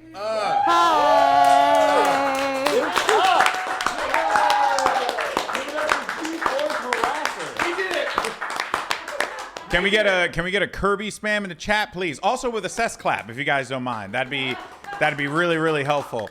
All right. Well, today, as you guys know, After Dark is typically me and Corey. I wasn't here last week because I had to fly to Peru. But Corey held it. It was great. It was actually a wonderful time. Yeah. I'll tell you one thing. Traveling to another country during a pandemic, definitely a little weird. Because as soon as you got off the plane, they were like giving you masks because you had to double mask. the whole Double time. mask. Yeah, you had to wear 2 masks the whole time. And mind you, Peru was hot and sweaty and It reminded me of a story. I'm sorry. All right, go on, Corey. You can't just laugh out of nowhere. It reminded me of a story when I was in middle school, like during sex ed, and we talked about condoms. Oh, yeah, of course. And As you do. And of course. And I asked the teacher, I was like, "Is it safer to wear 2 condoms?" And he was like, "Nah, it causes friction." So then I asked him, I was like, "All right, well, if you rub your hands together and cause friction, it warms it up." So I was like, when you're having sex, I was like, "Is that going to cause a fire in the coochie?" And long story short, I got kicked out of class.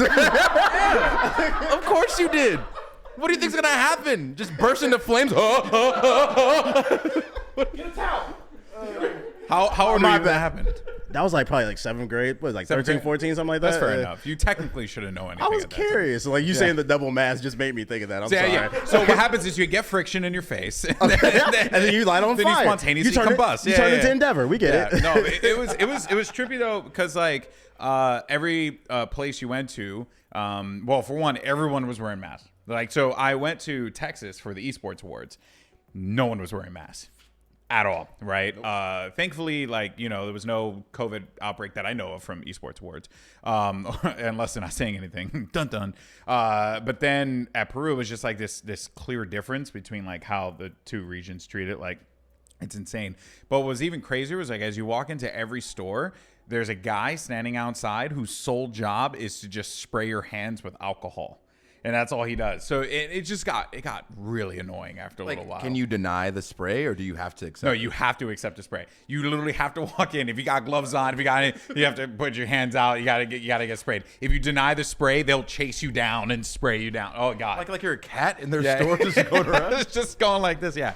But it was fun. It was fun to go to, and I hadn't been in Peru in 2 years because my wife is Peruvian, so it was really nice. But yeah, what'd you guys do? What you guys been up to? I was just sad because you wasn't here last week. Oh, yeah. Que lindo. I'm not on the G. What did you just say? How cute. I thought you said you don't speak Spanish. A little bit. Oh, okay. I get away with it. Un poquito. Actually, Austin knows more conversational Spanish than I do. Yeah. Oh, I did. Where did you learn how to speak Spanish?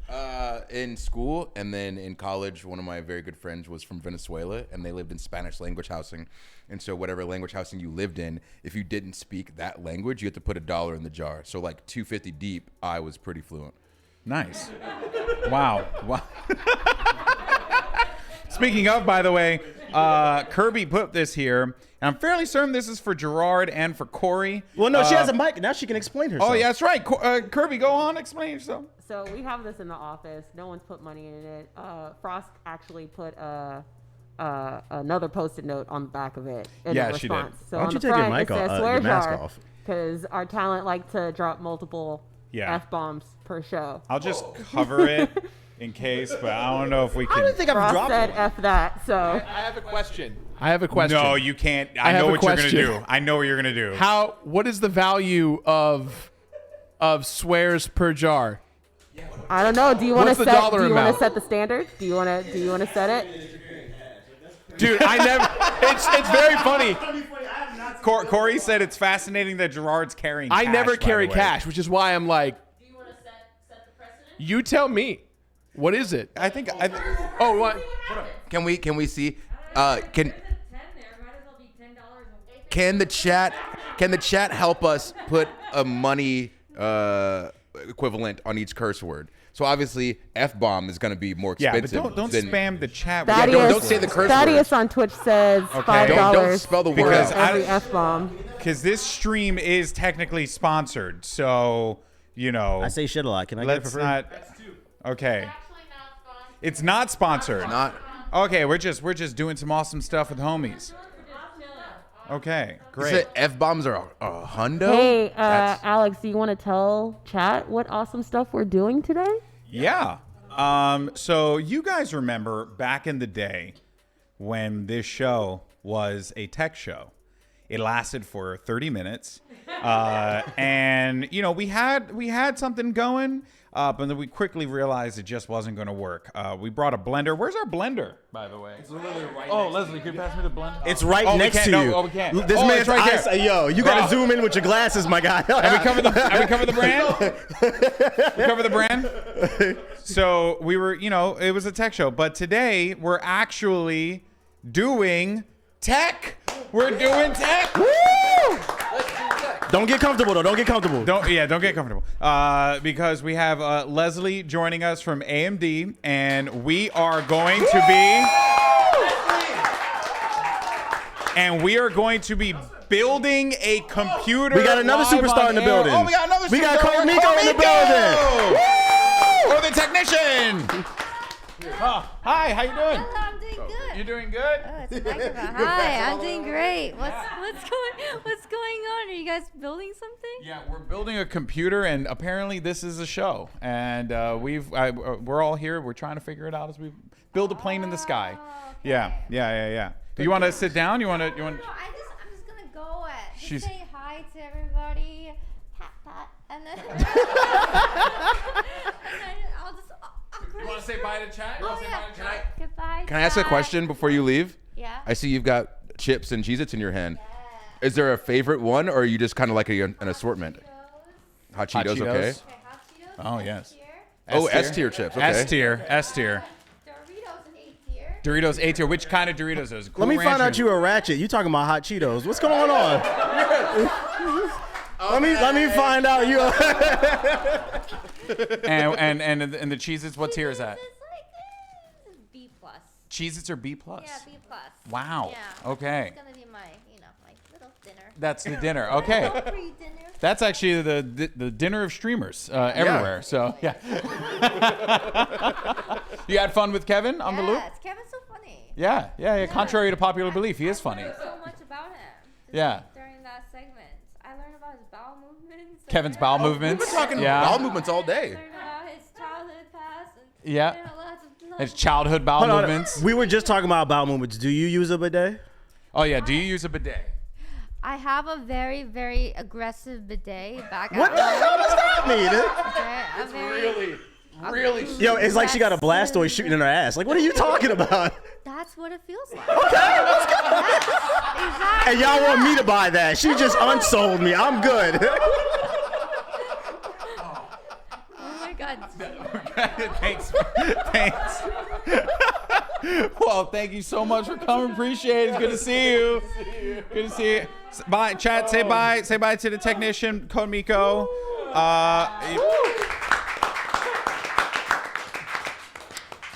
Let's talk about bidets. Hey, I said it earlier on the stream they were doing. Tushy is the one that I use. They were kind enough to send me one. They're so dope. And if you've never used a bidet before, as soon as you use it for the first time, like I said before, you're like, oh, this is a little strange. But then when you feel how clean you are, that's right. So clean. Let me hit you with this, Corey. Because Corey's all anti-bidet because he's so cool. You know what I mean? I get cool as Corey. I can't have a bidet. Man, okay, y'all just gotta accept I'm the cool one in the cast. It is what it is. Quiet. Somebody got to do it. Now, here's the deal. All right. In what world does it make sense to grab a dry piece of paper and wipe your nasty booty with it? See, in what world? Check it out. So we were actually talking about this before the stream started, and you guys were being so judgmental. You didn't actually ask me what I use. You use baby wipes. Yeah, baby wipes? I don't use. Yeah, so it's a happy. Baby wipes to the plate. That ass. It's the happy middle ground because here's my problem. Oh, Kendall got something. That is bad for the environment. It does not disintegrate. Do not use baby wipes and flush it. Corey's killing the earth. You heard it here first. I'm going to add to that too. Use good wipes because those are biodegradable and good for the environment. Damn, Corey getting. Oh, he's so cool. All right, so this is the attack. I thought this was G4 as a dog, not attack the Hokage. Jesus Christ. Attack the Hokage. Attack of the Hokage. Attack. Jesus. So we're building a computer today. And that was a great segue. That's what we're doing. Real smooth. So we're going to do that. How long we got till we have to pay bills?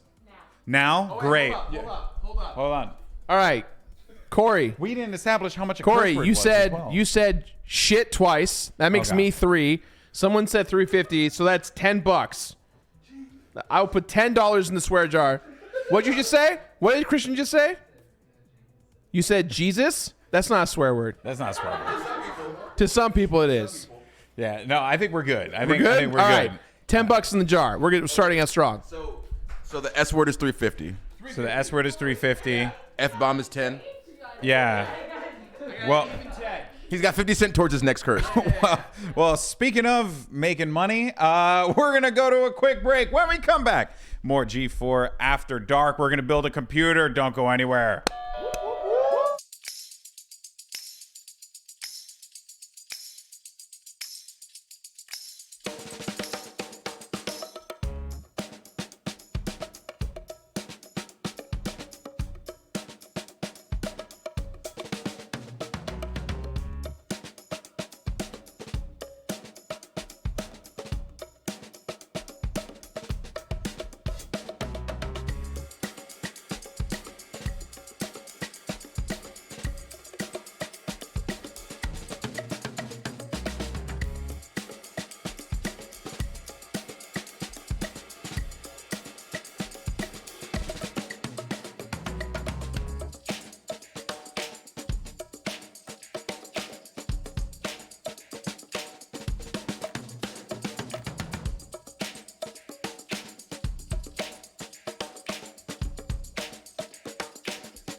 Welcome back, everyone, to G4 After Dark, a.k.a. Tech Show. Everyone claps so that she has to come up. I am joined by a very special guest here. Oh, heavens, dear. Okay. Dropping the CPU. The CPU is on the floor. Probably one of the most important parts of the PC. Oh, yep. There it is. Thank you so much, WWE superstar King Woods. Give it up. Give it up for King Woods. At least you didn't step on the CPU after you dropped it. That's true. So actually, let's talk about you, Leslie, because obviously you're coming here as part of AMD. Yeah. How long you been there? I've been at AMD for 6 years. So I've been in the video game industry for 17 and high tech for 30 years. So I've been around. Awesome. Damn, shout out to that, man. That's incredible. And you do influencer stuff at AMD as well. Yeah, right? I manage influencers right now. It's kind of an interesting road, getting to where I'm at. I used to do stuff with publishers and developers and strategic and technical alignments and stuff like that. But yeah, nice. Now I run the influencer program. When did you build your first PC? At what age? I don't remember. I mean, at what age? Like when I was a kid, there weren't computers. Were you a kid building? There were like I'm old. Yeah, no, but like I didn't ever touch a computer until when I was a kid, like we were broke and my parents kind of scrapped together for a Commodore 64. And that's a good one. And then on top of that, all they could ever afford was Fraction Fever. What came with it. So I played in the arcade a lot. Was what I did. Like Galaga was my jam. That's right.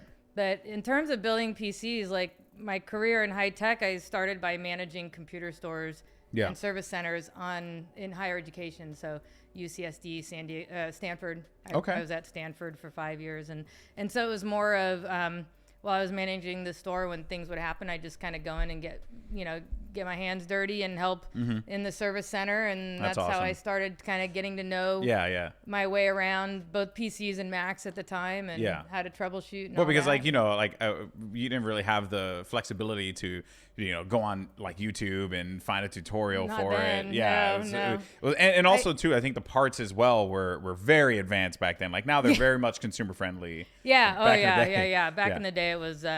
There was a time where the Stanford Law School, they sent in a bunch of laptops that were wrong network cards, wrong this and that. I had to like get into 100 laptops and switch out parts. And damn, that's and all incredible. Of that. But yeah, I didn't type a paper in school until my senior year of college. So wow, that's wild. So now, their computers weren't readily available. Yeah. No, I mean, as I told you before the show, like. My first PC, I got it when I was like, I think it was like in my early 20s, like 21, 22. I just got married. And I told my wife, I was like, I really want to get a PC, but we were broke. Like I was working a job as a social worker, getting paid barely anything. And I went on Newegg and I found this iBuyPower rig for like $300. I had no idea what I was looking at because it was so convoluted, right? There was like all these numbers and letters and things, and it was just so difficult to understand. To get my first PC, and it like opened up a whole new world to me. And I guess like to that extent, talking about AMD and like what they're doing right now in this space, because it does feel like the stock's been rising high for AMD as of late. When I started, it was $2 a share, so I take full credit. Yeah, it's all Leslie. It's all Leslie, ladies and gentlemen. All right here. It's all Leslie.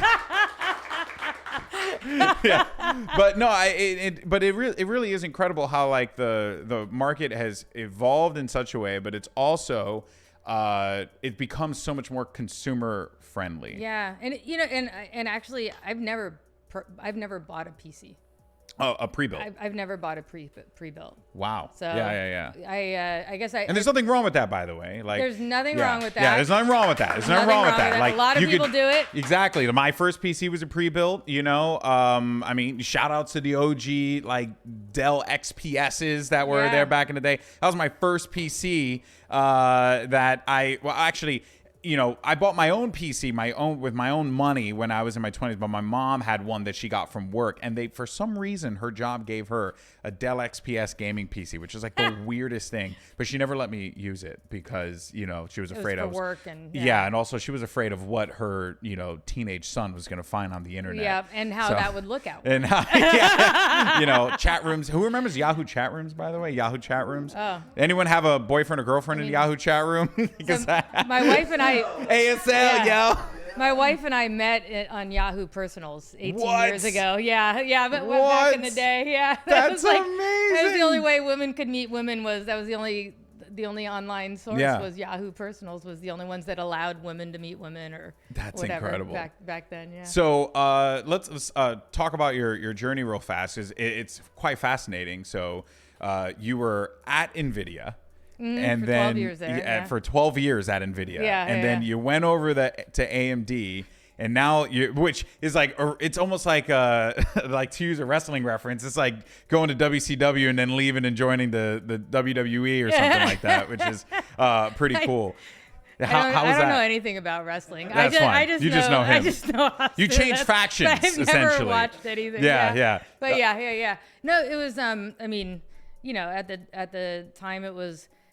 It was tough because you're used to something and change is always difficult. But I had goals, and I really wanted to make change in the gaming industry. And so when AMD were recruiting me, there was a couple of things. I was trying to find ways to get visibility and representation to all gamers out there, right? Instead of just, there was just always that same straight white male who was a good guy. I really liked him. But that's all I saw. And it was even there was even I can remember, as much as I can remember coming out, I can also remember the day I realized I was a gamer. Right. Okay. Because I didn't look like a gamer, so I didn't think I was a gamer. So I was always looking for the resident gamer to do captures or whatever. Right. So anyhow, I was, looking for ways to make change and find representation, and AMD started recruiting me, and one of the calls that was in the recruiting process was the senior executive VP of HR marketing and investor relations. And she said, hey, I hear we're trying to hire you to, at the time it was a VR gig with developers. And And she said, but I also hear you're a proponent for women and LGBT and people of color in the gaming industry. And she said, come over to, her exact words, come to AMD and help us change and grow as a company. That's awesome. And so I came over and I started doing my side projects to kind of what's become now our influencer program today, where 90% of our influencers represent a diverse population in one way or another. Hell yeah, that's awesome. That's what you like to see. Yeah. And how's the I guess like how has it been working with the influencers, but also like educating the audience on that gaming is truly for everyone, because for everyone, I mean, don't get me wrong, and as you mentioned, right, it was the same thing for me back in the day. There was nothing particularly wrong with it, right? Like a lot of those people were doing a fine job, but there's always that comfort in knowing that there are folks like myself, because like I had felt that way for a long time too. It's like people like me, kids from the Bronx, we know nothing about PC gaming, and thus we have no business in PC gaming. But that couldn't be further from the truth. Couldn't be further from the truth. It's incredible. It's incredible stuff. So and by the way, we're building this computer today, and we're going to be giving it away, I believe. It's going to Rise Above the Disorder. We're building it for them, and this isn't the PC. This is my workbench that I like brought my office here. So that is what it is. There's pieces of my office everywhere. But we're gonna build a PC that we're gonna give to Rise Above the Disorder, and then if somebody has the command up there, there's a link to go and donate. And essentially, you can donate to Rise Above the Disorder to enter to win this. It's going to be a really sweet PC. Really. Well, firstly, a huge shout out to Obsidian Eye, who said Leslie rules. So that's for you. I might as well go through some of the parts here real fast. So what are we going to be working with here today? So MSI provided a bunch of parts for us. So we've got a gungier case that's over there that you'll see it at some point. But they provided, their X570 Carbon Max Wi-Fi motherboard. Which is what you see resting on my workbench there. Right here. Yeah, and then they also provided a bunch of things. They provided, when you install the NVMe drive, that's, that came from them. There you go. Right there. Works. All-in-one 240 millimeter. Woo! Look at this bad boy. Cooler. Oh, yeah, right here. It's the good stuff. You don't understand. I'm very excited about today. When they asked me, "Hey, GB, are you comfortable building a computer?" I was like, "So long as I don't end up like that guy from The Verge, I'm totally down." Right. Totally down. Bless him, but I mean, They also provided an 850 watt power supply. Bam, right there, 850 watts as well. You're gonna need it. Yeah. You're gonna need it. And Crucial supplied 32 gigabytes of DDR. And that's all here, right here. 3600 megahertz RAM. The box as well. From AMD, I brought with me a Ryzen 9 5900X. So this is like smooth as butter. There it is, right here. For context, in my PC at home, I have a 5950X. I just so happened to catch it as it went live on sale. My buddy messaged me. He's like, "I'm gonna buy this for you right now. I don't care if you need it or not. I'm just getting it for you." And and then I ended up paying him a lot of money. Totally worth it though. And then they're available like on. They are now. Yeah, no, not then. Yeah. They're becoming more available now. But this is the centerpiece. Yes. This is the Yes. I'll let you. Yes, the RX 6900 XT Halo Infinite Edition. Look at just the unboxing experience alone is a video in of itself. Yes. And then we also have, oh God, look at this. It was just for a brief moment. Zoom in, Curbs, if you can. Zoom in. Oh, are you in it? You are? Okay, there it is. Look at this. That is just something that, I'm oogling. So I am going to. If you like, I don't know if you want to show the camera or whatever, but there's like really nice details. There's on the back of the card. Yeah. Oh, this thing is a chonker. Right? Holy moly. Yeah. Oh, look at this. Oh my God. Oh, right? The 117. Right? Oh, the Cortana. Oh my God. Oh my God, this is so sick. This is great. We actually, so there's a limited number of these made, and we have 117 of them that we're giving away over the next several months. So, Here. Go on, Liz. So, the first one is going to be given away through Rise Above the Disorder in this PC. And then, if you're watching the AMD Gaming on Twitter and Rise Above the Disorder, you should see where the next ones are being given away. So that's the only way to get them is as a giveaway. That's amazing. So yeah, you cannot buy this. Cannot buy them. Yeah, this is purely being given away to the community. So yep. Amazing stuff. I'm so jealous of everyone that I hand one over to. Yeah, you don't understand. When I saw this when we came in to start prepping this, and I literally lost my mind as soon as this was revealed. I mean, the finish is amazing. This is like a centerpiece for your build for sure. So yes, we're gonna do that. I'm excited. It's gonna be fun. Yeah, it's gonna be fun. Guys, I think we can toss to a break with that. We can toss to a break. All right, when we come back, we're going to be building this computer. And by the way, this is a workstation. I'm going to reiterate a bunch of times because I also got confused as well. Because, I usually what I do is I put a carpet on the floor, and that's how I build. I don't look like Henry Cavill, though. A workstation is a work PC. Yeah. Why are you looking at me like that, Corey?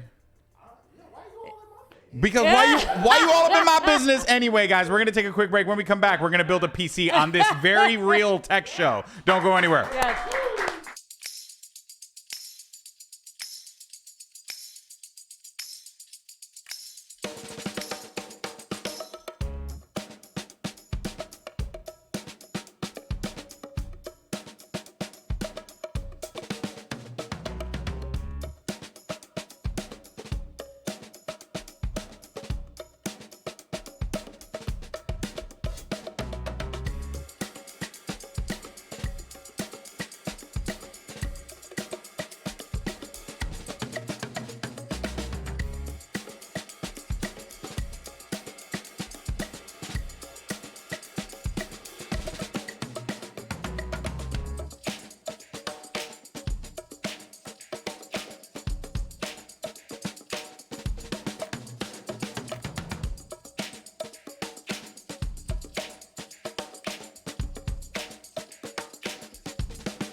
Welcome back to G4 After Dark, everyone.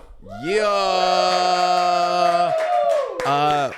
What's the over under on how fast you can build this bad boy? Well, I mean, honestly, if I don't get distracted, Corey, I should be all right. Why are you putting the blame on me? What are you talking about? What did he do? Over there. I just want to know. I've been on my best behavior today. You have. I've been a complete Actually, let me not sweetheart. start with the RAM. Let me start with. I believe in you. Can I say though that yeah, I'll start with the hard drive. I recently actually switched to AMD in my latest PC build. I got a 2700X in it. And like I really enjoy it compared to the previous CPU that I had, mainly because I feel like ever since I put like a Ryzen CPU in my PC, it just feels like I've like risen above the poverty, feels like I've just risen above all the bullshit. That was a curse. I'm broke. I don't have any money. How much? I just got jokes. All right, I'm going broke tonight. How much? I can add a Venmo to that swear jar. And I heard this is just what my friend told me, but I heard if you use the opposition in your PC, I heard that you give intel to the PC to the police. I don't know. Just what I heard. I don't know. Opposition. What? Yeah. So what's your favorite thing about building PCs, GB? Honestly, like you got like a nerd boner for all this. Oh yeah, no, it's a pretty cathartic experience. It's like, what does that word mean? Just relaxing. Okay. You know, like you could just sit back, you could just chill. Like I built my buddy's PC. I built 3 of my own, like upgraded. And every single time, like I have fun with it. The only time where it's not fun is when you kind of have like a bum, piece. Like my motherboard a while ago, when I built my second PC was busted and I couldn't figure out what was going on. And then, thankfully I had troubleshooted, figured it out, but that's the only part of it that's stressful. But what's great is that it is a very easy thing to do, contrary to like looking at it and you're like, oh man, this looks really complex, but it really isn't, especially nowadays, because they make the parts like so modular and easy to just slot, piece here, piece there. It's very, very hard to get lost building a computer. It's also easy too, because like you literally can just copy and paste people's for sure. There's so many tutorials. Yeah, you can watch it on YouTube and literally just slowly watch. And then also they have like PC part picker, where like a part picker where you can just literally set it so you don't buy the wrong parts and stuff. The issue that I had, so I've only put together one PC in my life, and it was last year sometime. It took me so long, and I was just doing it with YouTube tutorials, and eventually one of my friends came over, and once he was there to kind of help guide me, I was like, oh, this makes perfect sense. So me going in blind took me forever, but I will say when I was done, everything made a lot more sense than it did when I started. I find it really interesting though you use the word relaxing to describe PC building, because like I think I built 4 PCs now, and like it's never been relaxing to me once. It always felt like not like hard work, but like I feel like I had like Parkinson's. My hands was always shaking, like because I was worried I was gonna break something. I don't know, like the parts felt fragile. Kirby wants to chime in with something. Oh, go ahead. I actually have a question yes. about PC building. I've never done a PC build, but it always looks like surgery to me. Yes. Do you have to like wash your hands and use gloves, or like is it? I feel like because the magnetic the number one thing to avoid when you're building a PC is you do not want to have any static electricity on you, because if you're touching any parts, any intricate piece, like it sounds stupid, but like the littlest spark could ruin something. So you need to be like grounded. You do want to wash your hands and then touch the parts right after though. So you got the idea. It's true. You just want to create an electrifying experience. But now he's right. You want to touch something so you don't get any static electricity in it. Yeah. Is that one of those M2s you put in the motherboard? Yeah, my friends keep making fun of me because I don't got one. I'm poor. What is an M2? So for me in this, it's the next level SSDs. Okay, got you. Even faster. This is your memory. Speak to me like I'm an infant, because in this realm I definitely am. Okay, so for the people who are also in the chat that are on my side of not knowing what any of the insides of a PC do, when you're putting the piece in, can you just let them see? Because it looks really cool from this side, but then also I thought this was the case as well. When you said it's your workstation, it's your workbench. So what's the upside to having something like this rather than just building it on the table? For me, it's on the riser, so I'm not pushing down on the table when I'm snapping into memory or anything like that. Okay. So it's a great investment if you build them all the time. Yeah, and can they hear? No, you gotta reiterate what you gotta reiterate what she said. I've now forgotten. It's on. So if you want to hop in the seat, you can. Instead of pushing down on the table, there's a chance of messing up the pieces, and then it's on a riser, so it's easier to configure everything. But in better words. Okay, yeah. So there's risers on the workbench. I actually did build it into a PC when I first got it. It's a Primo Chill. It was a prototype of their wet bench essentially, and I built it into, I did a hardline tubing PC where I had purple fluids going all over the place and a reservoir down the side. But I've since built other PCs. And so I just use this as a workbench because it's just a nice surface to put the motherboard on, gives a little gap so I'm not pressing down on like a table or anything like that. And, it just makes it easy for me. And then the Lazy Susan that it's on right now was built by my middle son. And he built it because I wanted to spin it for the cameras when I'm doing all these. I do a lot of live builds right on stream and stuff like that, and there was no Lazy Susan that I could find that was big enough to manage the different size PCs I work with. So So did that make you proud knowing that he was able to build? Oh yeah, anything? I'm proud of all 3 of my kids. Yeah. He's my middle son is definitely a builder of things. You know, he like welds pipes and he's some. What was that? Here we go. Yeah, I'm gonna switch these. Yeah, go for it. Or is it reverse? There you go. What I love about this stream is not only do we have that extra little protection with it sitting up to build the PC, but we also have GB only being hands-on with it. So just in case anything goes wrong, we can blame him. Golden Boy is taking full responsibility tonight up in this room. If you see any pins bent out of place, you already know who did it. The chat is funny. Somebody in the chat was like, "This is like a foreign language. What are they talking about?" It's all nerd talk. But what's the name? How long on average do you say that it would take you to build a PC, GB? Nowadays. Like 3 hours. So this 3 is hours. the fastest I've ever done it. Okay. How long have we been live, Kirby? We've been live for 42 minutes. Okay. Yeah, let's see if we can beat the clock on I that. once did a panel at TwitchCon where I showed somebody how to build a PC in 50 minutes. And it posted, yeah. I'm not gonna lie. I'm actually surprised he said 3 hours because the last one I did, it took me about an hour and a half to do, and I thought I sucked at it. Do you feel that? You get a little cooler with all that shade over you right now? Bro, I'm not gonna lie. I thought we had the Puerto Rican Inspector Gadget over here, but the survey says that was a lie. Oh my goodness. So like with this graphics card that you guys have, does it run Halo Infinite better, or is it just all aesthetic? I mean, why do you have to end the sentence like that? Come on. You gotta hold it together to the end of the sentence. I'm sorry.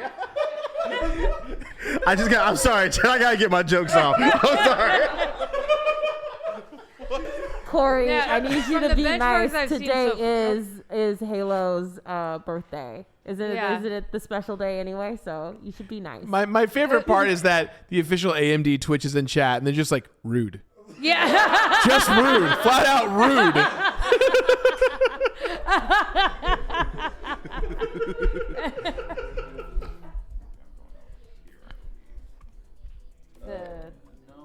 The gold triangle goes up there. Okay. So, what's everybody playing? No, I feel like, so even just having this in my computer, I feel like I'm already just going to be better at Halo. I'm just going to feel better about my wins and losses. So from benchmarks... I did, and I wasn't doing very well. From benchmarks that I've seen, that's the fastest GPU Halo. Wait, you guys did like a whole stream where you guys play Halo. I thought you was like a super Halo enthusiast. No. Oh, it was just him. Oh, so he held you hostage. No. I wanted to play it. If anything, I kind of screwed everyone up because of my MMR. Did you? I don't even know what that means. So essentially his ranking is so much higher than ours. When in matchmaking, we get put with teams that are more closer to his ranking into our ranking. And so we didn't do that well. I'm sensing a theme here too, because he was forced against his will to play Halo. But then also I came in on this Monday and all of a sudden I just magically heard it was Halo week. Yeah. I didn't get the notes on that one. I'm trying to figure out who was the influence on that. Does anybody ever want to sing Halo when you hear Halo? I definitely thought we were talking about Beyonce. Anybody feeling Beyonce? Absolutely right now? not. I'm not singing it. No. No, I have four. Yeah, there's 4 of them. I was going to say, there was a time where the internet went crazy for 4 white dudes in the bathroom just going, oh. And everyone's like, what a viral video. It's so viral. Otaku says, don't let Leslie sing. Why not? Let it out. What you got? Some pipes? Let's hear it. No, I'm like known for singing terribly on stream, and they have like sing mode for me and stuff like that, and it drives them nuts. I mean, we have at least 2 hours. We have a sing mode? No, I'm terrible. Out of curiosity, does AMD have a competitor to NVIDIA Shadowplay? We have the adrenaline software, so that's our driver. So you can stream and record and stuff like that. So I can record a gameplay. You can, yeah. Okay. And even better, we have you can download the AMD app to your phone, and you can record and stream and stuff by pressing buttons on your phone. Is this new? Because that's kind of always. No, that's been around. I generally do love the Ryzen, but I never touch the GPUs because I love shadow play. So like, is that a new software? Or no, it's been around for. I mean, I think 2 years maybe. Okay. I don't know. That's the last time I built my. The older my I get, PC. the time blends in, but I think it's been about still 2 fairly years. new. Okay. Yeah. Time is a flat circle. Well, I don't know how long actually, to be honest, the recorded part was. That might be longer. Now I would move the motherboard into the case and start on the power supply. So what's happened so far? What's the story thus far on this? Break it down for us, GB. So we've installed you've installed the hard drive here, right? So that's kind of where all the data and information is stored. We've got the memory here and the CPU there. So that's essentially all we've done so far. And then we'll just kind of transplant that into the case, and the power supply is underneath here, and I pulled out just the cables you need, so you don't have to sort through it. Yeah, and for context as well, I almost ripped the whole table. Don't drop for the Dr. context Pepper. as well, like someone was like, "Oh, you're putting the RAM sticks in the wrong spot," because like in certain motherboards, like you gotta. Showing it to. I'm trying to talk. The microphone, yeah. But point is that we have 4 RAM sticks, so as you can see, place them here. But typically, if you had 2 RAM sticks, you would go like one or 3 or A2B2. Yeah. I actually messed up one time and went 1-3, and then I was not getting the speeds I needed, and then my buddy was like, "What are you doing? You got to flip that." So yeah. Anyway. And it's these channels that the memory are on, they work together is kind of what it is. So that's why you spread it across. But you've got 32 gigs in there, so. Man, I will always and forever be amazed seeing that and knowing that does everything a computer does. I have no idea how any of this works. I think we can go to a break, and then we can save what you're about to do for when we come back to the break. And chat, make sure to put !Q so that we can answer more of your questions. Yes, computer questions, good ones. All right, hold on. Somebody wants you to serenade everybody. I'll serenade everyone after the break. This is G4 After Dark.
Welcome back to G4 After Dark.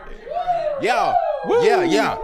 Building a computer. As you can see, we've got the case up here now. I asked if I could peel the plastic off, but we're doing that last, so I'm gonna wait. Oh, I thought you were peeling it now. No. I was like, you lied I thought to so me. too. He lied to you. Yeah. He baited you. I was like legitimately offended. Yeah.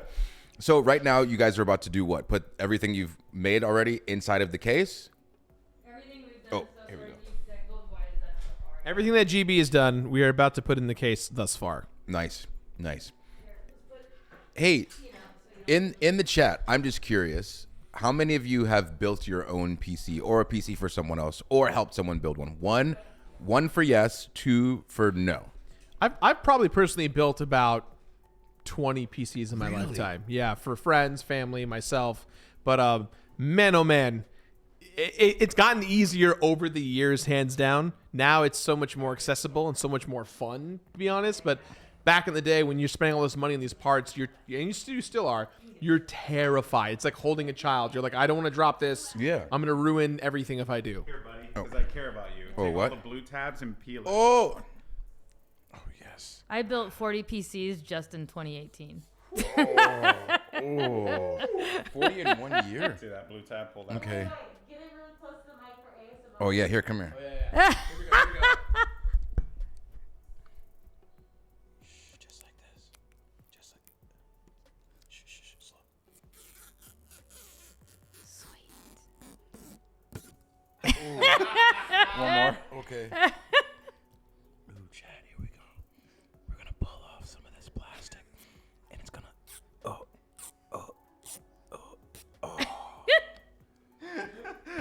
There we did it.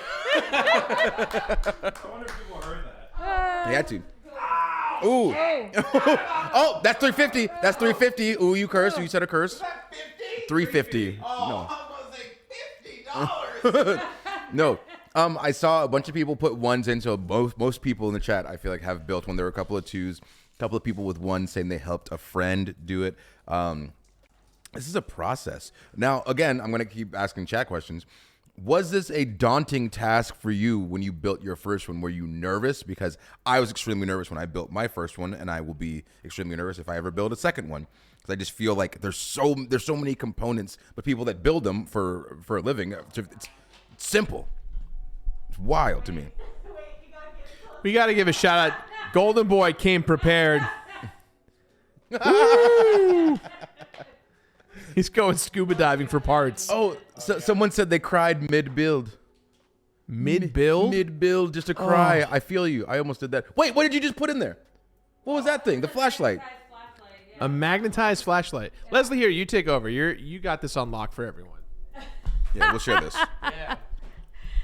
That's my magnetized flashlight. Yeah. And my headlamp. And yeah, I brought all the geeky things. I gotta go this way, actually. Okay.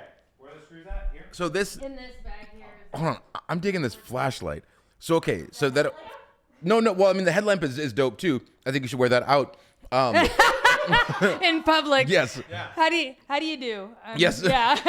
I can see you. You can't see me. So the light that's in there, you just attach that to one of the metal pieces. It's pieces. magnetized, yeah, so it just attaches wherever. I want that just for everything. I'll get you one. My dad gives them to me. He's an insurance salesman, so he's like.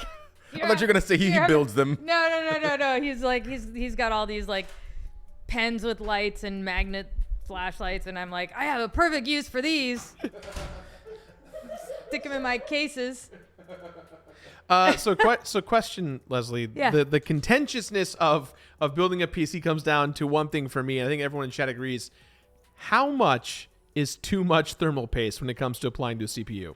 I mean, so there's actually some research on it, right? And you just don't want it to drip onto the motherboard, to like squeeze out onto the motherboard. Normally drip is a good thermal thing, right? paste isn't as much of a big deal as people tend to think it is, right? Like back in the day when I applied thermal paste, I'd put a plastic bag on my hand and I'd just gently rub it and get it all, just get it all across, right? And make sure it was everywhere, but not thick, just a thin layer and, whatever. But now I just do the pea size in the middle and let it squash down. But As long as it's not oozing out onto the motherboard, you're good. See, I'm gonna go back a couple steps again. What is thermal paste? I'm sure I'm not the only person who doesn't know. Thermal paste is what you put between the CPU and the cooler plate on there. And the CPU is which part again? Sorry. The CPU is the square piece that you put in the middle. Yeah, okay. that says Ryzen on it. Got you. Yeah. So you put a paste underneath that and then you put a paste on top of it. Yeah. Okay. Just a drop of paste. And I use MX5 is what I brought with me, and I use it because they guarantee it won't dry out for 8 years. So that to me is a good deal. Jeez. Every 8 years. But that's not going to dry out for 8 years. That MX5. That stays wet for 8 years. So like it stays moist for 8 years. Yeah. Nice. Yeah. Moist for 8 years. Moist for 8 years. Yeah. What a tagline. Right? That's a good one. Yeah. This will keep you moist for 8 years. You're right. You need. I'm glad that GB's head isn't in the way, And it has so they can't see my face. Nothing to do with bidets and good wipes. Hey, but you're having a hell of a day.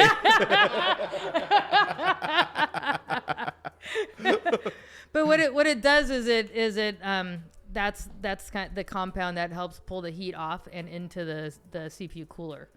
So your CPU, your computer will overheat without it. So when it just won't work. we don't have the thermal after a paste while. overheats, it just goes out. And now we don't have a computer anymore. Is that? Yeah, you need thermal paste. Yeah. Okay. Otherwise, it just gets too hot. Yeah. Okay. You're not pulling the heat off and into the cooler. All right. There's a question from the chat. Which one? Several questions. Yeah. So just she's.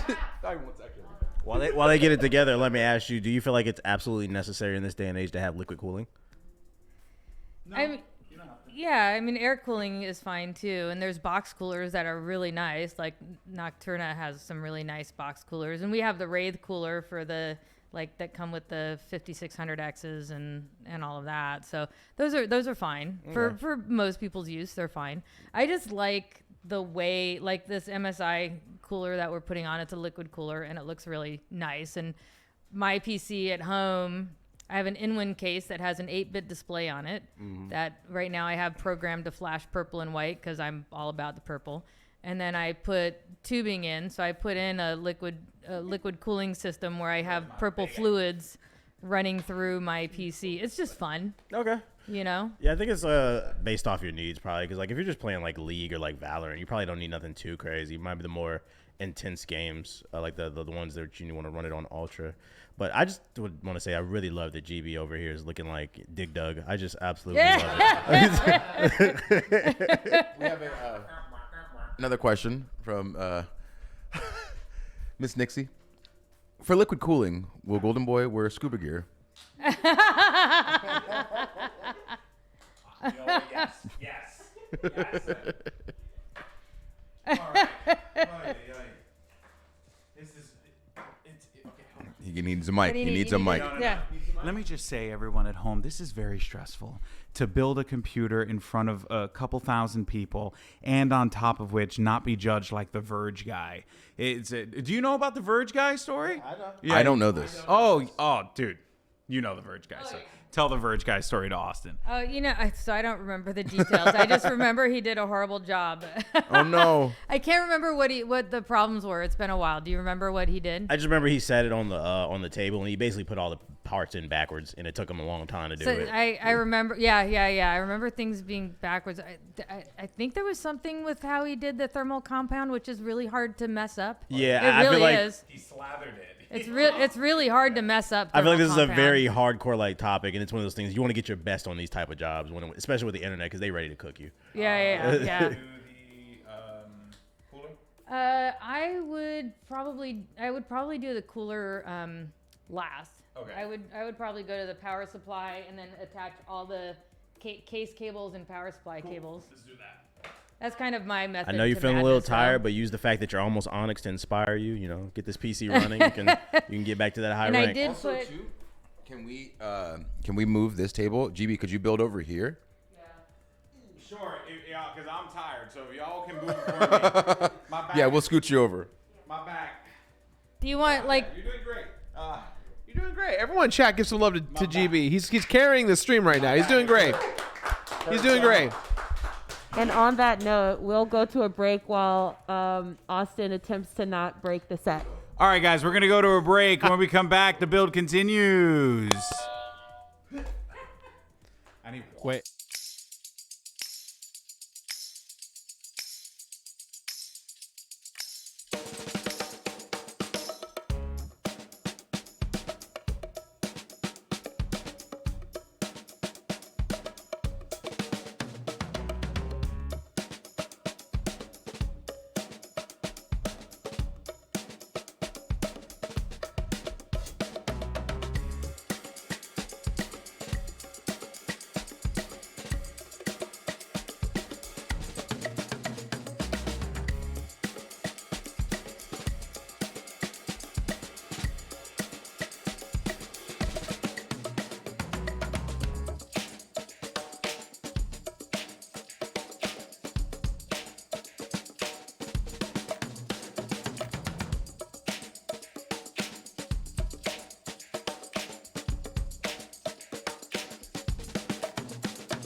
Hey, welcome back to a special episode of G4 After Dark, where we witnessed Golden Boy struggle to build a PC.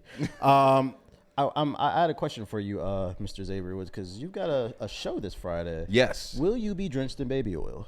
Ooh, drenched in baby oil? No, I don't do the baby oil. It's too slippery. It's too much.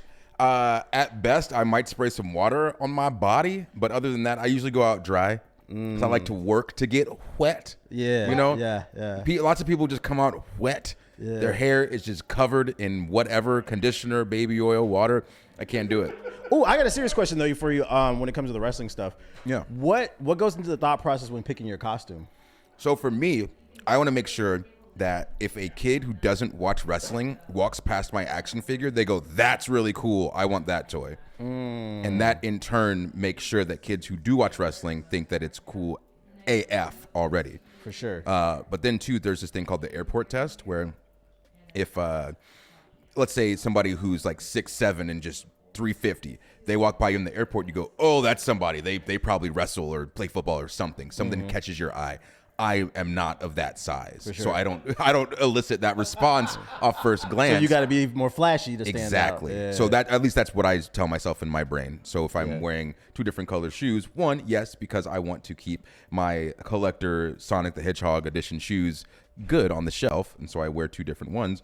I might have my hair done in a weird way, but my gear is always gonna have something crazy on it, just because I want to make sure that I'm catching people's eyes. You got to develop I'm kind of a similar mindset. Like I knew at a very young age I wasn't gonna be tall because both my dad and my grandpa are like 5'9", so I knew I needed to develop my mind, and I needed to be able to become the best shit talker possible. Because I knew somewhere down the line, GB is gonna need me. Golden Boy will need me he's eventually. Gonna need me. Yo, you good, bro? I'm great. Y'all can see this man's face. Yo, are there any games you're looking forward to, completionist? Oh, me? Yeah. Oh, dang. You know, I really just want more. I'm ready for more. I talked about it on X-Play yesterday. I want more Final Fantasy VII Remake. Oh yeah, you did say. I'm just hyped for that. I know we're like probably a few years out, but the engine's built. We got the first game in the can. Everyone's excited about it. That's kind of what I'm looking forward to. Don't for judge sure. me. I did not play the original one. I didn't have a PlayStation. You know what?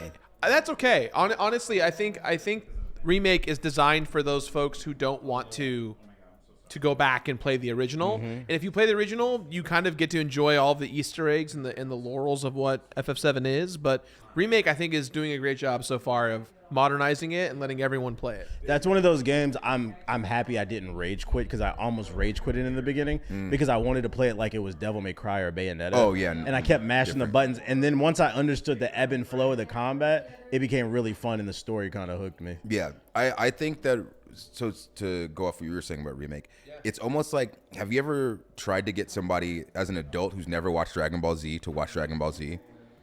Nah. So I've made an attempt, and once we get into like filler episodes, which they'll have like a chunk of like 10 of them, maybe 15, they go, why don't we just go to the next thing? The next thing is right here. Why do I need all these random episodes? It's like, well, at the time when I was watching it, like, all these filler episodes are dope, I love them, but if I were to watch it now with no experience, I'd be like, I'm grown, I have bills, I have kids, I need stuff to do, I can't be watching all this. So I feel like Final Fantasy VII Remake kind of took that stuff out of that first disc of Final Fantasy VII and just expanded on everything that everybody really loved about it, and it made it so good. So to be able to pack 30, 40 hours into what it was, it felt just like a full ass game. That's a swear, dang.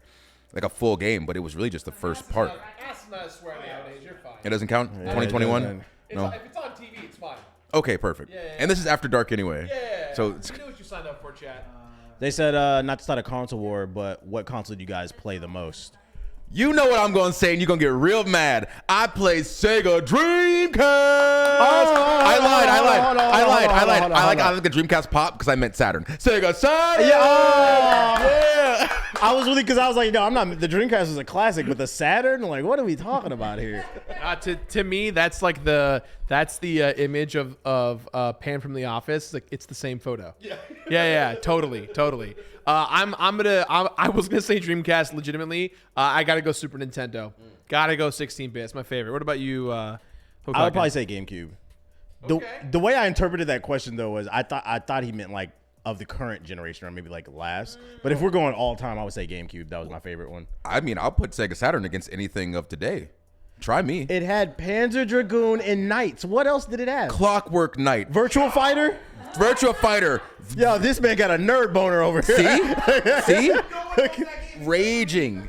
Come on. Shining Wisdom, Three Dirty Dwarves. What else do you want? Virtua Cop. All right, 1, so can 2, we 3? get a Sega Saturn series for Mr. Xavier Woods yes, here? I'm going through all. I have. Yo, we need to play games. You're gonna like run me through Sega Saturn games, Done. and I'm gonna review them. Done. We're gonna do a Sega Saturn X Play section, and I guarantee you, every game. You might not like every game, but I guarantee you, when you get to the soundtrack portion of your essays, you're gonna knock it out of the park every time. You're gonna love it. I'm more of a gameplay type of guy, but I hear you on the OST though. I hear you. Great. So then we're gonna do a stream block of just me and Woods twerking for 3 hours to OSTs from Sega Saturn. That's what's up. Do not. It's gonna start every time. Sonic Team, and we're just shaking, just working. Was the Saturn the one with the Sonic game? Can you feel the sunshine? Yeah, no, that joint is fire. Yeah, that joint was fire. How's it going over there, GB? So you pick GameCube. Yeah. Why? What's your essay for GameCube? Smash Bros. Melee, Luigi's Mansion, Resident Evil 4. Beautiful Star Fox. Oh, that was very underrated. Star Fox Adventures. What was it? Beautiful Joe. Yes. I'm trying to think what else was there. That's what I can think of off the top of my head. No Double Dash love. No Double Dash. How can I forget that? Double Dash. The best Mario Kart of all time. How can I forget that? The best Mario Kart of all time. It's legit. That's why I got a GameCube, because I didn't have one when it was actually out. All my friends had them. But when we found Double Dash, we were like, oh no. Like, life was over. Like, I missed so many games because I couldn't stop playing Double Dash. You want to know a Nintendo game that I absolutely hated as a kid and I still like have a disdain in my heart for? It was on the N64. You guys remember Hey You Pikachu? Yeah. That game should have been illegal, bro. Have you ever? If you want to play hard mode, get really drunk and try and play that game when you're just screaming, Pikachu! Hey kids, it doesn't work, but you feel There was this relaxed. game when we were kids. It had a microphone that went into the controller, and you had to talk to Pikachu. He did not listen the entire. No. It was dead ass. Pikachu, please. I hated that game, bro. Right. So then, did you play Seaman? On Dreamcast? Semen on the Dreamcast. Yo, he's dying. GP's down. Yo, what? Are you talking about the sea bass dude with the face? I did not play with semen on my Dreamcast. See, man, you could do things so you wake up every day and you go talk to them, and eventually they learn language, right? Because you're talking to them. But there were things like, I want to say, and correct me, Chad, if I'm wrong, but I'm pretty sure that if you would play like Eminem for them regularly, their face would change to Marshall Mathers. So like there were certain things like that. Maybe it was a thing that I just saw online. It was like a hack or something, but I feel like I remember that happening. I was a big Power Stone dude when it came to Dreamcast. Yes. I wish they would make another one. I don't know if that's true, but I need to find it now. That's incredible. Incredible. Somebody let me know, because I feel like somebody let me know. It's real. It's real. We're gonna get you to play it. Somebody said a Sega Saturn episode by any cost, by any means, by any cost. Yes, that's great. They are making another Power Stone? What? Where? Hold on. No. Don't do that to us without. Don't do that. I love G4 after dark. Don't Let's do that. go. Let me take you for a ride. I see that Marvel vs. Capcom in this right. I used to just sit at the menu though. This joint hard and it just repeats. Daytona. Daytona, find a way. So when you played that game enough, you could unlock a horse. Yeah. Really? Yeah, in Daytona, USA. Yeah. So, like those 3 games. So we always talk about on regular Nintendo, the Duck Hunt Mario combo was so good. Get out of my face, dude. When you bought a Sega Saturn, you got Daytona USA, banger. Virtua Cop 2, banger. Virtua Fighter 2, banger. That's at least $150 saved on 3 bangers. You're kidding me. That's the best system. That's what I missed about old games, just being able to unlock cool stuff and even before the internet, the only way you even found out about things is through the playground. Like I was the dumbass kid that caught the Masingo in blue and red version. Like people were like, "Don't catch it," but I was like, "Man, I heard you get unlimited rare candies." I caught it. It bricked my Game Boy, but it was lit. It was lit, bro. Somebody said, "Who remembers Vector Man?" That was basically Super Mario for brokies. For brokies? Super Mario for brokies? That's a term. Hashtag brokies. It's like your parents didn't love you if they bought you Vector Man. What are you talking about? If your parents got you a Jaguar, hashtag brokies. Yeah, Jaguar, all the 3DO, all them random consoles. Virtual Boy. Oh, you was rich if you had what was that? The Game Genie. I hated everybody in my neighborhood who had a Game Genie. You never messed with a Game Genie? No, I loved it, but I hated them because it was like your family had money if you had a Game Genie. Dude, the thing about Game Genie that always is in my head is the sound effects they put on those things sound like someone was getting shot every time you were choosing a letter. You're like, okay, the code is 402-129. You're like, I just want extra lives. This is so much.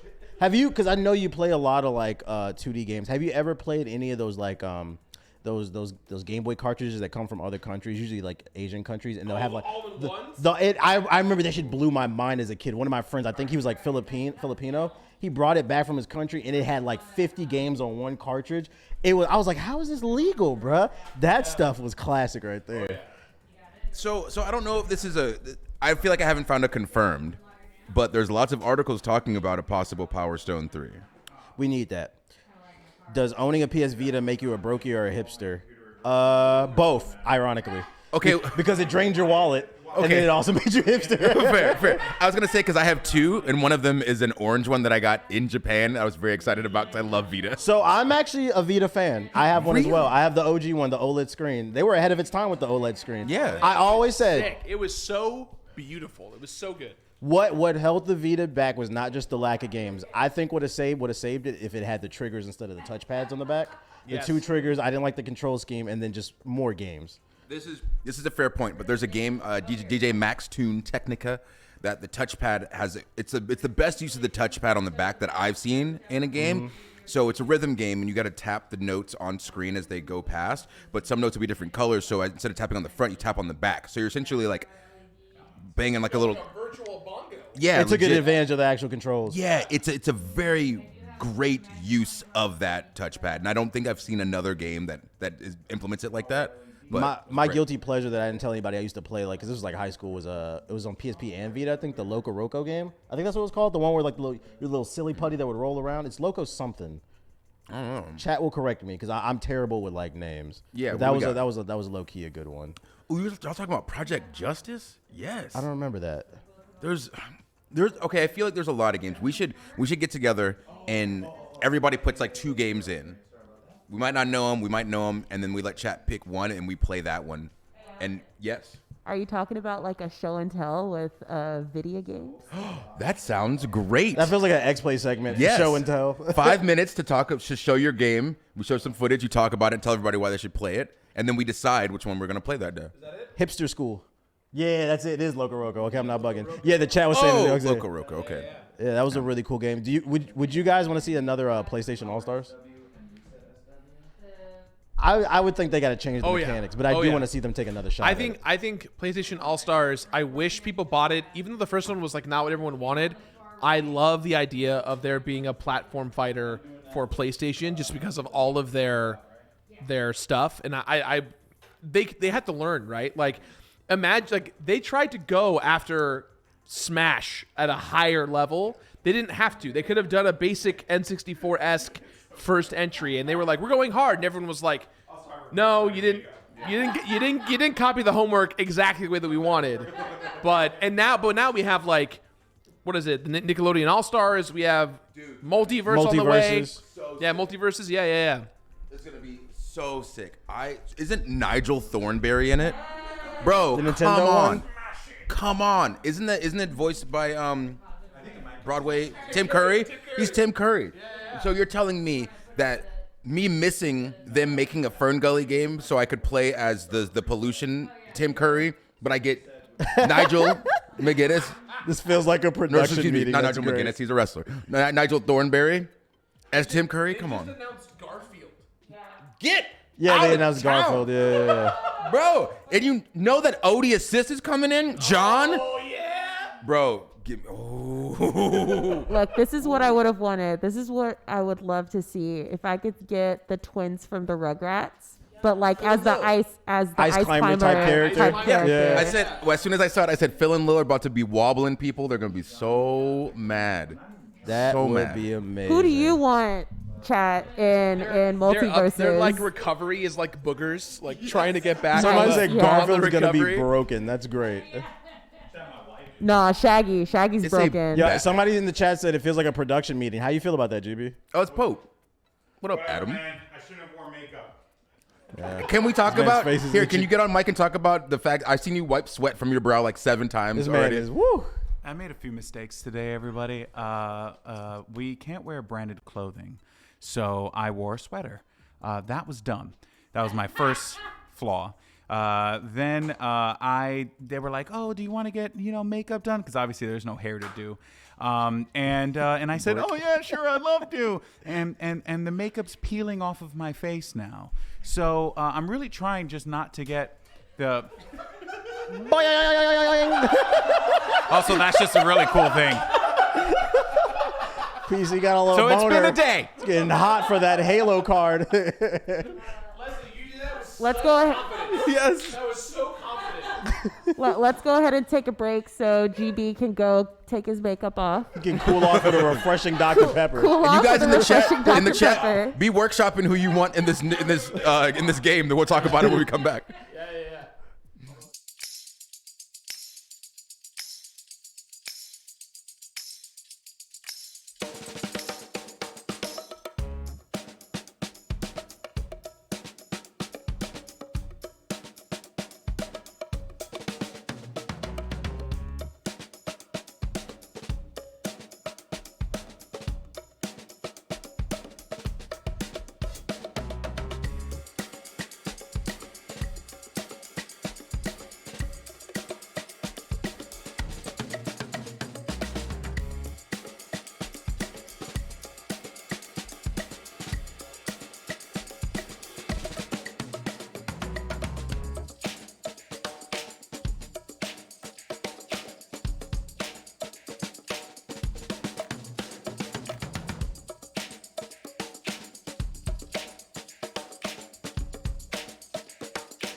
Welcome back to a special edition of G4 After Dark. Yeah.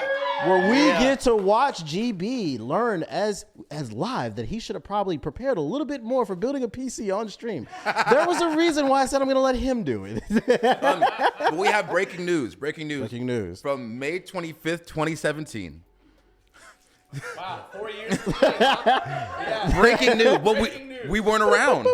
We weren't around to report on it. Breaking for G4. Yes. So, Seaman creator hints that a new Seaman is in the works.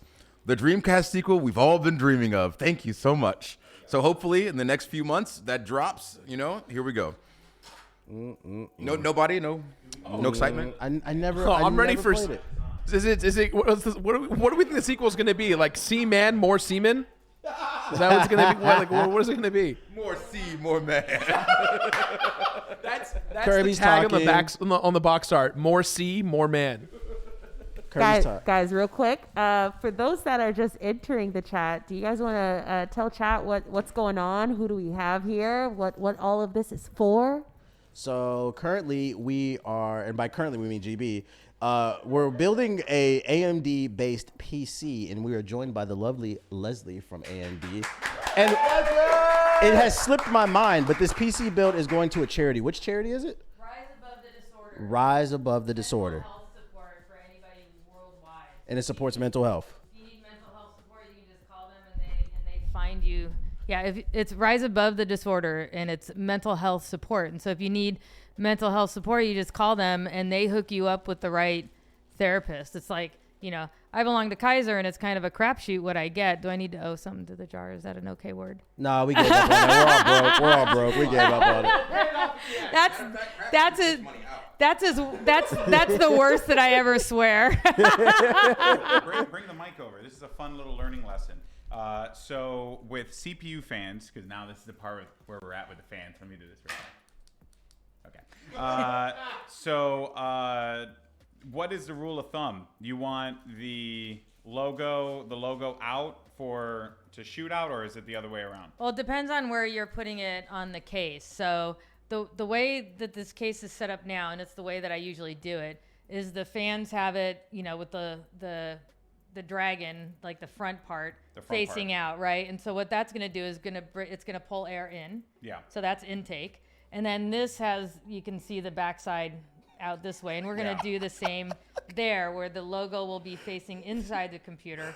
But that's going to be the exhaust. So the airflow is going to be coming in here and then exhausting out. So we're laughing because Kirby almost bust her ass on the camera. All right. Yeah. She almost just destroyed like a $10,000 camera. You're going to want the cables to go to the bottom so that you can pull it through the case. Yeah. The bottom like this? Oh, wait. Yep. The other way around. It's so amazing that's right. And then we're actually to see him build this PC. Basically, AMD loves the kids. That's what we're getting at this entire situation with the charity. And I think this is proof right here how patient she's being with him. She's basically helping a child build a PC. Go ahead. Because you were saying, and then she was saying, so I just want to make sure we weren't overlapping audio. Oh, yeah. Production, guys, come on. So I was saying, like, on this MSI cooler, they do something very unique where they have the pump on the radiator, and they do that for noise purposes. Like when I build, so it just keeps it quiet. Just keeps it quiet. Nice. Yeah. Okay. Yeah, that's nice. We'll just go here and then into the next one, right? Yep. The long screws there. We need a chalk zone stage. Oh, we were talking about the platformer fault. Hi. Not only are we donating this PC, but isn't there a giveaway too? In addition to that, if you donate. Well, so. For now, so overall, over the next few months, we're going to be giving away a total of 117 of these GPUs, right? So, but the first one is with this PC that we're giving to Rise Above the Disorder. So if you go to, I think you have the URL, there we go, yeah. You can just go and donate, and then you're entered to win this PC that we're going to finish today. And then over the next few months, you'll see a campaign. It'll run over the next few months, but it'll be starting soon. If you follow like AMD Gaming on Twitter, you'll see when we're going to give away the rest of them, and it's all to benefit Rise Above the Disorder. Awesome. So, nice. Yeah. We love it. We need a chalk zone stage. How are we feeling about this, fellas? We need that. I want every environment humanly possible. I'm starting, like, the more I talk about this game and just the characters that are in it, obviously there's the nostalgia that leans into this, but I really feel like I'm gonna really enjoy this game for reasons such as Chuck Splat has said that I need to see Patty Mayonnaise whoop some ass. I'm actually surprised you are so enthusiastic about it, because like it hasn't been getting the best reviews because it lacks on content. There's two things wrong with it. One, I feel like there's not enough like franchise build. They have so many IPs in this game and not enough to it. Two, no voice acting, which is kind of a bummer. Yeah. Yeah, it's a fair complaint. Yeah, in the Nickelodeon All-Star game. It's quiet. Matthew Lillard is voicing Shaggy. You are confusing the multiverse game, which is not the same as Nickelodeon All-Star. Yeah, that one does have voice acting. Yeah. Oh, yeah, that you're one right. does. That one does. You're right. See, I thought you were going to say that Matthew Lillard is voicing himself in the Hackers game that's coming out. I was going to get very excited. I was going to get very excited. This is a great I have movie. no clue what game you guys are talking about. So Hackers is a movie. Okay. You never seen this? Hackers is one of the best movies ever. If you watch it, I recommend that you watch the original Mortal Kombat, and the end song, right when Liu Kang's brother is coming out of, when he beats Shang Tsung, they start playing this song, Halcyon, on and on. And that's actually the first song that plays in Hackers. So it feels like this cool metaverse where the Mortal Kombat fights is connected to Dave Murphy in Hackers. Yes. Crash and Burn, Angelina Jolie, breakout role. People when does forget. This movie come out? What? No, it couldn't have been 2002. No. Yeah, y'all old, believe it. Yeah. 97 maybe? Late 90s?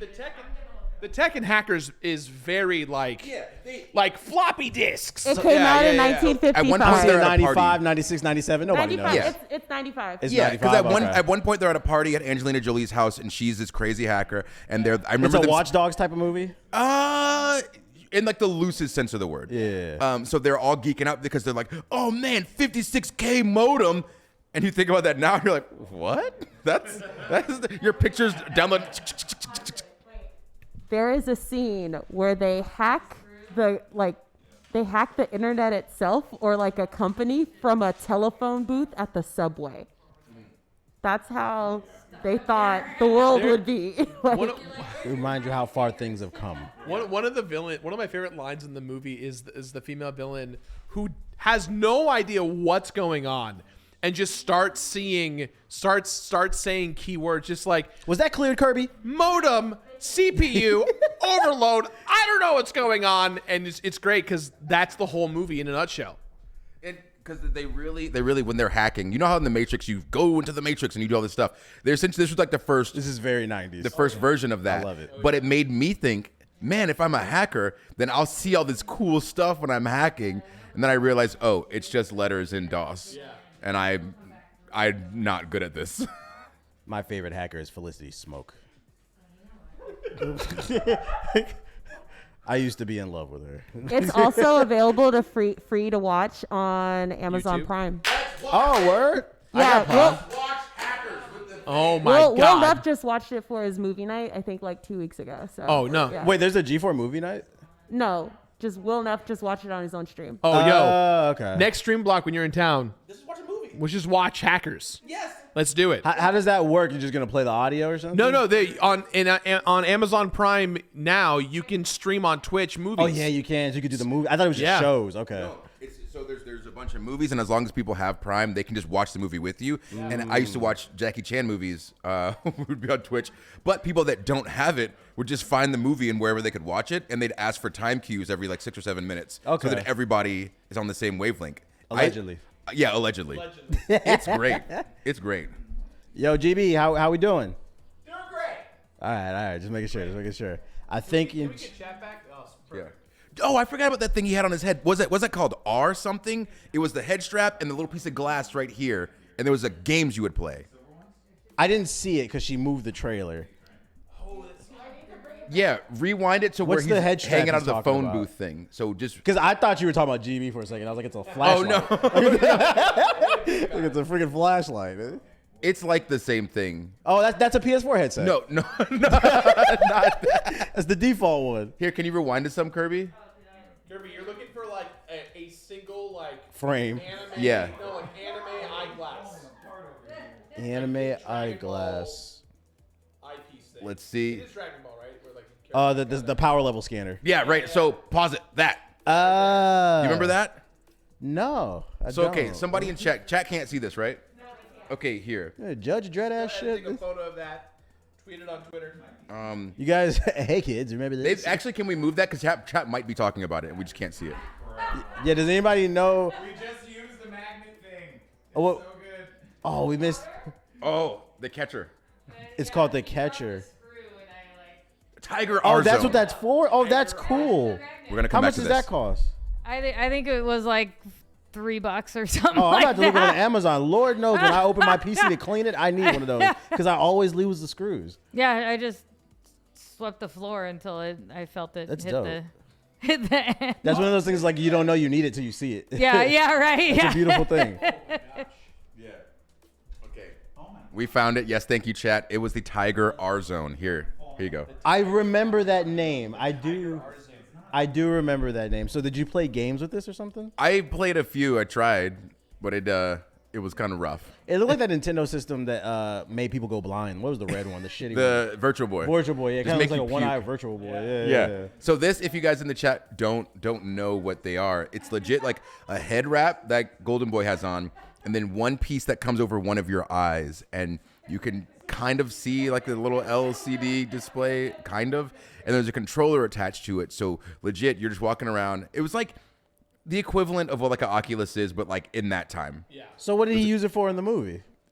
They just had it on his head, and he was hacking with it. Had it, right? It's cool. It's one of those things. He had it on. They covered up the logos, and they're like, oh, this is some crazy hacking device.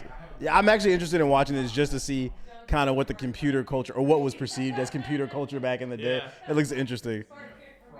Yeah. Oculus in the 90s. Can I do the is the paste already done? The paste is not done yet. Can I do the paste? They're requesting he does it.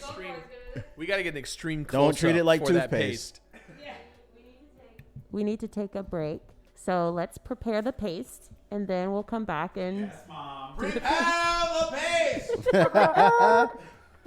We'll be right back. I did notice that there's an error in that nightbutt command. I call it nightbutt. Ooh, call out analytics. It's yeah. Nightbutt has it wrong. It's a skinned Radeon, not a skinned Ryzen. So Ryzen is the CPU. Radeon is the graphics card. So it's a Radeon. Where's Christian? It's a You skinned Radeon my RX Radeon. 6900 XT. Yeah, the highest end there. We'll just blame Nightbutt. Nightbutt. Yeah. Nightbutt.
Welcome back to a special edition of G4 After Dark, where we witness GB struggle to build a PC. Woo!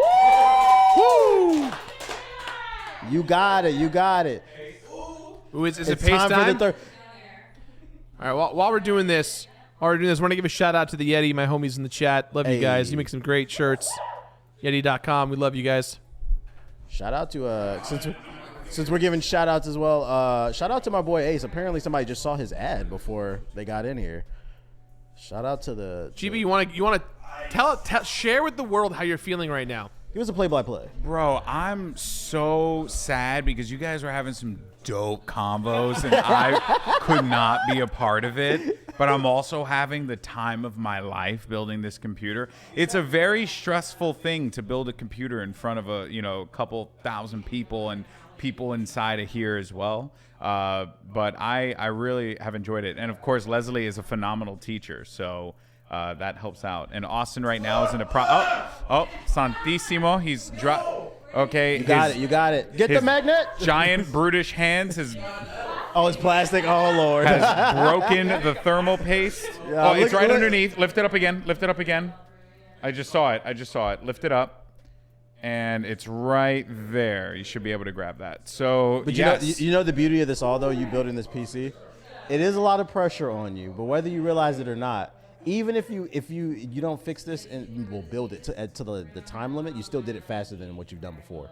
Yeah, instead of 3 hours. Well, Leslie's helped out a ton, obviously. Because there are a lot of little things you kind of got to get right, like some Give of the the PC its inserts. COVID shot. Did the PC get a PCR test? Is that COVID compliant?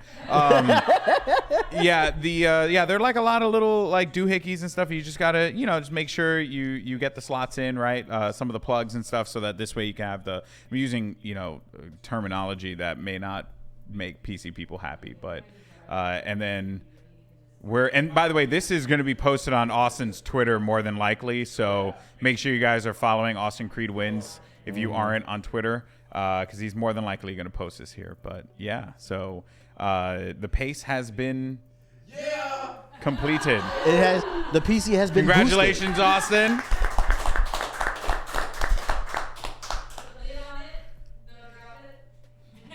Don't drop it. Yeah. Does the AIO cooler have pre-applied thermal paste? Hey, Moinler, no, it does not. That's why we applied the thermal paste on there. But sometimes your CPU coolers will come with pre-applied thermal paste, which is fine. Everyone has Leslie says she always takes it off. Okay. I've left it on. So what I've got, like the MX5 is just quality stuff, right? And I know, I mean, I get in and I change CPUs every once in a while because of where I work and stuff like that. But it's just always rock solid, and it's a very fluid, more so than other thermal compounds that I've used. So I've used others where I've removed the CPU and it's just pretty dried out, kind of thing. I had no idea.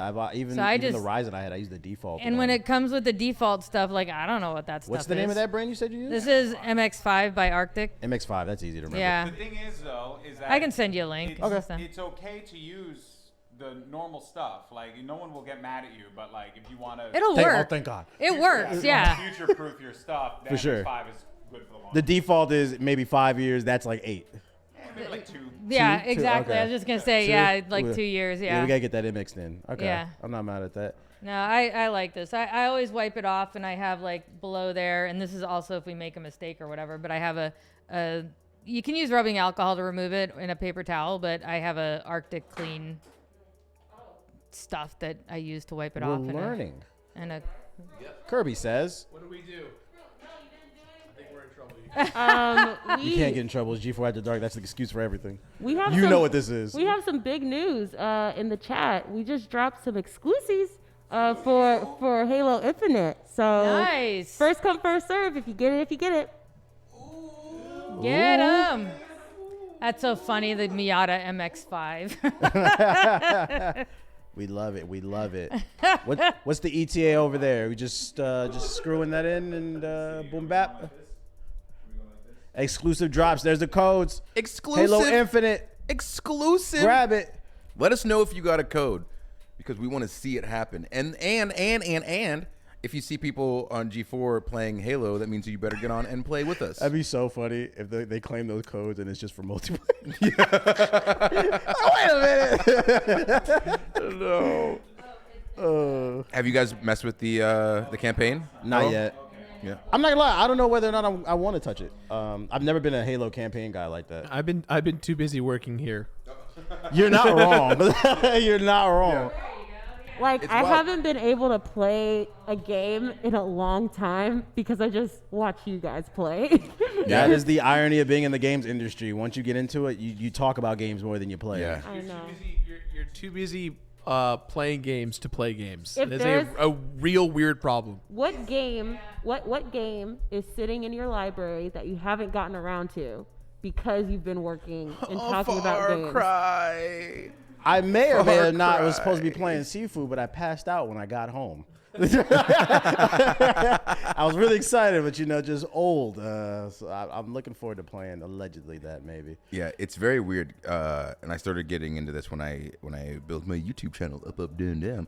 That idea of streamer's guilt, of playing a game and not streaming it. Mhm. It's like, well, first off, I feel guilty because I've built this audience that wants to watch me play these games and see how I react. But on this other hand, I want to just play this game and I don't feel like being on. And I made like the streamer's faux pas of I played all of Last of Us 2, and then I was in a zone where I really wanted to play it, but I didn't feel like streaming, and I just played the ending. And then I got back on my next stream. They're like, "Oh, you're not playing Last of Us." I said, "Oh no, I beat it last night." They're like, "What? Are you serious? We watched you play this for 15 hours." And I'm like, you know what? That one is on me. That's my bad. It's funny. I literally just had that the other day because I had a second channel that I do Let's Plays that I would upload, and I would stream it, then break it down into 30-minute segments and upload it to that second channel. I just put out a post like 2 days ago. I was like, hey, I'm switching this to a YouTube short channel because I just don't have time to do Let's Plays anymore. Like, I'm just way too tired. I just want to play my games offline and have fun now. Like, it is what it is. I feel the same way about when people start talking about like world premieres and like breaking news and directs during E3.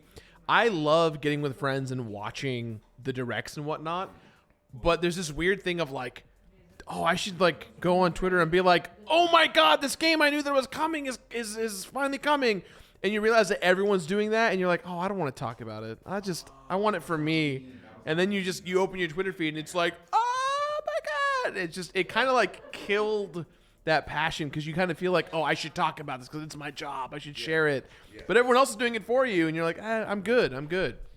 Yeah. You hit the nail on the head. Is once you go, you have that idea of, oh, I have to do this because it's my job, rather than, oh, I'm just really excited about this thing. Ba-da-da, boom, and I'm done with it. You see, oh, these are my industry friends, and they're all posting this and that.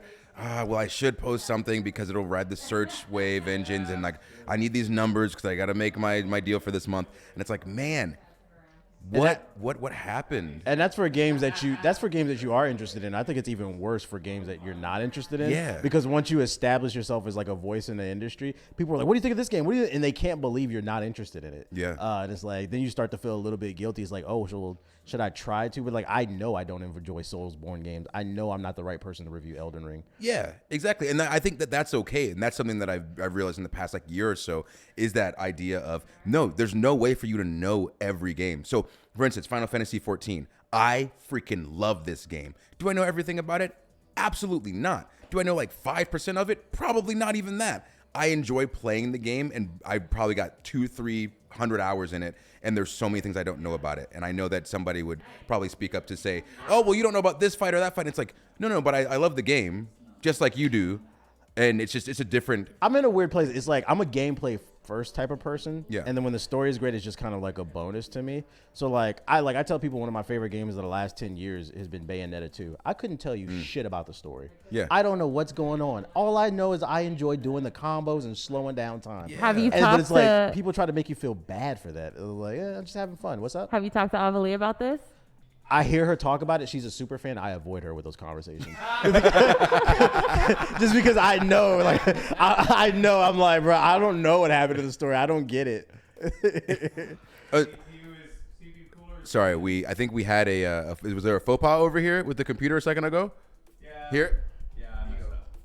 Yeah, I messed up. mess So up? there's an AMD bracket thing. So AMD, whenever you want to put your AMD chipset and the CPU coolers and all that stuff in there. You got to have these like metal brackets. I kind of sort of mounted the metal piece upside down, so we got it fixed. We're on track. Maybe yeah, you just had to turn the light up a little bit. You got it. I always say mistakes are fine. It's just how you recover, Yeah, just showing my rear end.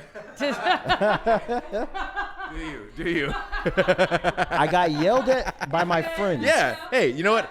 Up top, blessed. Hey, too blessed to be stressed. Someone's happy out there, so either way. I got yelled at by my friends for not knowing the story of Fallout 1, 2, 3 in Vegas. Great gameplay, but I couldn't remember squat. You know what's funny? Yeah.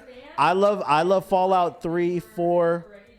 I put the Outer Worlds in there, even though it's made by Obsidian. Yeah. I couldn't tell you shit about them stories either. I just love the fact that I could go around and kill everybody in the Outriders. Yeah, Not Outriders, but Outsiders. You know how we used to do the reading comprehension test? Yeah. So you read the story. I So for those hated of you who those. didn't, you read a story like 3 or 4 paragraphs, and then you get tested on how much you retain, essentially. Yeah. And I feel like at this day and age, with as many games that come out, it's so hard for me if I don't make a conscious effort to say, go into my long-term memory. Then I play it, and it's great. I have a blast. I tell people I loved it. I can talk about like how my experience with it, but I can't tell you like the basics. You know what it is? Of like the middle of the game. I think the conversation we got to have is like a lot of video game stories, in my opinion, just aren't that great. They just get me from point A to B, and that's why I think I don't retain a lot of things. Versus something I always bring up, Mass Effect. There's so many quotables in that game that were like bars to me. So it was like I remember those things, and it helps me remember the characters better. But it's not the same. I attune it to, for me personally, because I've completed so many games, I attune it to being like the Mega Man of YouTube, where it's like I defeat the game, I like gain its power, and then like I have it for a bit, and then I lose it because so much time passes. So like, for instance, we did a video on Horizon Zero Dawn, and I played that game several years ago. I put in dozens and dozens of hours, and I love the gameplay. I love the story beats. I love the moments. I completely just brain farted a lot of the game, and I didn't know it was on the discussion. So like they're in my ear like, hey, you're gonna be in discussion for Horizon Zero Dawn. And I was like, I'm gonna go use the bathroom. Sorry, I went to the bathroom and I rewatched my video because I just was like, oh my god, I like had a genuine panic of like, because I completed 220 games since then. So like, how am I supposed to? It's like, how are you supposed to retain all that much and remember and remember and remember? It's a lot. Yeah. To that point of some games just having stories to kind of get you to the end. Somebody said something about Last of Us 2. You played that one. Oh, yes? I remember that story because I didn't enjoy it. So chat, where are we in time past? Are we allowed to talk about the whole thing? Or will people be like, oh, I still didn't play it yet? Kirby hasn't played it? I'm one of those people that have not finished it. Okay, well, don't even bother. No, Yeah. I'm sorry, chat. We can maybe talk about it another time. But I know that sometimes games like that are blockbusters, people are like, oh, you spoiled it. I'm like, this came out. Can I tell you at the part that I'm at, like very vaguely? Sure. Where? I'm at the aquarium. You're at the You're aquarium. still kind of in the beginning of the game for what I Shut the remember. front door. Are you kidding me? I actually hated that part too. Really? Did you finish the aquarium, like the museum? It was a museum and an aquarium, right? Because No. I don't want to say the part because then I don't want to spoil it for I got you. the flashback. I did the flashback. You guys, the astronaut part. You guys should talk during break. I should talk during break. Sorry. Yeah. Just maybe. I hated that part. Did you do the thing? The thing? The guy? Yeah. We won't Somebody spoil just spoil it already. But I bring that up because that game made me feel not necessarily like satisfied with the story, but so viscerally angry at one of the characters that I wanted to put a hole through a wall. And that's why I remember it so well, as opposed to something like... I think that's what Final Fantasy VII Remake, that's why it stood out to me. The gameplay was great, but then I remember the story. Like, I fucking hated... I'm sorry. It's free. It's free. I use my one. I use my one. That's correct. Everyone gets Kirby's one. like, I'm gonna kill you. You've never used it? Everyone gets I'm one. watching you. It's one use a day, right? I use my one. It's the end of the day. I freaking I hated Sephiroth by the end of that game. Like that dude was just messing with you all throughout the game, so it made it a very memorable story. So I was like, ooh, I can't wait for the next parts. But most games, they're not like that for me. I'm trying to think, what's a really good story? Ghost of Tsushima. Tsushima. That's great. Had You know, it's an incredible underrated story. one. What was it? The military shooter. It was on the 360. The one that was about mental health. Call of Duty, Battlefield. No, Ghost Recon 2. Rainbow Six 2. Army of 2. I'm having a brain fart. Rainbow. Chad, help me out. What was the third-person military here on the shooter wall. where you I think go it's that crazy? one. Spec Ops: The Line. There we go. Spec Ops: The Line. I would not have guessed that. That one was great. I tried. That one's great. Spec Ops: The Line. If you see the trailers, it just looks like another military shooter, but it has more to do with like the psychological health of soldiers. Yeah. It was a really good story. I keep seeing people talk about, as we're talking about games with good stories, touch on some things. Detroit Become Human. You guys mess with that at all? I didn't. No. Okay, so I know that some people are on the fence about these types of games. They either like don't like them or they love them, and I've met a few people who were. I like the style of game. I didn't really enjoy. Detroit was the one with the androids, right? Yes. Okay, so I was enjoying it until about halfway through the game. I said, "Wait a minute, this is just the civil rights movement with robots." Yes. I was like, I'm good off. Why? This. I didn't really enjoy it. How come? It was just like a tacky take on it. I'm just like, you could have went with a different storyline. Okay, I can get that aspect of it. I saw that as a way for people in this day and age that might not have been taught about that to learn about it through this, and then possibly they are able to. Oh, it's like Zootopia. Okay. They go, when I watch Zootopia, I go, wow, this is an incredible metaphor for racism and what it means and what makes people feel. But it's being told to children through animals. So then when they are forced to face something like this, they go, oh man, this is what happened in Zootopia, and this is really messed up. I shouldn't be like this, or these other people shouldn't be like this. So playing a game like Detroit Become Human then puts that in your head. So then if you start to see something like that happen, you go, hold on, this isn't fair. And actually, I learned in history class, this happened. So whoa, you guys really sucked back in the day, but you're better now, and hopefully I can help you become better as we move along. So basically, they're going to be playing Detroit Become Human in Texas since they're trying to rewrite history in their school books. I mean, that would be great, probably. Like vehicles and video games and movies like Zootopia work so well for young people and young adults, teenagers, to get how people should be treated. It works well. Like I was a camp counselor and we showed Zootopia to It's our the candy kids. and the medicine. It's great. Mm-hmm. It's great. Let's hold it. Let's hold on to that and then go to a break. Lucky for chat, I don't think this PC is going to be built in. I love Kirby as a mic now. Now she can just call the breaks. I'm just calling the breaks. Instead of signaling us. Guys, shut up. It's a break time. Like, yeah. Yeah. I don't think this PC is going to be built in 5 minutes, so we might go. Boot it. We might have more if you time. work through the break. Leslie is there. Yeah. We got it? Okay.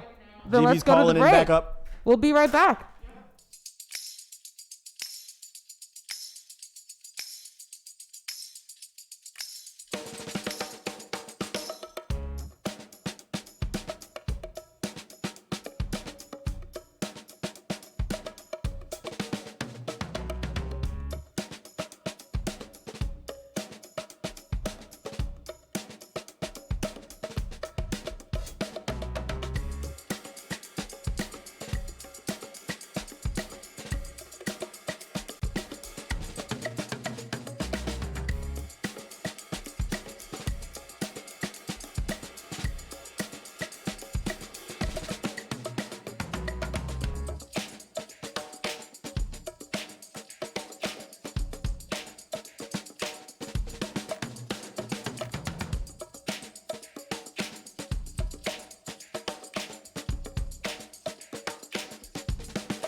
Welcome back to a special edition of G4 After Dark. Yeah. We are almost complete building this PC.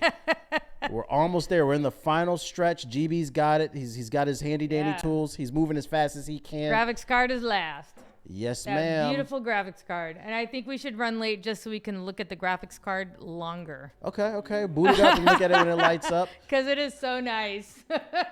And when it's all said and done, this PC will be donated to the Rise Above the Disorder. There you go. Rise Above the Disorder. It is a giveaway that so go and donate to Rise Above the Disorder and you could win this PC. With the custom Halo.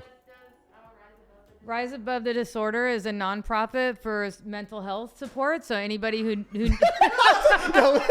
Yo, that's terrible because she's giving the whole pitch on a serious thing. That golden boy hit himself. Yeah. With his feet. We're talking about charity here. Jesus, golden boy, get it together. I think it's every time we're talking about mental health support. We're feeling GB's struggle throughout the spring. His mental health is deteriorating building this PC. Everyone shout it up for GB. Woo! Oh, I'm sorry. I thought you were going for that one. Yep. Was that for me? Yeah. Thanks, guys. Somebody in the top comment, they said, what's an open world game that you want to play but you feel you never had the time to complete a playthrough? Breath of the Wild. Word? You can say it. Mine was Assassin's Creed Valhalla. I beat like the first map, and then my Twitch chat told me there's 4 more, and I turned it off. I said nah, because if you see how much stuff is on that map, I said nah. I did all of Valhalla. I really enjoyed it. It is I a love good the game. Assassin's Creed series. It's top 5 yeah. to me, but it's their games are so bloated. Can GB get a signature on it? Ooh, I got one. What was the one that came out about Greek mythology? You had wings. Odyssey. No. Oh no! The other Ubisoft one. No, yeah, I know what you're talking about. More Phoenix Rising. That game was great. Yeah, I got maybe like halfway through it, and then how you'll be playing a game, something else comes out. Oh yeah, let me try this real quick, and then you just completely forget that you were playing something. Then you go back to it, and you forgot all the controls, what you were doing, what your items are doing, and so I fell into that trap. But I was loving it. It was so much fun. That was a sleeper dark horse that I think because it was a new IP, but a lot of people slept on it. But it played like a mix of like Assassin's Creed with a little bit of Devil May Cry. And like Breath of the Wild, like it was just a really fun game of a mesh of a lot of things with puzzles and stuff. It didn't get its flowers, I think, that it deserved, but you know, it's really good. And they did a sweet collab with Uno. Yeah, so they made a Uno deck that you could play on digital. Did you play Uno when you were a kid on the 360? Obsessed. That was the first time that I found out about internet bad words that people say to you. Uno on the 360s were the first time I seen some titties. What? What? The webcam? You don't remember? Uno was the first game on the 360 to use the webcam. I just never. They were wilding in there, bro. They were wilding on that game. Let me just reiterate what you just said for everyone, the thousands of people watching. You're telling me that Uno for the Xbox 360 had a camera function and women were like, check out these titties? I swear to God, I'm not making this up. It's See, true. He knows. Is there an article? Like, where's here's the data? Here's the thing. It wasn't like these women were hosting lobbies and like you had to hop in there. It was like at a certain time. It was literally you got paired up with people and then they would just wild out on the webcam. It's like it was like Omegle before its time. So this was chat roulette. Yeah, chat roulette. It was like chat roulette. But reverse. Ooh. Look, the chat's saying facts. They know what I'm talking about. They know what I'm talking about. You had a way like that was a very different experience than I had. I just got on when I hit a draw 4. There's 7-year-olds just saying horrible words to me that they definitely shouldn't be saying. And I was like, you know what? I'm just gonna turn my chat off. I'm not bad at that. And then that's when I started playing like shooting games or something. Like, oh wait, the same people that are playing these shooting games and yelling at me are clearly the same people playing Uno. Like I can't get away from them.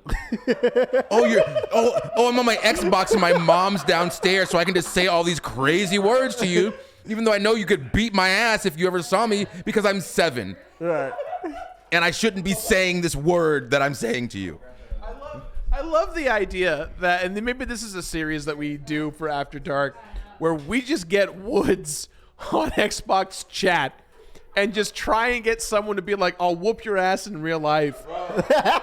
Like the psychology of a squeaker. The psychology of a squeaker. There you go. It's a squeaker. It's just aggravating too because okay, so you might beat me in this game, but it's worse like when you get lucky. If you just run through me and you're cursing, then it's like, whatever, you're on a Smurf account and you just feel better, guy, or girl, whatever. But if it's like a close fight and now you're just dropping all sorts of like F you stuff, and I'm not going to go further just because I don't know what we can say. It's exactly linear. Oh yeah. GB said this yeah, it'll be hard to TV. edit. You taking so long to build that. You're right. Yeah, it was hard out here, you know. So that we just played Rock Band and didn't get online. I feel that, man. I remember there'd be times where you hop in a game and like all you had to do was breathe on the mic and they would wow out. Wait, what happened? He said Burnout Paradise. That was a classic. What a game. That was a classic. That game doesn't get love now like it should. We should be talking about that game way Well, more. it's because we live in a "what have you done for me now" society, and Burnout kind of is past its era. But like I remember those games were very therapeutic. I just love the crash mode. Dude, it's insane. You do it over and over. Yeah. All right. Oh wait, we booting it up. Is it time? On the monitor? The moment of truth. Well, no. I think we just put it on that monitor there. It's gonna boot up and say Sega. Let's start dancing.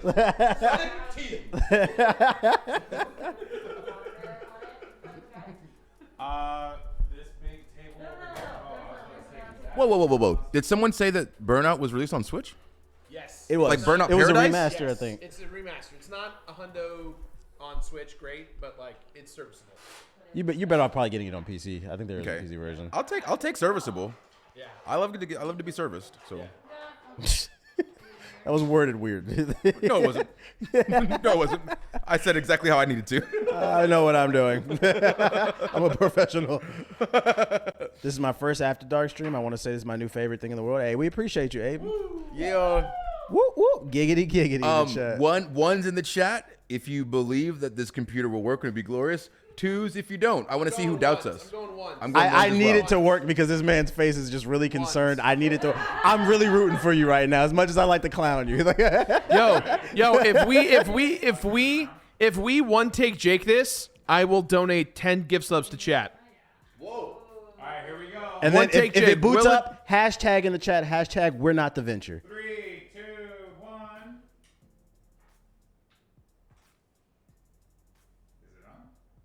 It's booting. Let's go! It booted! They had us in the third, but we made it in the fourth. Come on. You gotta give it a few seconds. Yeah. Let's see. Let's see. You gotta like run through the cycles and go, oh, there's my memory. Oh, there's my CPU. You know? Get in the BIOS, baby. Come on. Get in the BIOS. Ooh. Come on. It hasn't posted yet. I'm scared. It hasn't posted yet. It'll be okay. The HDMI cord is corrupt. It's coming. I believe in you. It's coming. Should it take this long? You're being so panicky right now. Yeah, is the GP. monitor on? Is the monitor getting a signal? This is where everyone in chat gets to be. Monitor's on, okay. Beep codes? Thanks, Gerard, for gifting 10 subs. Yeah, I said if it turns on, I give 10 subs. Yeah. The man of my word. That was slick, real quick.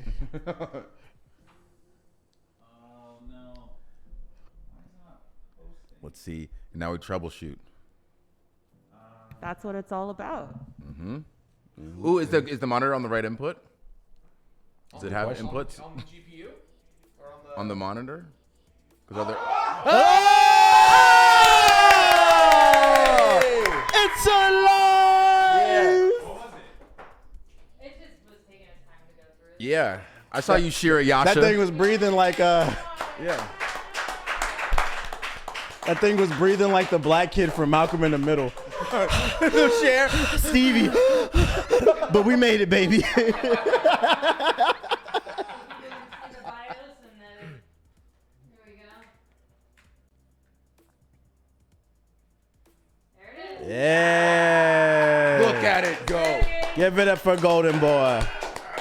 Look at it. This PC has been boosted. Yeah, it's like when you first boot up for the first time, it just has to go through. You just have to give the motherboard time to go and identify all the parts. True. And so the last thing was like, what is this beast of a GPU? And then it showed up. Yeah. Halo. Anybody? GB, you got any final words you want to say on the mic before we wrap it up? This is your victory. Own it. I just want to say a huge shout out to Leslie because she is incredible. Where can people find you again? So I say it on Twitch, so people watch you. Oh yeah, Love Laugh Leslie. Love Laugh Leslie on. Love comes first, always laughing. So once again, Love Laugh Leslie, all one word. Put it in the Twitch chat right now. If you guys want to find her on Twitch, go and check her out. She streams PC builds on there, and that was awesome. And you know what? If it's okay, could we all sign the PC because we're giving it away, right? So I think we're all gonna do that. But thank you. What? Can I peel the plastic off? Oh, yeah. Hold on, let me get the plastic. Intern, bring a Sharpie. You guys see this? You just push a button and the colors change. Ooh. Nice. Are we just wanting to just peel the plastic? Yeah. That's my favorite. I always leave it on purple. Do you want to? Oh, your favorite color? Or I was gonna say. Put it on the case and then. Yeah. Okay. Here we go. Where's the? Oh no. Yeah. Someone said if the plastic is off, I don't want it. You know what? Let's let them take the plastic off. The person who wins it? Yeah, it is. It is very satisfying to do. It is satisfying. Yeah, I don't want to take that from someone. I love taking. I'll go get some. Yeah. I'll pop bubble wrap instead. I'm weird. Like sometimes I'll wait like a few days after I get like a new TV just to pull the plastic off because it is kind of satisfying. It really is. About it. I'll tell you the plastic is still on the back of my laptop. I've had it for maybe 2 years. So I'm waiting for a really good day. I like to enhance things. So if I have a great day, then I'll take the plastic off. I think the most fun that I have in building a PC is packing it. Ooh. Because I have this packing stuff where you just beat the crap out of it and then it self-expands and you throw it in the case. Foam that that is great to do, but every time I've done it, I freak out because it's like it moves so fast and it fills up and you just have this moment of, what if it just eats everything? it's like a tidal wave of foam that you're terrified is going to ruin your computer. Just totally expands in there, yeah. But nothing moves after that. I love it. This is great. Look at this man. He's so happy. He was a nervous wreck, but we made it. What doesn't kill you makes you stronger. So we wrapping this one up, Kirby? Yeah, and link stem, yes. We're done. I do. Okay. We have a few things to plug. Tomorrow we have a lot on the docket. Me and Austin are coming back, ladies and gentlemen, for the Basement Boys. That's right. So we're gonna be playing Halo Infinite, I believe, because it's Halo Week. So we're playing Halo Infinite with you guys, the community, just like we did last time. Of course, Mom got her mic now, so she could chime in on all the stuff. I do. Yeah, she does. What else we got, Kwani, tomorrow? Attack of the Show. A bunch of my wrestle friends are coming. So we're going to have Cesaro. And we're going to have Shayna Baszler. And we're going to have the most WWE superstar of all time, The Miz. Also, announcing that too, Golden Boy and myself will be making our debut in Attack of the Show as well. Gonna be awesome. Corey, what do you have? So my announcement is I finally get a day off tomorrow. Corey gets All right, guys, that's our show. A huge shout out to everyone who came through. Big shout out to AMD. Big shout out to Leslie. One more time for Leslie. Incredible stuff. We'll see you guys tomorrow. We're going to have a great day of G4 content. We love you, and we'll see you then. Peace.